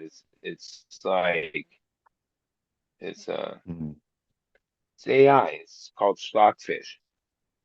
So like when Magnus beat it, oh, he did what was like a triple blunder, like sacrifice something like third move of the game. All right. That was his strategy. Because then once you did that, the AI, the stockfish didn't know what the fuck. It like threw it's off its game. It didn't I couldn't imagine that you did it or like what's going on here. That actually seems to happen a lot. Like you sacrifice your queen, take their queen, they take your, and then like a lot of people don't know what to do once you take their fucking queen. They panic. Yeah. Yeah, no. Like so like the other guy that beat stockfish used that same thing. Like you're gonna have to like do something unorthodox, most pretty much dangerous to yourself or you know a blunder. But but that like but then like Magnus said, that will never work again because once that game happened, then that became part of its training. That became part of its knowledge. So it won't fall for that again ever. Right? But because like as the better players play the stockfish, it gets better. And players, as they get older, don't get better. But stockfish is always going to get better. It is, because it's AI, right? And and it was like already happening and going. They had different names for it before stockfish. Chess was one of the places that helped them bring AI to realization. It was like one of the places that they first started using the infancy of this type of technology in a It was in a like way. IBM Code Blue or something Blue, Yeah, Big Blue, yeah, yeah, yeah. and they were. Where chess was like a place that if something's intelligent, you know, it would take some intelligence by the computer to actually play chess with somebody, you know. Like talking about the blue gene. Yeah, Watson. That's Watson, what. there was a whole bunch of them. And they've beaten most people, but there's been a few people that have beaten it, which is always taken a task. Like at this point, hardly anybody can beat Stockfish because the difference between the earlier generations, they didn't, they just used the set program they had. They didn't have the ability to learn. AI and the new computer, oh no, everything's training. They're just getting better.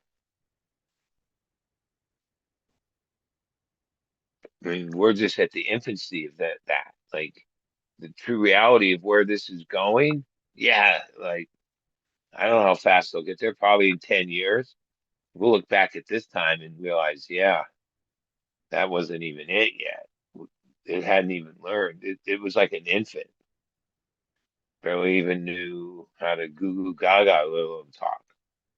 And then 10 years from now, oh, this fucking thing's gonna know everything and have everything. And these data centers are gonna hold everything. And it'll be able to process it even faster and share with the other ones. And who knows? Quantum, whatever they call it all. It seems like it's infinite. Except for the universe is infinite, but I'm not so sure the computer is infinite. It might seem infinite now, but I have a feeling no, it's finite. It can only go so far. It can only go so far. Where man or humans or life, I think we could go infinite. I'm not sure the X and an O and a computer chip and whatever all that is has infinite. I'm voting on it's finite. Even though we're just barely the early stage, eventually we'll go to the outer realm or the outer rings, and we'll realize, yep, it's finite. It can't go any further than this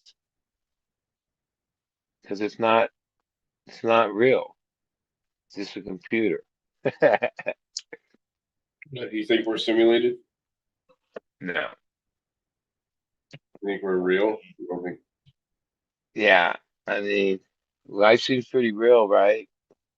Do you think The there's going to be reality when you do you touch a think there's gonna, tree or Yeah, it wind seems pretty real. blow, hot day, a nice looking woman, I mean, or a cute dog. AI is supposed to be indistinguishable here in just a few years. Yeah, I don't know if that will be nature. Nah. You think there's a going to be a magic? I You think there's going I to be a don't magic know. guy though that's going to come back and be Well, I think once we get to like whatever I call it, the outer rings, then humanity will go back to like what's most important, nature, what's real, a lake, everything else, the earth, right? Like so far we're like thinking, yeah, fuck, the earth's gonna be fucked up. We fucked that up, but we'll have this virtual place that will be better, or will be whatever it's gonna be. Like it's gonna solve all the problems, or it's our future, or it's gonna make things better, right? I don't know. I'm not so sure. But I don't know. And then I'm also like in my mid 60s where I'm like, but yeah, what most likely what I'm did you not gonna actually know. but didn't you ask yourself these questions when you were doing the DMT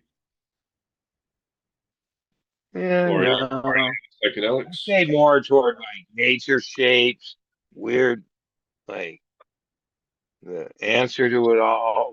Like somehow a couple of times I've been on this thing where I was just about to like be shown or or learn the I've learned some shit there. And it's not, it's definitely not even though it's like But psychedelic that's in kind this of weird looking way, into it's yourself, right? nothing like virtual. It's not a virtual place. It's like a real place. It's like it's real. It's not like that's the trippy part about DMT trips. It's like seems like it's this animated virtual thing when you would try to describe it, but when you're in it, it's anything but that. Like it's not. No, like I don't think even AI, even when it gets to like Neuralink or whatever, is going to better say, "Oh, can you give me a simulated DMT uh,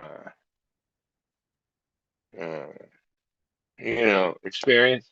It's not going to be a great one. No, It'll be like, that a lot of that like psychedelic stuff has a lot to do with setting and what's yeah, going the setting, what's going on in nature, your life. Well, what's going on in your life as right, well, right? right, and the setting, your environment around you, and Yeah. you know, like even though I've done fair share inside, some outside. Not so much of it way out in nature, but that's probably where it's probably best. Way out in nature, not on the edge of town nature. I don't know. But then again, like I kind of stopped chasing that one for the last couple of years because like I had enough times to realize, yeah, it's always gonna seem like you're gonna get the answer. That's the effect of it. But the end, like, oh, I used to feel that way sometimes, like really high in cocaine. Like I was like, somehow I was like, something was like really important was like coming to my thoughts or my understanding. Except that it was like the the next day or 15 minutes later, it would be like that was just like that wasn't real. That was just like a feeling. Wasn't like a I don't know. I don't know. I feel like Like, I feel like there's like a I don't know about you the can learn things that you learn things or you think you learn things, but yeah. I've also felt I learned more things without any of those substances. I also feel like You know? the biggest part of like the LSD thing is it's just like it's like a Yeah, mental reset. It's like there's that part of it. There's that part of it. That is probably more part of the reality of it than like what like searching for some answer to the universe or something. I don't like. Is there one? Or you already know what that is, right? Like the reality is all you have, right? Because like yeah, I was high as a kite and thought I was like fucking all these things. And then after doing that 100,000 times, it seems like, or tens of thousands of times, or who knows how many times, 10,000 times. Yeah, it's like, and now I'm older. I'm like, yeah, but did you ever really, like, did it ever really, like, amount to anything other than a trip in your head, or you know what I mean? Some people, maybe everybody's different. And the next day, you're back to the same old grind.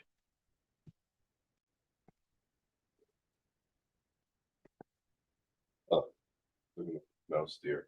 Like, I remember when I was deep in the acid game, my mom and dad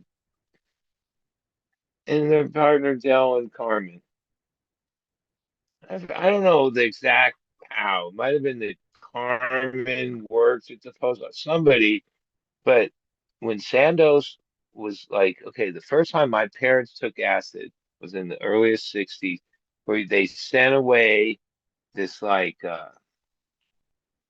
postcard that was somehow passed around where you were requesting a single dose of Sandoz LSD, which was legal internationally, from Switzerland, where they just invented it or whatever.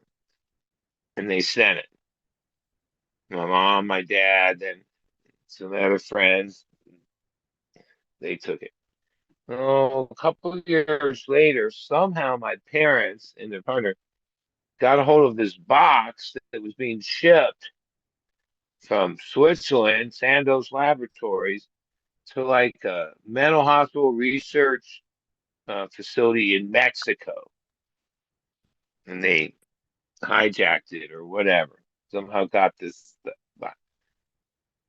Now I was like one, two, three, four, five. It was like the 60s. My dad owned an art gallery. There was like Playmate models. He had all these pictures. He had a Mercedes Goldwing. My mom drove like a Woody, fully restored when I was a little kid. And how they made this money was selling like I don't even know what the price of a hit acid was back then. A dime, a quarter, definitely wasn't $1. Um, um, so they had their experience in the 60s. So in the 80s, when I'm working for this big acid distributor thing, the Ganjas out on Dead Tour, I worked for the main guy, Tom, traveled with him. I was like his flunky, basically. Right. The whole time I was on tour, that's how we had everything. Money, backstage, all the drugs in the world, because we distributed millions of hits of acid. Um, yeah, I tried to turn my mom and dad onto it. And my dad's like, I took a lot of trips, and like once you like take enough of them, then there's no reason to take any more. And I remember he did try the stuff, and he was like, if you call this acid, this isn't anything like the acid we were messing with. This is like a very low dose, weak or whatever compared to the 60s. But that's kind of knowledge. That's the wisdom from what people have said.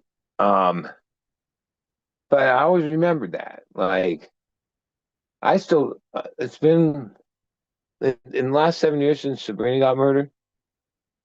I've taken probably like 15 or 20 trips Yeah. where I used to take that much every year or more.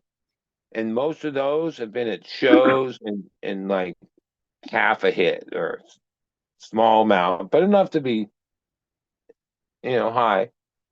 Yeah. Because One hit used to give me like a body high, an incredible good body. yeah, You know.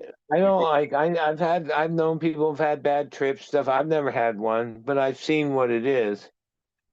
But then I've had some bad trips because like I can't control whether or not I'm gonna like go down my wife the feelings I have or the pain or all this shit from when she got murdered. And so I'm like gun shy basically. Because I've had some good ones, mainly at shows, so I was occupied during the concert and all that. And a couple times when I just took it in the afternoon and was doing my own thing. Oh no, I like tripped up on like I wouldn't know if it wasn't a bad trip necessarily, but it was close So because did you ever have there's like did you ever like out of body experiences though? Like have you ever done that? oh yeah.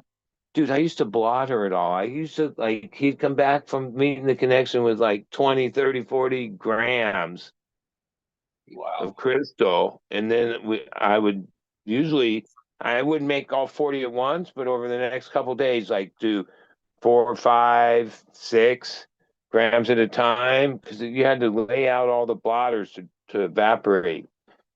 And basically it was a simple thing. You took the gram, you in a measured amount of Tell generic I tell you what, vodka. We'd buy the like whatever amazing. no name vodka, the cheapest vodka, and we'd put the acid in the vodka, and then we had bricks of blotter paper. Like they came wrapped up in I think they were 5,000. Which that amount you knew the right amount when you knew the vodka uh, measurements, milliliters, that would basically be absorbed almost 100% and leave no dry spots in this big brick of paper. And then you would take each of those papers one by one, wet, and lay them out on plastic. Like they already had the artwork on them. floor, the counter, the bed, every fucking spot. It depending on the humidity and temperature or whatever. It could take like 4 to 8 hours, and sometimes 6 to 8 hours for it to dry enough. But it was still kind of moist, right? And then we would stack them and put them in self-addressed stamped envelopes, or not like stamped envelopes that we had already written the fake address and a return address because it was a known thing at that time that sometimes when people got busted, the police would open up that envelope. So if it has a stamp, it has an address and return address, they have to have a postal warrant to open that. Right now, today they probably changed these laws and shit, but way back then, that was a thing: legal search and seizure, and you get your case thrown out because unless you have a postal warrant, you can't open a piece of mail. And if it has an address and a stamp, it's a piece of mail. And then we'd stack all those,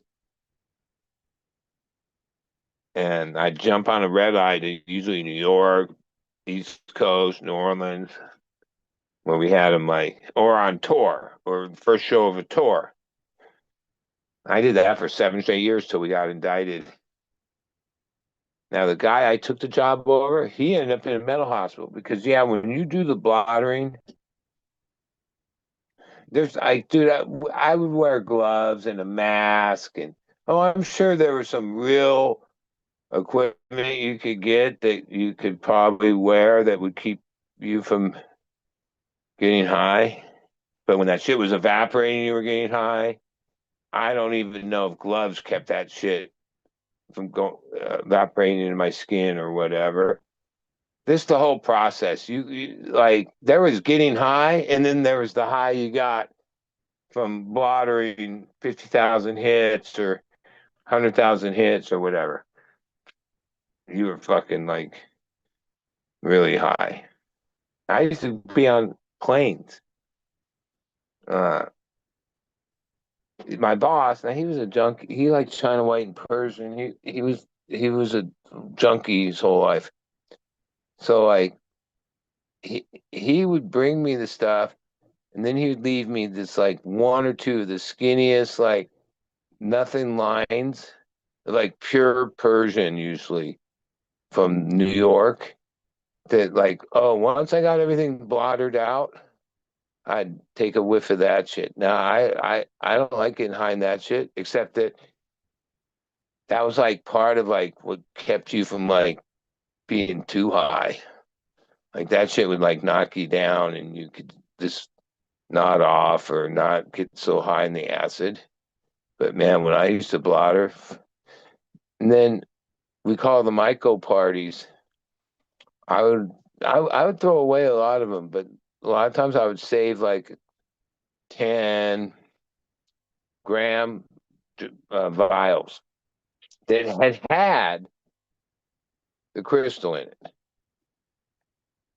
that like you dumped out into the vodka basically. It wasn't like there was like residual left in there because it was like a crystal. It was dry. It didn't stick to the container, but there'd be some dust in there maybe, or maybe a little teeny bit in the corner, the tiniest amount.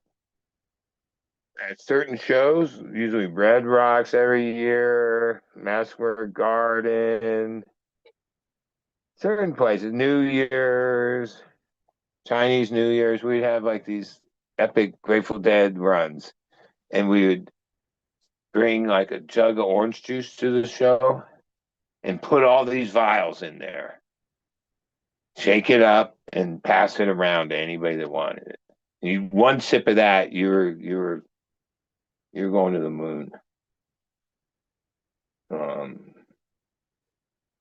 Yeah, it was a different era though. See, the naivety of the culture. We were smart, but we were like it was like the 80s. People weren't like they are now. We'll just say that. And so like people getting high like that was like more like I don't know even how to explain it. Today that wouldn't be good. That many people that high, that would cause because even then there was like wreckage in behind us. Like, like I But don't know what the stats are exactly, but but not like everybody's meant to take yeah, but these it's like type of drugs. yeah, but like a dead show, right? Like what a good percentage of the people were on some type of hallucinogenic, right? Yeah, yeah. Not Whereas everybody, not every night. if you guys Sometimes people there'd be like expectations. Oh, well, it's New Year's. This would be the perfect night. Well, I'm saying that like usually wasn't the perfect night yeah, but it wasn't violent. collectively, It right? wasn't violent. So if you guys were all like good with each other, right? Yeah, yeah. No, that was part of it. With peace, love, Grateful Dead. They were very experienced in this because they came out of the summer of love in the 60s, Haight Ashbury. So the acid test. So they kind of knew how the Grateful Dead's music and the scene like nurtured all this stuff. Like it was part of it. Um yeah, no, especially in those years. And it was like a different generation. They were from the 60 generation, most of the people experiencing it as deadheads like myself, we were younger kids and we were trying to like experience what we heard they experienced. Except that it never, like my opinion was, oh, we experienced what we experienced, that's for sure. But no, they experienced something on a whole other level in the 60s. Because even then, there was way less of that. It was actually legal. Weed was illegal, acid was legal. If you can imagine a country like that, it's hard to even imagine. And then the summer of love and the conservatives had been the 50s and all that, and people were just trying to tune in, turn out. You had these guru guys with all their poetic muses, Wavy Gravy, and this person, the Mary Prankster, Family Dog. There's the the yuppies, and the yippies, and the hippies, and the commune people. It was like this whole culture that then was still remnants of it was moving into the 70s and 80s, but no, the times had changed. Like it was different. So, and the innocent part was gone and all that. And Sandoz was gone. Owsley was gone. Like the people that made the stuff that was like spectacular batches, they didn't exist anymore. Neither did those batches. It became like a derivative. Or who knows? That's just my impression of it all. Because I knew a lot of people that did take the stuff in the 60s, like my elders, and their descriptions of like their experience was, yeah, no, we didn't. We were definitely tripping and out of body. Yeah, it depended. It was more of a head trip than a visual trip. Where like my mom, she tells me when I was an infant, she took acid and I was crawling around the living room and she was sitting on the couch and she seen me grow up to be 80 years old. Right. And it was very vivid. And that when she would remind me of the story, different stages of my life, she says, yep, that's exactly what I saw. You are exactly what I saw when I was tripping in 64, 5, or whenever this was, right? My dad, he tells me he was used to take his car. He had a Mercedes Goldwing with the fucking wings. Those cars are like priceless today. And he would drive it on the 101 freeway before it was open. Like they had paved it, they hadn't opened it yet. It would be going like whatever speed, and say that like as he was looking out the windshield, he had no flesh. He was just bones. Like you could see his hands on the steering wheel and his arms and no skin. He was just bones. Like real, like super vivid hallucination stories they would tell me. Yeah, no, I know that there'd be trails and there'd be psychedelic visuals and stuff, but not like things like that, right? But then again, like maybe I wasn't open to things like that. You didn't do much with the mushroom though. Lots of mushrooms. Fuck, Oh, whenever I could, I would get pounds of mushrooms and just keep them in because okay, I went to a lot of shows. I like to trip at shows. That's my thing. If you take acid one night, you can't take it the next night. yeah. So like as professional trippers, yeah, that's why we had mescaline, we had mushrooms, we had acid. Those were pretty available through the 80s. The Really good mescaline. what's the Mescaline, the thing was, mushrooms was like the shortest trip, right? You could be going to sleep before the sun comes up if you took some before the show, right? 6, 8 hours and you're ready to lay down. Acid? Oh no, man. That motherfucker will keep you up all night. Right? Mescaline? You're talking about 4 nights or 3 nights. And even though the first day was like constant, like the high was constant, and then the next day, just when you think that it's wearing off and you're like back to normal or beginning to be, right? It came in waves, right? And then those waves got further apart over the next second day, third day to the fourth day. You're still fucking like you think, fuck, is this shit ever going to wear off? And next thing you know, woo, right back to where you were at the beginning, but That's for a crazy. shorter period of time. It came from Austin, Texas, before Austin was like that was his Austin, Texas in the 80s on Dead Tour. We called it the ponytail capital of the world because like everybody in Austin had ponytails, right? So it was already like a cool place, right? Um, which being from California, New York has cool. Some of the East Coast cities had cool. But most of the country was square as fuck. Most of Texas, all of Texas, except Austin. Oklahoma, there wasn't anywhere you wanted to be near Oklahoma, being a hippie stoner. Like that's one of the weird things that I've always tripped that they got legal weed and shit.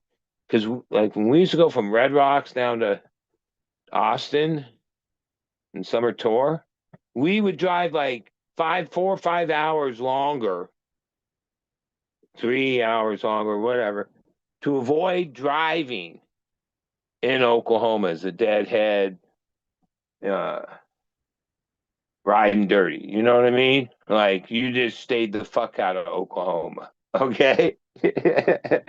Texas was bad, but Oklahoma, you stayed the fuck out of there. All right. And then they legalized weed. I was like, yeah, that's not the Oklahoma I remember. Well, Dude, no, you didn't want legalized Oklahoma was like metal. probably one of the toughest places as far as like, oh yeah, if you were that type of person and you were in their state, they were gonna fuck you up. Yeah.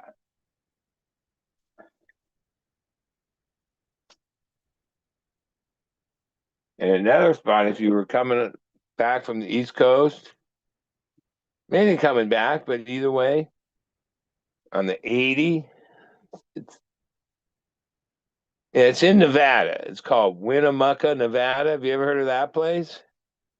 Yeah. It's like a fucking truck stop, or it's like it's a little bigger than a truck. Oh, dude, those sheriffs in that town, yeah, man, they had a racket, dude, and they could sniff out anybody that was like that, and they would fuck. I can't tell how many times they tore every fucking thing out of our, busted us, took shit from us, took money from us, arrested us. And there was really no way to get around Winnemucca. I guess you could have drove off into the fucking desert and hours on dirt roads around there, but maybe today it's different. But yeah, yeah, deadheads, we all knew. Yeah, watch out in Winnemucca. Yeah. There were a few spots. There were a few spots around the country that were just like it just took a certain sheriff department or a I don't. county or whatever. I think I you're mean, pretty bold to everywhere go. was like tried to buzz people. That was revenue to them. But there was I think these you're certain places that were like serious about it. Yeah, but I think you're still pretty bold to go into Louisiana. You know. Yeah, well, I mean, where I got indicted was out of the Fifth District of Louisiana, New Orleans, from federal courts, the feds. That's where the case went through there. The offense didn't happen there. Like back then, I mean, my understanding was that there's different districts around the country. New York, Southern, they call it Southern, whatever, federal district, Louisiana. Like, oh, if you did bank robberies, most likely you're going to go to trial in LA. If you did this kind of crime, oh, most likely you went to trial in this area.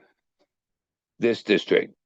If you had a drug case, a federal drug case, you went through New Orleans. And that's why I mean, I'd been to New Orleans a bunch of times, even though it's like, this is a kind of a bad thing. That's why I love New Orleans, because I spent like probably 15 days in a really nice, I forget the name of the place. It's right across the street, or catty corner and down the street, but 2-minute walk from the courthouse, paid for by the DA, the feds, meal money every day. But then I, like, Monday through Friday was interrogated, and oh my God, it was the craziest. It was straight out of a movie. Indicted for conspiracy to distribute LSD. Yeah. That was in the 80s. 87. Yeah. And like a lot of years I wouldn't be around, but some years I would attend. My grandmother would have, like, this was on Thanksgiving or Easter or Christmas, but on Thanksgiving of 86, whatever's in between tours, whatever, and I was at my grandma's house. And we had turkey dinner, all this, probably 6, 7 at night. Families telling stories. They grandparents, parents drank, partied, everybody.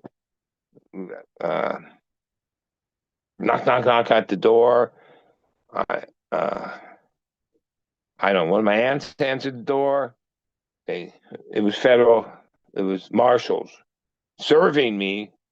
They knew I was in there. Like, it wasn't like I had anywhere. No, like, fucking, like, the feds. Like, when they make moves, they already have everything covered. Oh, yeah. You learned that real quick. Yeah, and I came to the door, and they basically served me with a subpoena, which then turned into an indictment.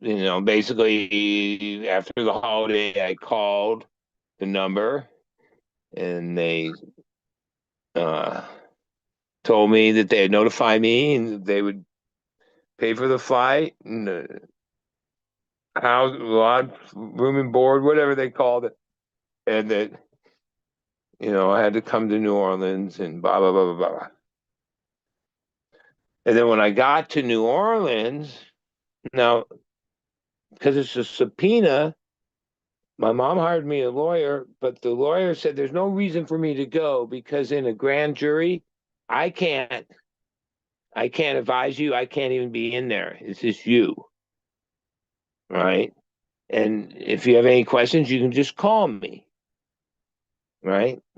And the first morning I went to the Douglas Fraser, the district attorney of the 5th District of Louisiana. There was a couple DEA officers in his office, his big fucking sprawling office, biggest desk. And I'd been there about 2 hours when they basically gave me another piece of paper. It was a few pieces of paper. And then we took like a break. And that was called a limited use immunity. So you don't have to agree to it. They just cannot give it to you. Which then meant when they called me in front of the grand jury, I was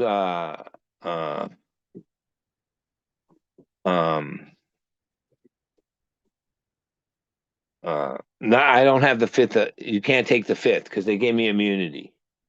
So they force you into this situation. Another thing, they know all the answers. They don't ask you questions they're trying to get answers to. They know those answers. Right? So when they're going through, like, God loads of evidence and different things for hours upon hours, it was real quick to realize, like, they already they just needed me to, like, and they had, like, receipts and pictures and phone things. Very few phone things because that's not even how we didn't have cell phones and we didn't do business like that. A little bit, but not really. Mainly Western Union and shit like that. Plane flights and hotels, everything. People, because they had other people that had already had testified.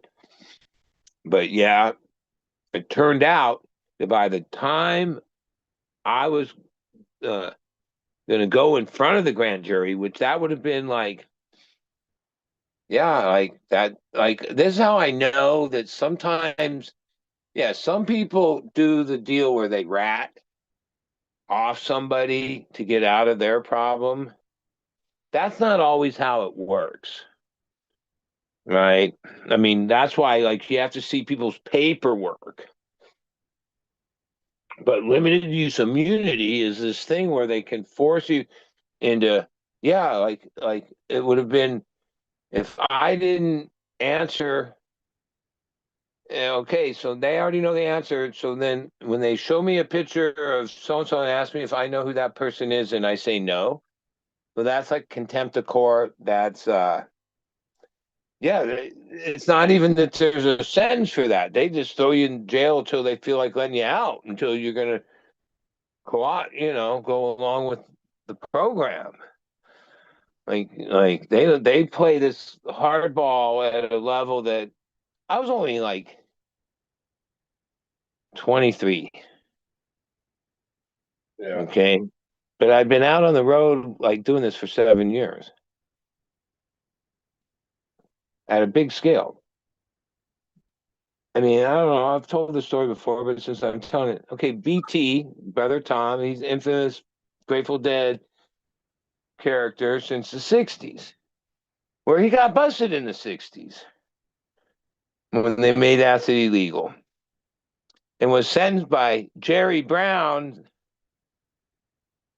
Um, uh, Jerry Brown signed the Indeterminate Sentencing Act, but he was sentenced in the early 70s to a 2 to life.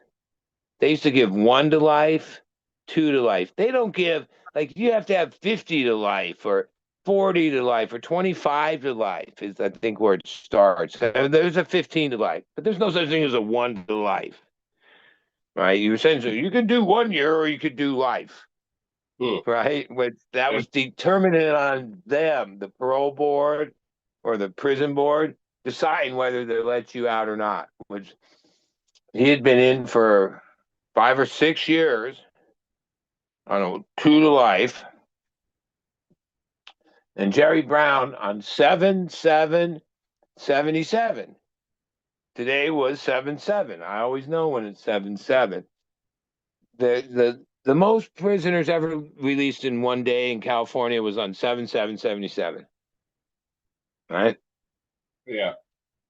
Because Jerry Brown, the original, signed the Indeterminate Sentencing Act, where he did away with all those sentences. They were 1 to life. Even the dumbest thing could get you 1 to life. You know what I mean? Like it was like this weird sentencing thing. And they had San Quentin, Folsom, all these prisons full of the burb with all these people. BT was one of these people. Got released on 7/7/77. When you signed that act, they basically started processing out everybody that had like these ridiculous sentences. On 3 days later, on 7/10, now I had lived, traveled, partied, worked for BT, Thomas Carrion, what's his name? He was a Hawaiian guy, like a real original Hawaiian guy. But he'd been out here in the Bay Area since he was a kid.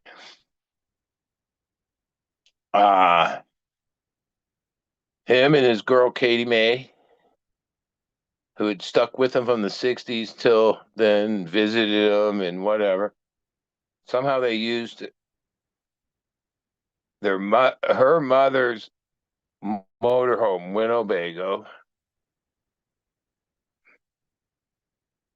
And like 3 days later, Rob, not just the Wells Fargo on Market Street, which is the original, the flagship Wells Fargo, Market Street in San Francisco, downtown in the financial district. This ornate fucking bank, like old school. Been there since the fucking gold rush.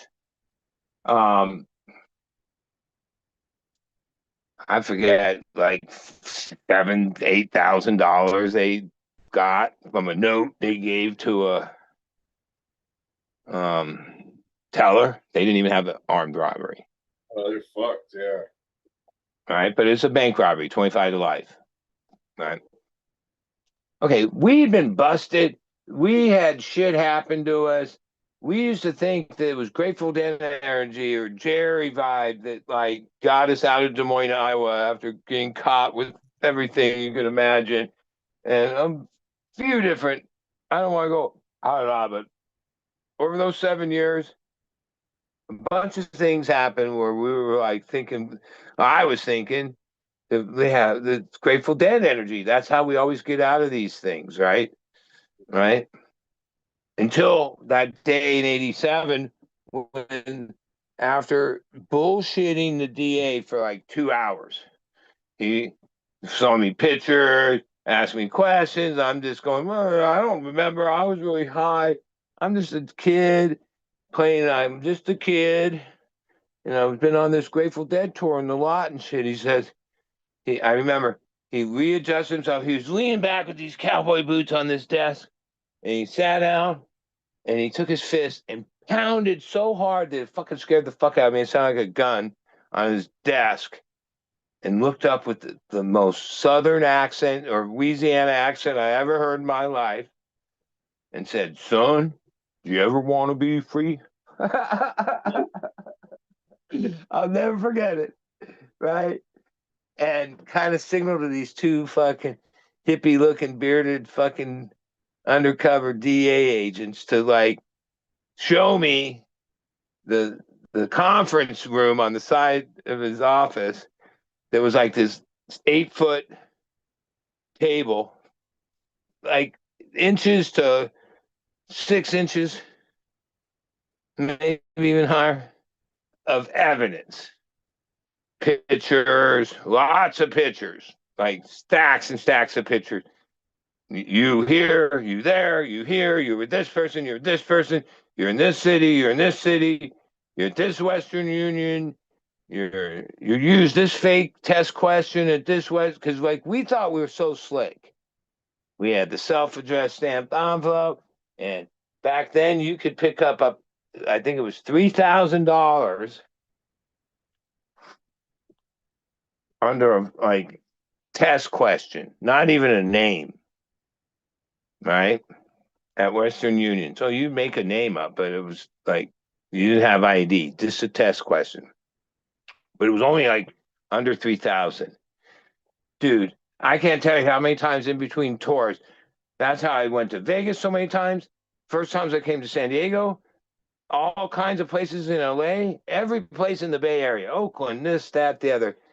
We would have money. I'd pick up like so much money, like hundreds and hundreds, fucking millions of dollars, dude.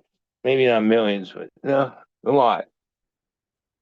That were like the people that we fronted shit to on tour and on the East Coast would send the money back to the Bay Area.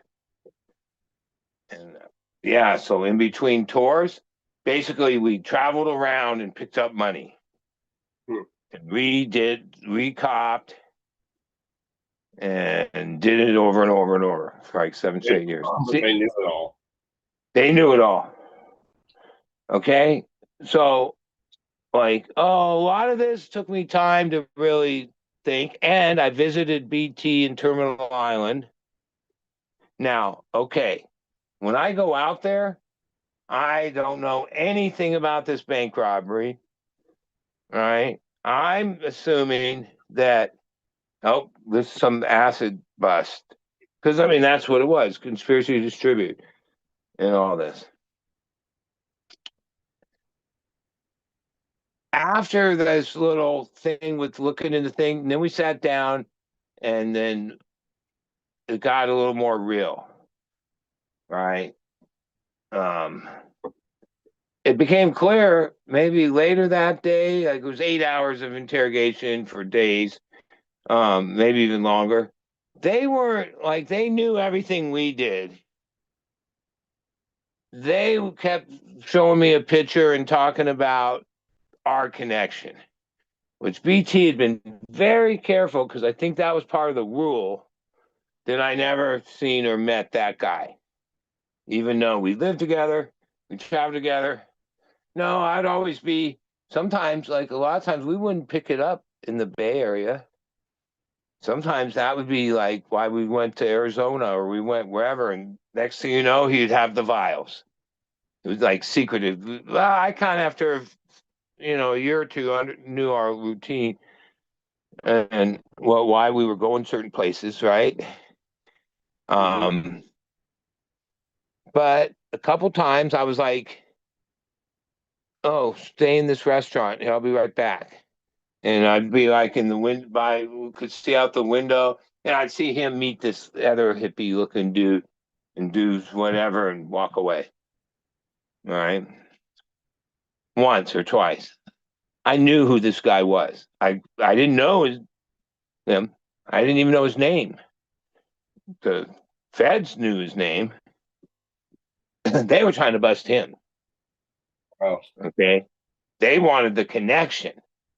Who this guy was the connection for both the big crews on Dead Tour. There was two kinds of acid on tour. We were there was the white perfs, who they were super fucking paranoid, and when they're called white perfs because it's white perforated paper. They didn't put any design on their shit, and we're like super low pro.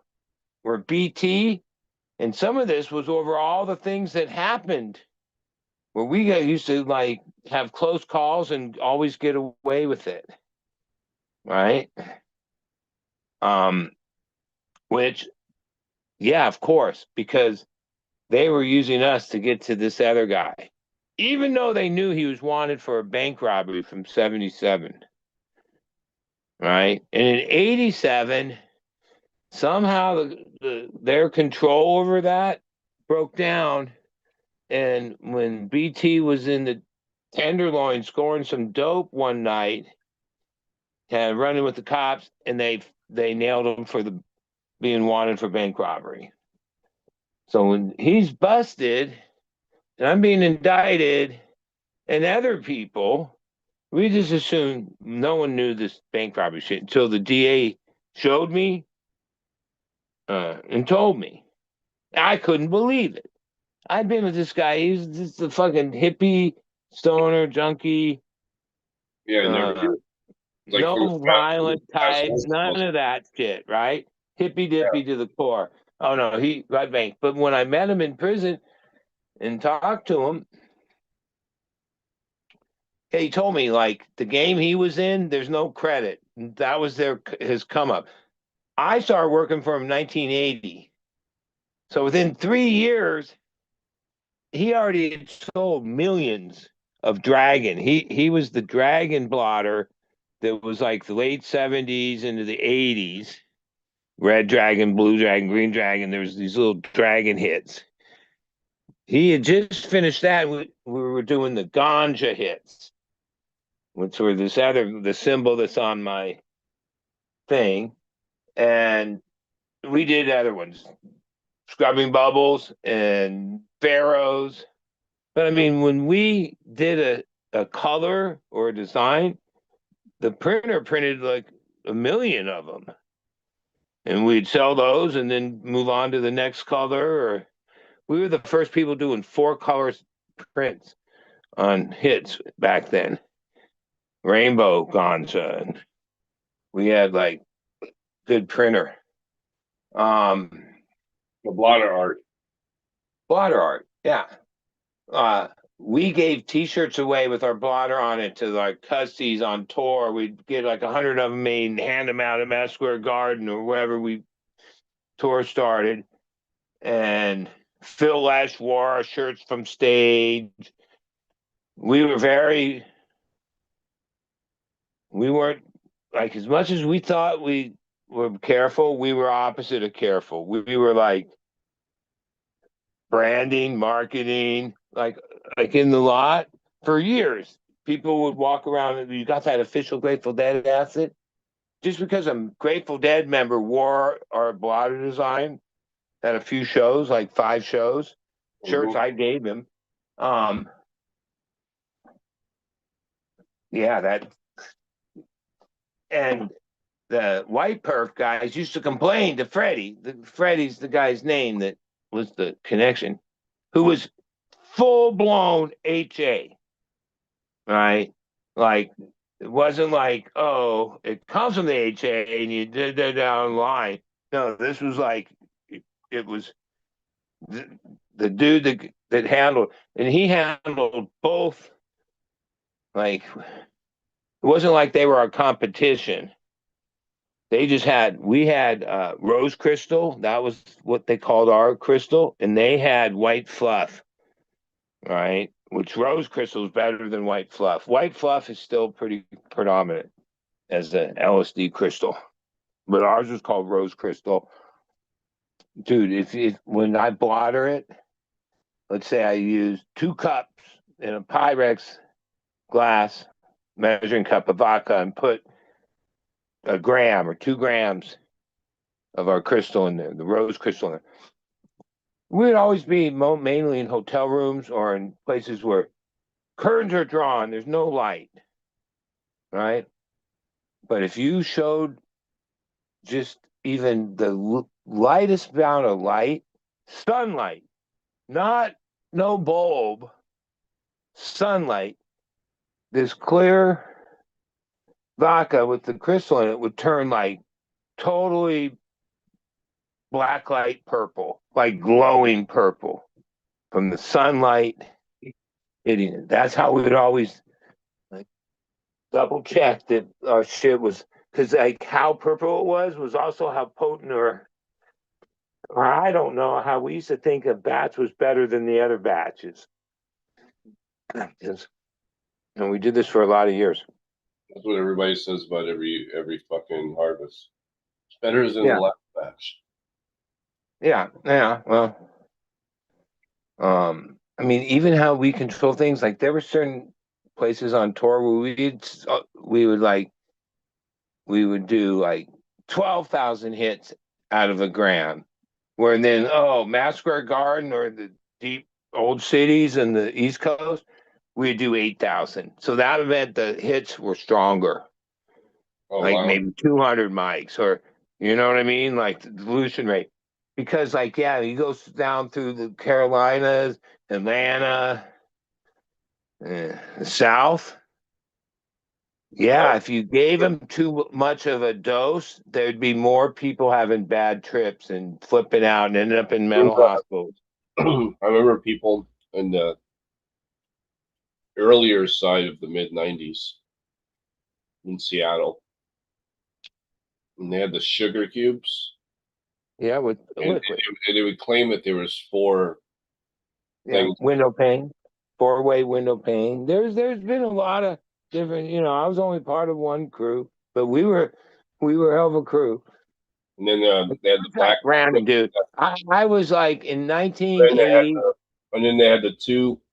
They had the amber and the black, like little diamond pyramid things, little plastic fucking pyramid things that melt. I took a Greyhound the first time I ever left California to go to Grateful Dead. It took 4 days.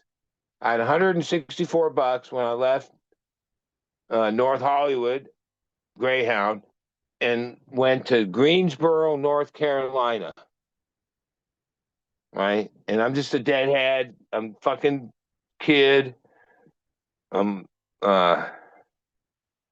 17. Have no plan. I'm just going. And like that tour started in North Carolina and went all the way up to the upper East Coast, Boston, Alpine Valley, Wisconsin. It was like a month. I started the tour, got to this first show, and got a ride in this thing called the Primal Van. It had been on tour since the 60s. was basically the Scooby-Doo van. At times it only had like 3 cylinders working, and it used as much oil as gas, it seemed like. And why we called it the Primal van, and that was way before I came around, and I'm still into prime numbers today. It would be like the last gasp hope to leave the lot and pick up all the scragglers, but it always had to be a prime number. Like we would never leave with 12. We would have to have 13. You know what I mean? Yeah. Right. Or your superstition. Sometimes we cheated and we counted a dog as a person, but like we only drove prime numbers. Right. We'd all be packed. It'd just be like, 100 miles to the next town or 200 miles, whatever. But I was only in that. So I was in the wood part of the lot for about a third, maybe half, probably a third of the first tour I ever went on. I'm just a kid. I don't know nothing, but I come from parents that are dopers and around a lot of shit when I was a kid. So I was like, not your average kid when it came to outlaw dope dealing and all that shit. And somehow the guy who basically made that Primal van stay on the tour was BT. Brother Bill was his driver guy. And basically, if you were in the van, it wasn't, you had to, but if you wanted like a couple sheets fronted to you for you could sell hits at the next show and make money, it was like part of that. It was part of the team. Right. And next thing you know, I'm not even sure how it happened because I was so high, but I meet this BT guy, and next thing you know, I'm traveling with him where we're either sometimes we'd buy cars on tour, other times we would take whatever, fly, whatever. And I'm like his flunky, carrying his bags and all this. He's like in his 40s. I'm like fucking 17. Now, when the DA investigated me, they told me all the way from the 60s, this guy's MO was always to use young people under adults to do these type of jobs because, you couldn't have given me life.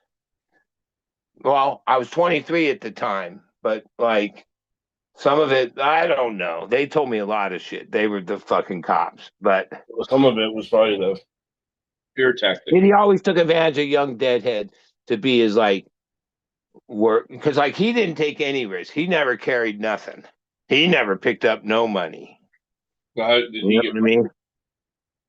That's what I did. When I say I was just funky, I did everything. But it came with me having like he'd like buy me quarter pounds of Coke because I loved Coke to go out on when we were out on tour.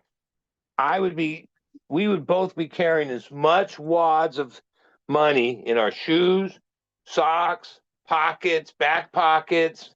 He would have some money bags sometimes because like as we went on tour, we just basically would distribute all fucking the load of L out to the lot on the first night and then just collect money the rest of the time. And we lived like, we stayed in the same hotel with the band. We flew with them a lot, partied with them all the time because we had so much of everything. I had my own laminate with my name on it, like if I worked for the band, if I could kick them down dope whenever. I was just a kid though. There's pictures they post on Grateful Dead's official Instagram where first time I saw it, I was like, holy shit, is that me? It's like in a lobby with a bunch of spinning dance shit. I was only like 16 then. Right? Wild curly red hair. But like they post that every year or so. But 4 or 5 years ago, I remember looking at it going, I recognize this it's not tie-dye, it's called boutique, where they do this other kind of style of tie-dye.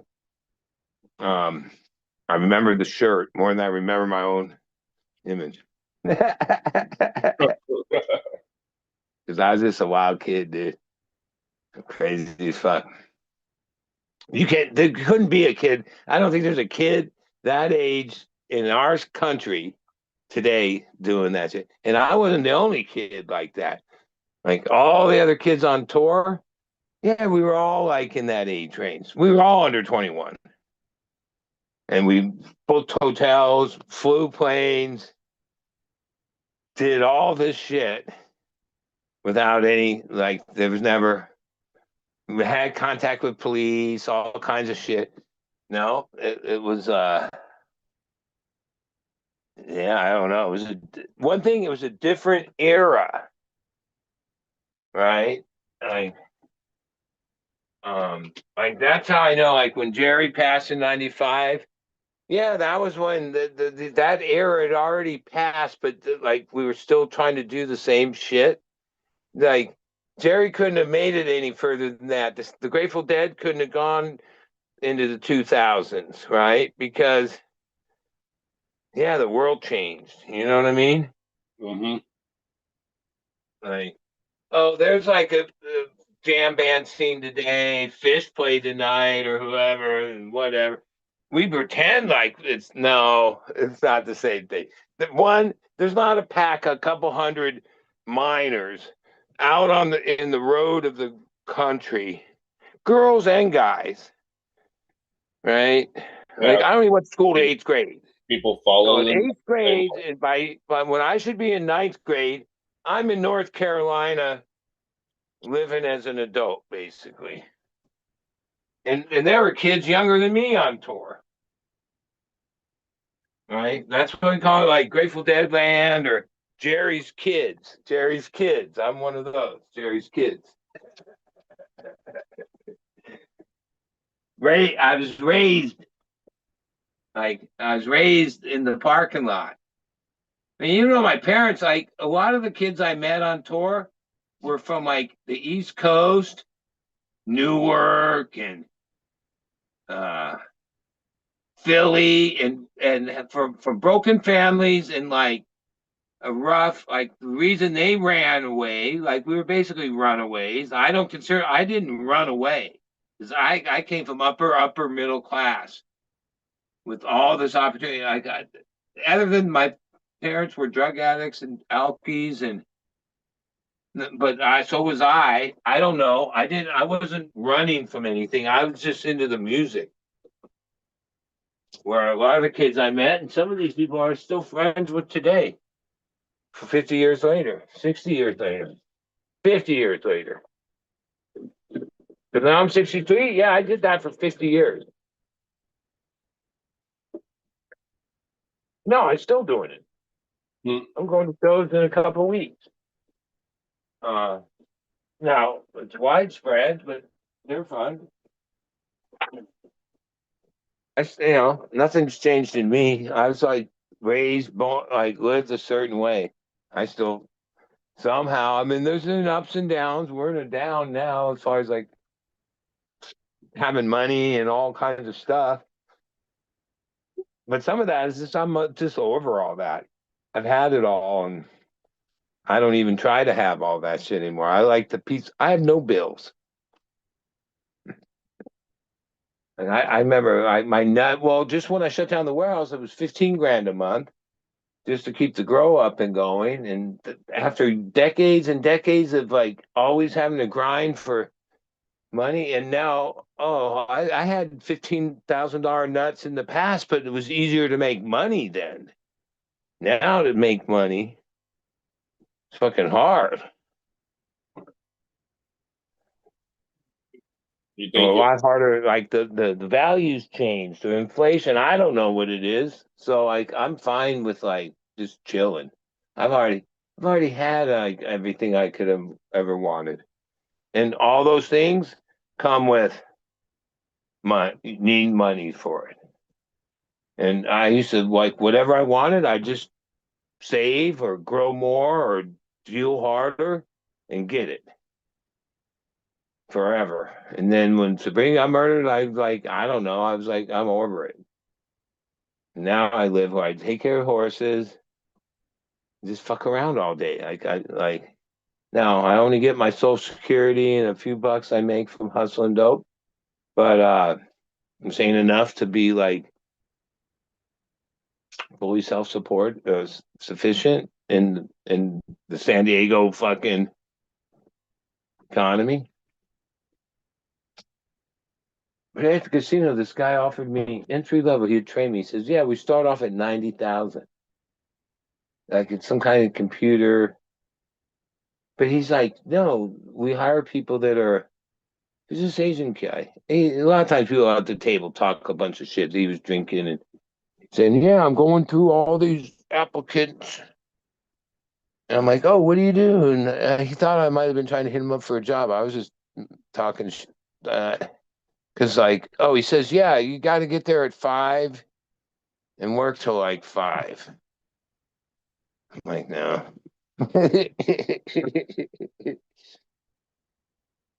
I don't want to do that. Even though the 90 grand would be cool, I don't. It's not worth that. Mhm. I mean, that's just me. Like I today I went and watched soccer. I don't never know what I'm going to do every day. Well, the horses, I got to get up in the morning, make sure they have fresh water, hay, everything's situated. That takes me like an hour. Then I can do whatever the fuck I want. I like it like that. Growing, I used to be like the same. Other than my work wasn't every day, but it was more like 3 or 4 hours, and the pressure of the dealing and it was like a grind, and you just did the same thing over and over and over again for fucking 30 years, which I miss it, and I'm trying to look for opportunities to get back in it, but the math doesn't add up. Like and working for somebody else, nah, that ain't me. Even though you're always working for somebody, whether it's yourself or somebody else. Ultimately, the government. Yeah, ultimately the government. And somehow I'm like existing where I'm happy and I'm fed and I have plenty to smoke and girlfriend and money to spend on her and wherever I want to go. Not enough to be balling like I used to, but like, yeah, I have like my one, whatever I put on the credit card, I have to pay that every month. So I don't usually use it very much. And then I have like one $14 bill. Oh, now I have $59 insurance. Right, my insurance used to be like four something for my Challenger. You know, got a beater. Like I like went the other direction. Minimalist. What'd you I don't get? want anything. I don't ever go to sleep going, oh fuck, tomorrow I gotta pay this. Oh fuck, I gotta. Look, I don't know. For a few, well, the warehouse didn't start that way. Like I was in charge 2.5 years. Only the last year was it wholly my responsibility and given to me because it was no longer making money. And the partner was inherited money, so he was over it. So he's like, if you want it, it's yours. Just take over, keep the bills paid. So then it was probably about 14 months. Yeah, I was in charge of 15 grand a month. Now I had it handled. I had the 2 rooms perpetually. And well, no, I didn't make much money. A lot of money went through my hands, like 15, 16 a month, because the nut was 15, right? Yeah. Uh, that was stressful, dude. And like it is all Willie Nelson wisdom shit. Like he's right. I know he's right. One, he says worrying and anxiety and all that shit never changed nothing. So like he says, he stopped doing it. Now that's easy for him to say, who's $1 million worth millions of dollars from his music career. But it took me a couple years. I took his advice. So I don't worry and don't stress. It's like just do your best, and that's all you can do. Right. And yeah, for a couple years I kept that place going. But then I realized it was stress because then he goes on to say that stress, like anxiety, worry, and all that creates stress. And stress is the trigger point to your inherited diseases, cancer, this, that, the other. And if you don't have high amounts of stress in your life, you're not going to have the health problems somebody that does. And that's true because I've seen it in my own life. And some of those guys worked their ass off and had it made. Retirement, everything, money saved, and all that. Oh, and guess what? They died of a heart attack. Younger than me. Well, I fucking do coke all the time, and this, and ketamine, and whatever comes down the pike. Fucking 26-year-old girlfriend that runs me ragged, and I'm fine. I went to the doctor. They say I'm fine. They did all these tests and shit. Because no stress, no anxiety, no worry, no chip on my shoulder. Don't have none of that. No hate in my heart, none of that. Because that's the shit that kills you.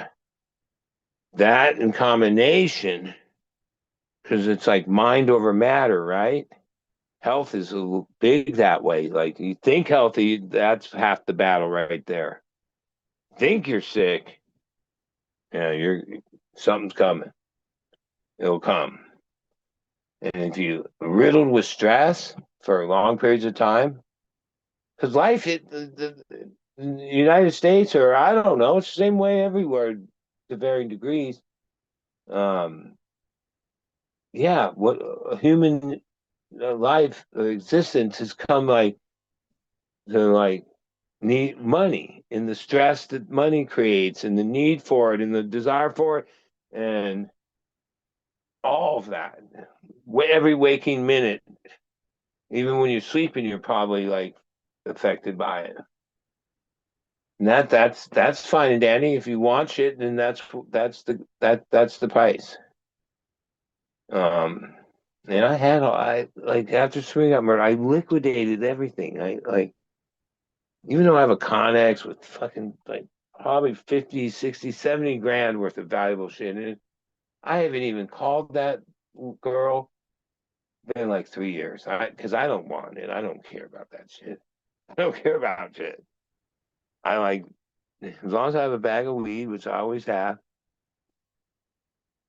and money to futz around, then that's all I want. Money to go to concerts when I want. Yeah, that's it. I don't have any desire past that. I had it all. I had big old houses and fleet of fucking vehicles and racing career and all kinds of shit. Like whatever I wanted. And then tragedy happened and it derailed me, but it like actually freed me. It's like a weird thing. Because it could have been like, well, it is painful. And I miss her every day. I'm no further along in the mourning process than I was 7 years ago. Well, I guess I am, but yeah, I have no more desires for shit. I don't want it because like stuff is debilitating. Like just having stuff, and then that forces you to have places for all your stuff, and that costs money. I don't know. I go through a lot of money every day. I gamble a lot too. And sometimes I win, then I party with that money or Yeah, that's one that's always been rough for me because just I don't know. It seems like I don't want to do it, and then the times when I'm like, okay, I'll just do like 20, 30 bucks, maybe $100. it's addicting. I lose everything. Yeah. Well, let's see. The 4th of July. Okay. They used to give me added play, they call it, because I was a platinum card member for fucking ever when I used to gamble a lot. But I'm now just a gold member. whatever. I don't gamble big like that anymore. But they give me free money in hotels and shit forever, it seems like. But beginning of the year, I got $180 twice a month added play, and I just play that. A couple of times I ran it up and left with it. And then starting in June or maybe, yeah, no, the halfway through June, they changed it. They only give me $35 a day on Monday, Tuesday. Well, if you don't use it the one day, you can use it the next day. Because dude, I'm not an idiot. So they know that I used to gamble tens of thousands of dollars a month and shit. Win some, lose some. And they want that business back. So they're like luring me back with this free money. And they changed it to 35 a day, which isn't really enough to even go there for, unless you're going to add money to it. Right? But then on Saturday, on the 4th, I started with 35 of their added play, and I ran it up to 800 and left because my friend had a party going on. Doing like 21 or something cards or something. No, I sometimes fuck around with that. Baccarat, Pai Gow, Ultimate Texas Hold'em. No, I play for 20 years. Only one slot machine. It's called Lucky 88. They only have 3 of them left. There used to be a whole bank of them. This is the machine that came out before Buffalo even was out. I've had battles with this machine for 20 years. And there's other people like me that only play this Lucky 88. Because you can win a lot on it. You also can lose, but it's been pretty good to me over the years. Well, you just got to know when. You can feel when it's like ready to re-trigger on bonus and fucking go crazy on you.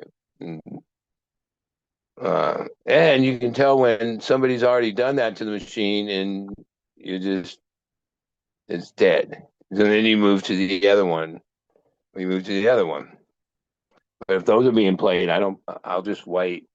I'll go play blackjack or Pai Gow or Baccarat until my machine's empty. And how I found that machine like so many years ago, it was the bank of those machines were the ones outside the poker room, which they don't even have at this casino where you play Texas Hold'em, because that's what I used to play. I never gambled anything else. I just spent hours grinding away at Texas Hold'em for a long time.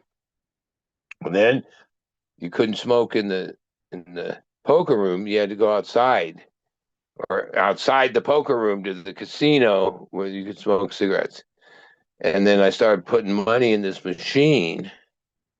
Like I knew exactly what happened. Like poker, they would have to shuffle the cards and people would slow play and like action was slow. Then when I started fucking putting money in this, so obviously it started paying me right away. It's like instantaneous action. Ding, ding, ding, ding, ding, ding, ding, ding, ding. Faster than blackjack, faster than all of it. Pai Gow, fucking push after push. You have to wait to shuffle. Like when I'm gambling, I don't want to have to. I'm like into the rush. Slot machines were that. And then I used to play max bet, $6, $3 to $6, and win all these jackpots. There were a couple years where, holy shit, man, I won like so much money on the machine. And then came when I didn't win. But I kept like thinking I was going to turn around. And like right before Sabrina got murdered, and money changed. Like sometimes I'd do like whatever, sell a bunch of pounds. I'd go out there with like huge amount of money, thinking I'm just going to play a couple $100, and next thing you know, I'm like walking out of there 10 grand short. And then I come back the next day with 4 grand and push it up to 15 grand. This is madness where I started playing max bet. And then a couple times when I won really big, I'd go into the high stakes room and then what I call take a shot at it.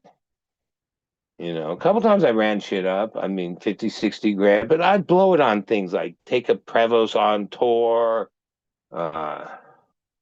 We'd go to St. John, Hawaii, like spontaneous shit when I'd hit money. I'd spend some of it, but I'd gamble most of it back. I'm like a degen gambler. And I'm a drug addict. They go hand in hand. Like, and now that I'm older, I'm not trying to change. Right?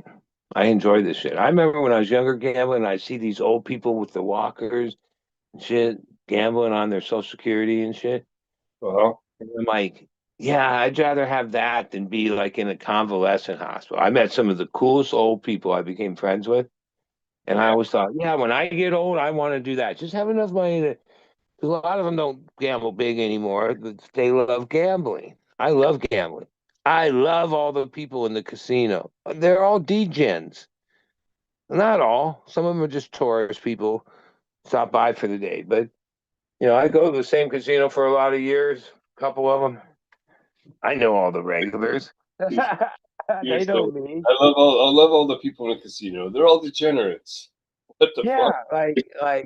and you know, I I relate. I vibe with those people. The old Asian lady that's super mad next to me that plays like super frantic. I like today. I mean, I've played next to her. She plays this other game that's next to one of my games, and she has like this certain style. At first, it aggravates you, but then you realize like that's just her. Like, and then there's this other girl who she covers up the amount of like she can't see the amount she has or the amount she wins. She puts a little card stock thing, but she can't even see. And she just sits there and goes, and she can't even see if she's winning or losing, right? There's some weird people, dude. There's all kinds. But people that gamble recognize gamble, right? And some days we're rich, some days we're poor. You know. Surprised you never moved to Vegas then. Yeah, I've spent time in Vegas, but Vegas. Ever since these Indian casinos, I have better luck at the Indian casinos. I hardly ever win in Vegas. I went out there 2 years ago for the Spear. Forget what the hotel what was that called? They had the Tigers there for a while. They demolished it. We stayed there the last weekend before the end of it, and they had all these promotions and giving away all this money. I won there playing blackjack. See, the thing about blackjack, you have to think too much, and I don't like thinking. Yeah, if this fucking idiot didn't take a hit or took a hit, it would have changed the whole. I never play a whole shoe. I only play single deck or double deck.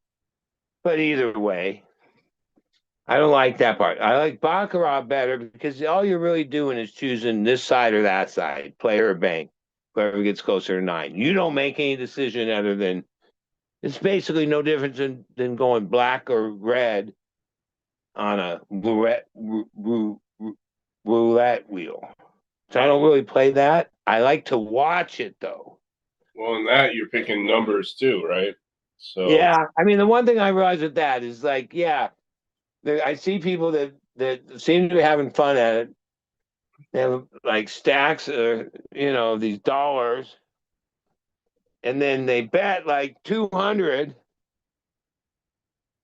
like on every number, and then so they're going to win on some. Some of them they bet 5, and some of them they bet 1. Usually they hit the 1. They get back less than they put out, and Now I've seen people hit on that shit too, though, and I like Texas Ultimate Texas Hold'em, which that's a sucker play though. Like, but the other day I was playing that, and lady next to me flopped the straight flush and got to spin the wheel for the bonus and got half of the bonus, was right there and there. They counted her out $84,000, and all she had bet was $10, 10 ante. She had $20 bet, which she won, but got paid 84,000. So those are the kind of moves but those are like, oh, you can't win. You're not going to win any of that shit unless you're out trying. All right. Shit. But Well, it's a disease. There's better things to do with your time. I go through phases where, yeah, like I've only really been gambling every day for about 2 weeks because I'm in a weird situation with this girl. Like, the more I pull back, the crazy. She's 26, dude. She's really hot, and we have a really good time, and we're both fucking music heads and everything. But like, she's not like 26 going on 36. She's like 26 going on 21. You know what I mean? Like, mentality wise. yeah. And it's been fun. I've only been fucking with her since April. So it's not even that long. But like, yeah, just don't feel right. Even though the more I'm like, oh, and she's the one who hit on me. She likes older guys. I don't know what her trip is. Well, I do know what her trip is. But then I've decided, and then like even today, she wanted me to pick her up. I was like, oh no, I'm going to the casino. And this weekend, like, wait, we were together Friday to Saturday, but then I dropped her off and went out to the casino Saturday, Sunday, Monday, Tuesday. Yeah. I'm using the casino as a way to distract me because I'm trying to like, I don't want to end it. I want to be able to like hang out once in a while, but not all the time. Not like 2, 3 times a week. Hmm. It doesn't feel like that's not what I'm into. Yeah. It's weird because normally I'm the guy that's like trying to get more out of a girl than she wants to give. Now it's the other way where, yeah. They're hard to get, huh? It's not even, well, I'm on it. I talked to her. I'm just like, I thought like it was what we arranged. We were just gonna like be free, and you do your thing and do my thing. But if we hang out together, that's cool. And then we start hanging out together, and then, yeah, I guess I'm likable. I don't know. I'm fun. We have fun. I give her that much. A lot of it is, and I kind of knew this from shit I read on the internet or heard. Like a lot of girls that age, like say the guys in their age range, which is she's one of them, are like she's like, yeah, no. They're like they're like I don't even know. I don't I can get into things she says about them. That's why she's like so. And she said she's been dating older guys since like last couple years. Not quite my age though, but yeah, because they don't know how to treat her right or whatever she says, right? I mean, she's a trust funder, but that doesn't mean that I'm not going to pay when we go to eat. You Yeah. know what I mean? Because I'm like old school like that, or I'm going to open the door for her, or I'm going to be that, because that's the generation I came from. And that previous generation was even more that way. I don't know what they call it, being chivalry or something. I don't know all the shit. But yeah, that's kind of what she points out is, oh no, they're not like that at all. She says they're like little boys. And they're selfish. right, well, if you're into older guys, then let's go out. Yeah. And then when I introduced, I took it over to band practice, and Gary, I've known 30 some fucking years. Guys in the band, 20 some. They're all my age, a couple of them older. They didn't say anything the next week when I didn't come. They waited the second week, this last week, and was like, "Yeah, so how's that going?" And the drummer dude, he's like, "Yeah, how old is she? Damn, she's younger than my daughter." And I remember when he had his daughter, right? Yeah.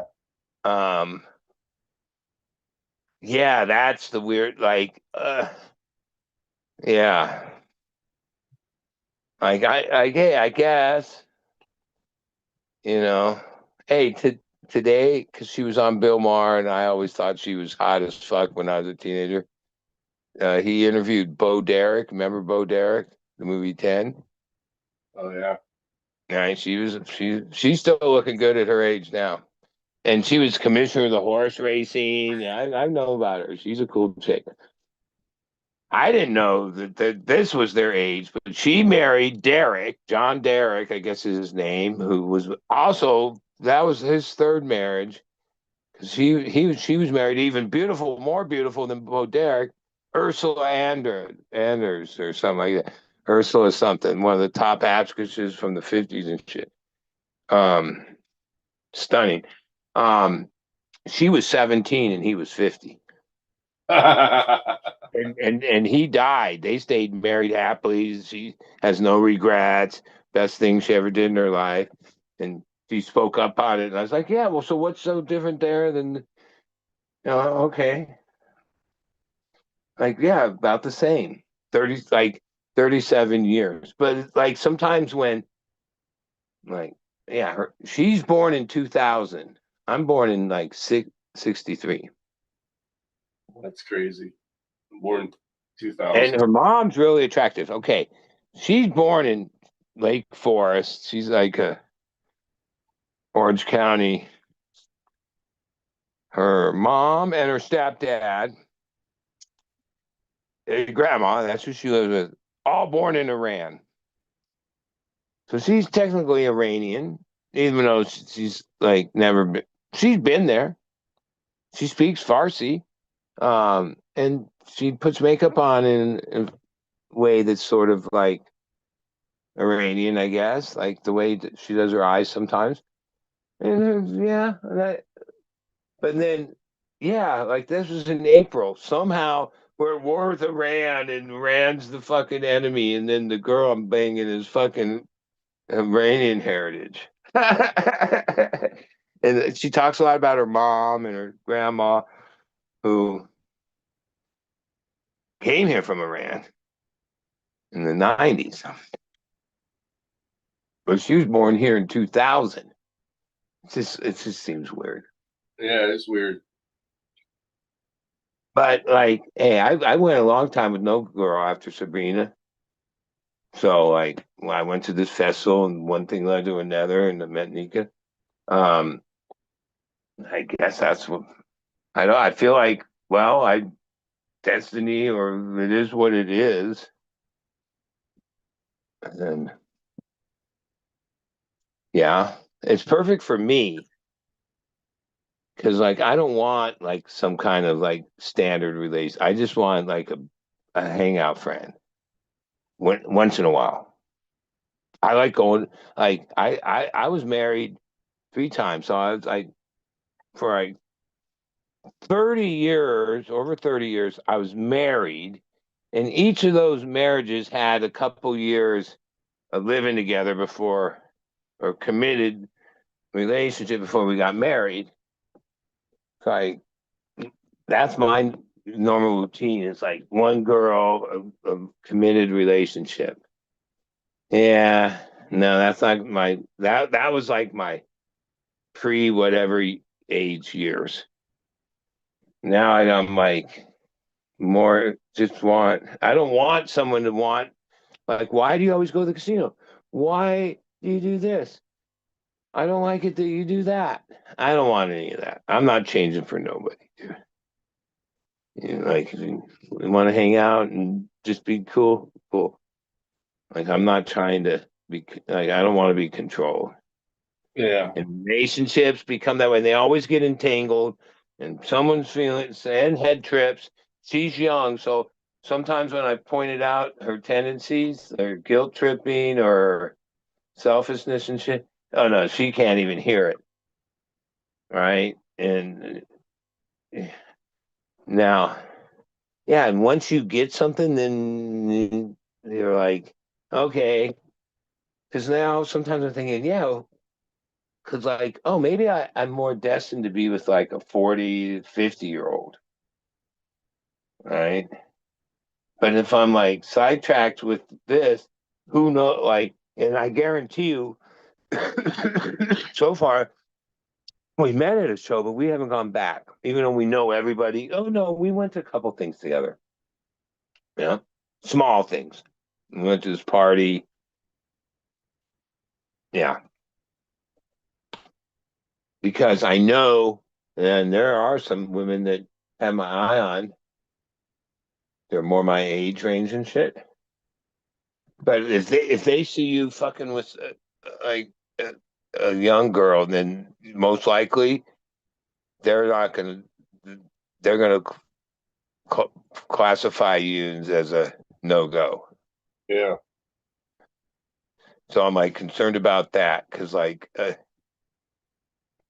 I don't know. I believe destiny, and I don't think this is just like some kind of I don't know rabbit hole. Some some side fun. Side fun, whatever. It's been fun. Well, wait. She really likes to party. Like, and she can party way harder than I can at my age. And so, like, a day or two with her takes me like 3 or 4 days to fucking recover from. Because I party like on myself sometimes, but like at like very small, like just a little bit. She's not a little bit, but I wasn't a little bit when I was 26 either.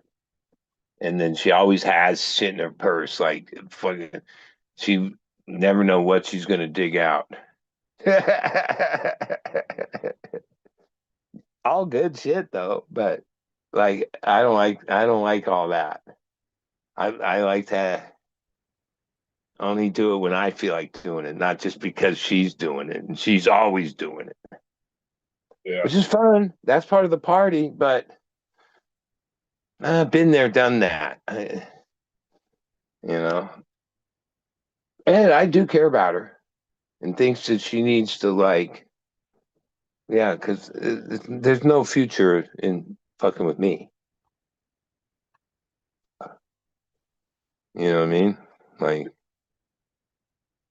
yeah, I'm too old. But when I tell her that, she doesn't know. She says, "No, I'm not too old. I feel too old. Or I think I'm too old to be with."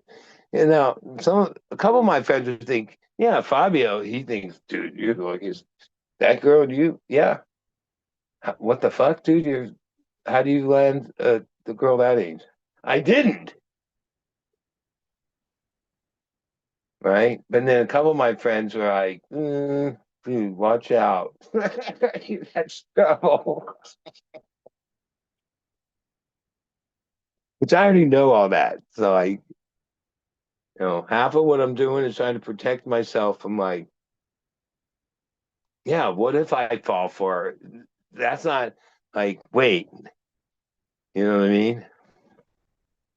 And then things would turn like, yeah, like if one person draws back, then that makes the other person come on heavier. Usually it's the guy that comes on heavier.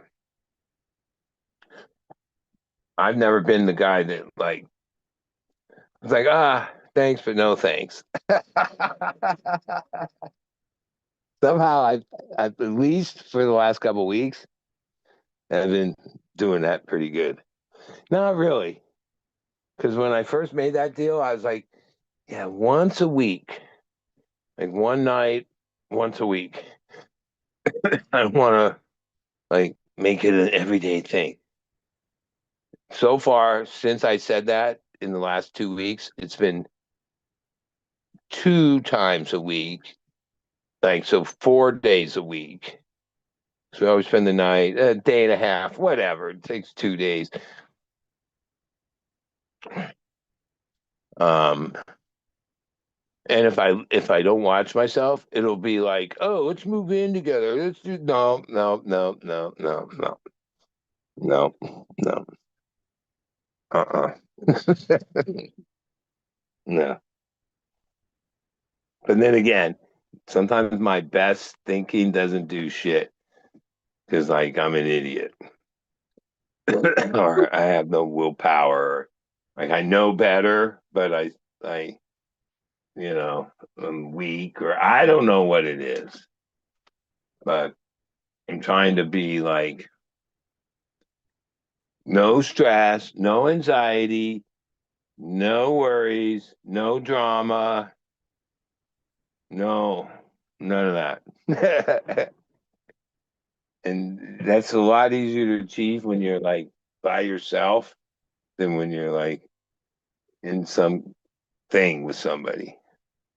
Because then you might achieve it. Because you both have to be in the same headspace, and then that's hard. But it can be. But then one of you is always going to be most likely out of sync for the few times that you're both in sync. That's just human nature.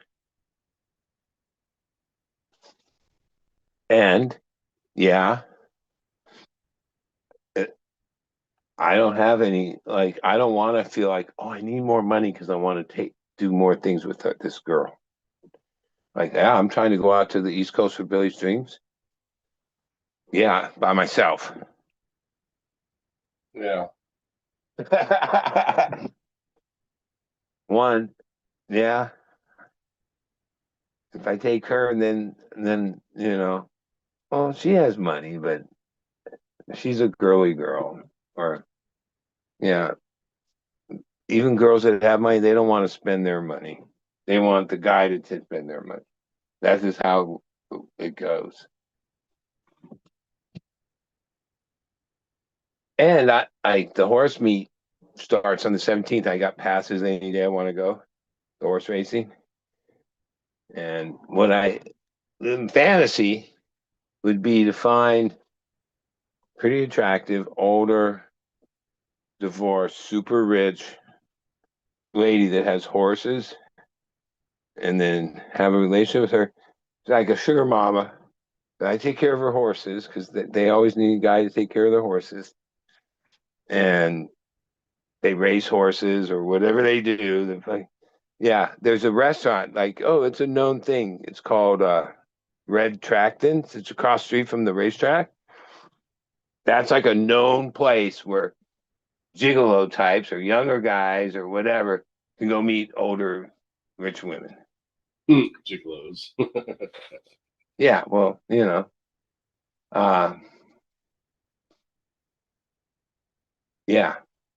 that seems more like my thing.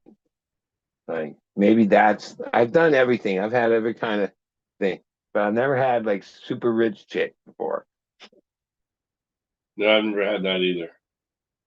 Or not a chick, like a woman. Like, Yeah, yeah. That's what I'm Now, saying. I've seen my friends have had that, and it's usually not as nice as you think it is because, oh, control is a big thing. And so they got you by the nuts. And, like, if they don't, they'll cut you off if you don't, you know, live the way they want you to live. That's the problem when you get into these kind of unbalanced things. And the reality is, I like coke. That's the only drug I like anymore. I can't stand ketamine, but man, she loves this shit. Like I don't even know what's like. She doesn't. I don't even think she gets high off of it, but she sure does a lot of it. Um, It's not like she's in some K-hole or I don't even notice the effect.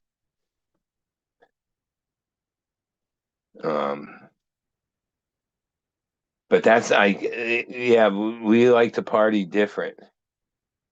She likes to be all fucking ketamine out. I'm more of a jacker.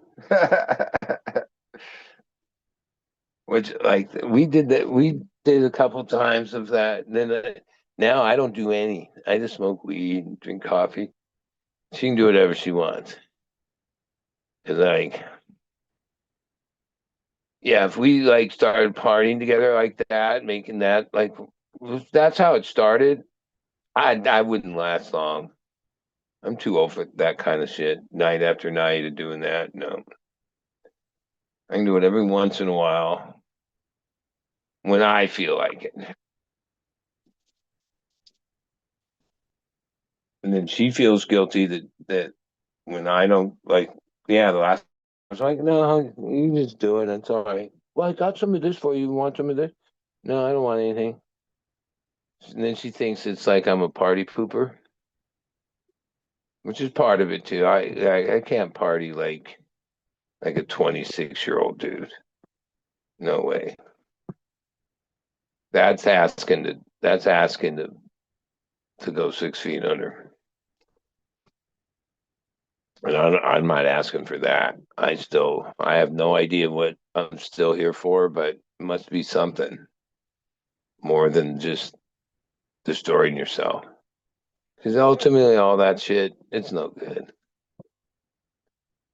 It's no good. Hey, I didn't use coke for over 20 some years. Me and somebody were together. I never even thought of it. Not at all. Even when she got murdered, like 3, 4 years went by. Didn't even think of it at all. And then my one new Custy's a big time. Yeah, and he started just giving it to me when he would pick up from me. He'd be like, "Oh, here's some candy," and then that was like a year and a half. I was like, "Oh, all right," and it's been all right. But then now I have a druggy girlfriend. Like, yeah, nah. She wasn't so damn cute, and she's long legs and tall and super big eyes and always has her nails done. Everything's fucking perfect. Uh, yeah, I probably wouldn't have even gotten this deep in it. Sometimes, like, what? I can't resist that. Somehow we were at this show, and she was super high on mushrooms, and it was over. We were out in the parking lot at this festival in Dana Point. She comes walking up. And it's like, because I was with my friend Neil and we were smoking weed. And she's like, "Man, that smells really good. Could you guys smoke some weed with me? I ate way too much mushroom." She was so fucking high. I was like, "Sure." And we started getting stoned with her. Next thing you know, she has this like foil plate thing where she's like, "Yeah, you want some?" I'm like, "Well, no, but just take some home." And she peeled off like the biggest piece of this mushroom fudge she made. And then because she gave me that, I was like, "Oh." And I had some weed. I gave her a little jar of weed. She thanks me and she like looked at her phone. She says, "Oh my God, my phone died."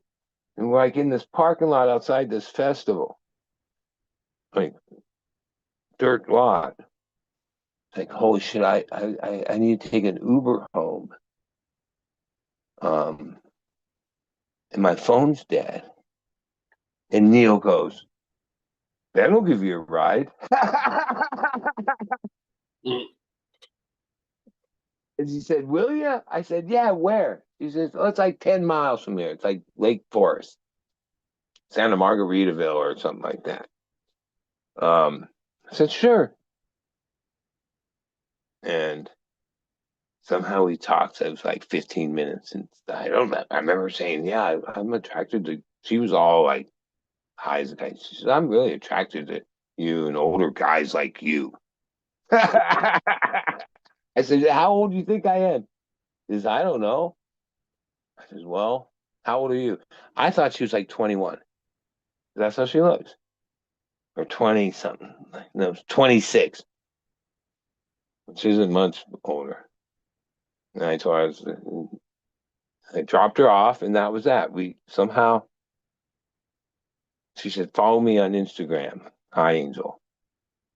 And then we can get in touch. And that was Easter. The festival was on Easter. A couple days later, we got together and we watched Billy. She went on tour with Billy Strings. She's into Billy Strings too. Um, even been to more Billy String shows than I have been. Yeah, one thing led to another. She was in San Francisco for a month doing modeling for some hippie clothing. She sometimes models or whatever. And then when she got back, Jesus, been crazy. But I'm not complaining, but trying to like, I don't even know what I'm trying to do. Trying to not get crazy. Just have like a casual thing. But is there even such a thing as that? That's like people say that, like casual. Belong, you know. Well, because people catch like I feelings. told my one friend, if she was 26, but like working on being 36, like maturity wise, and then it might change my thing. But in these last couple months, I realized she's 26, but like barely even because I know other girls at that age that are much more like mature or got their shit together. Like even though she's like kind of a trust fund or whatever, she'll never have a job and she doesn't have a car because she's too much to deal with. She always has money and money in her thing. Her mom must give it to her or whatever.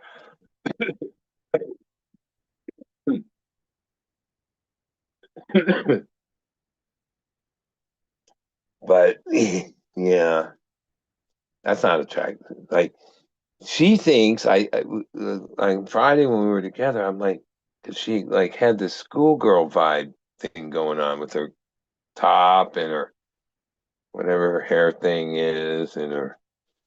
I'm like, yeah, like I thought I confronted her. I said, yeah, I'm not really like I'm not like into the schoolgirl thing. Like I'd rather have you look older than younger. Yeah. Yeah.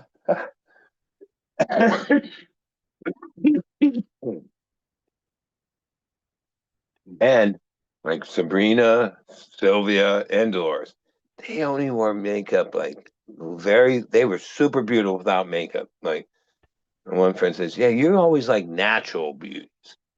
I'm not the makeup guy and the dolly up guy. That doesn't attract me that much. And so yeah, she's that. She like is always taking long, always has to check her face in the fucking phone or the mirror. Obsessed with that. Obsessed with posting pictures of like like a model type or whatever. Like that's not my kind of girl. No. Yeah. They're cute and all, but if you're not just okay not being like that, like I get it if you're going out or going to dinner or someone's wedding or something, right? But then if it's always got to be like that, like that's just like you take an hour and a half to get ready to leave your house no matter what. No, that's weird. That's psycho shit, dude. I gotta go sleep. It's getting late. Yeah, I gotta go to bed too. Well, it's good talking to you. I'm glad. Yeah. I remember you texted like, "Oh, I don't get off for 2.5 hours," and I was just getting on there. Then I'm like, "Oh, I probably missed him tonight." But next thing you know, you were on, and I was like, "Wow, that was already 2.5 hours." Yeah, because you guys started at like 7. I didn't get home till like Yeah, well, that's why I like coming on here because like time goes. It's like time goes by fast. 7 is a little early for me. It's like Fuck, Fumio was mentioning, should we start later? I'm whatever. I'm good. If I I didn't can come start on, it, I come on. but All right, we'll late. talk. Have a good one. All right,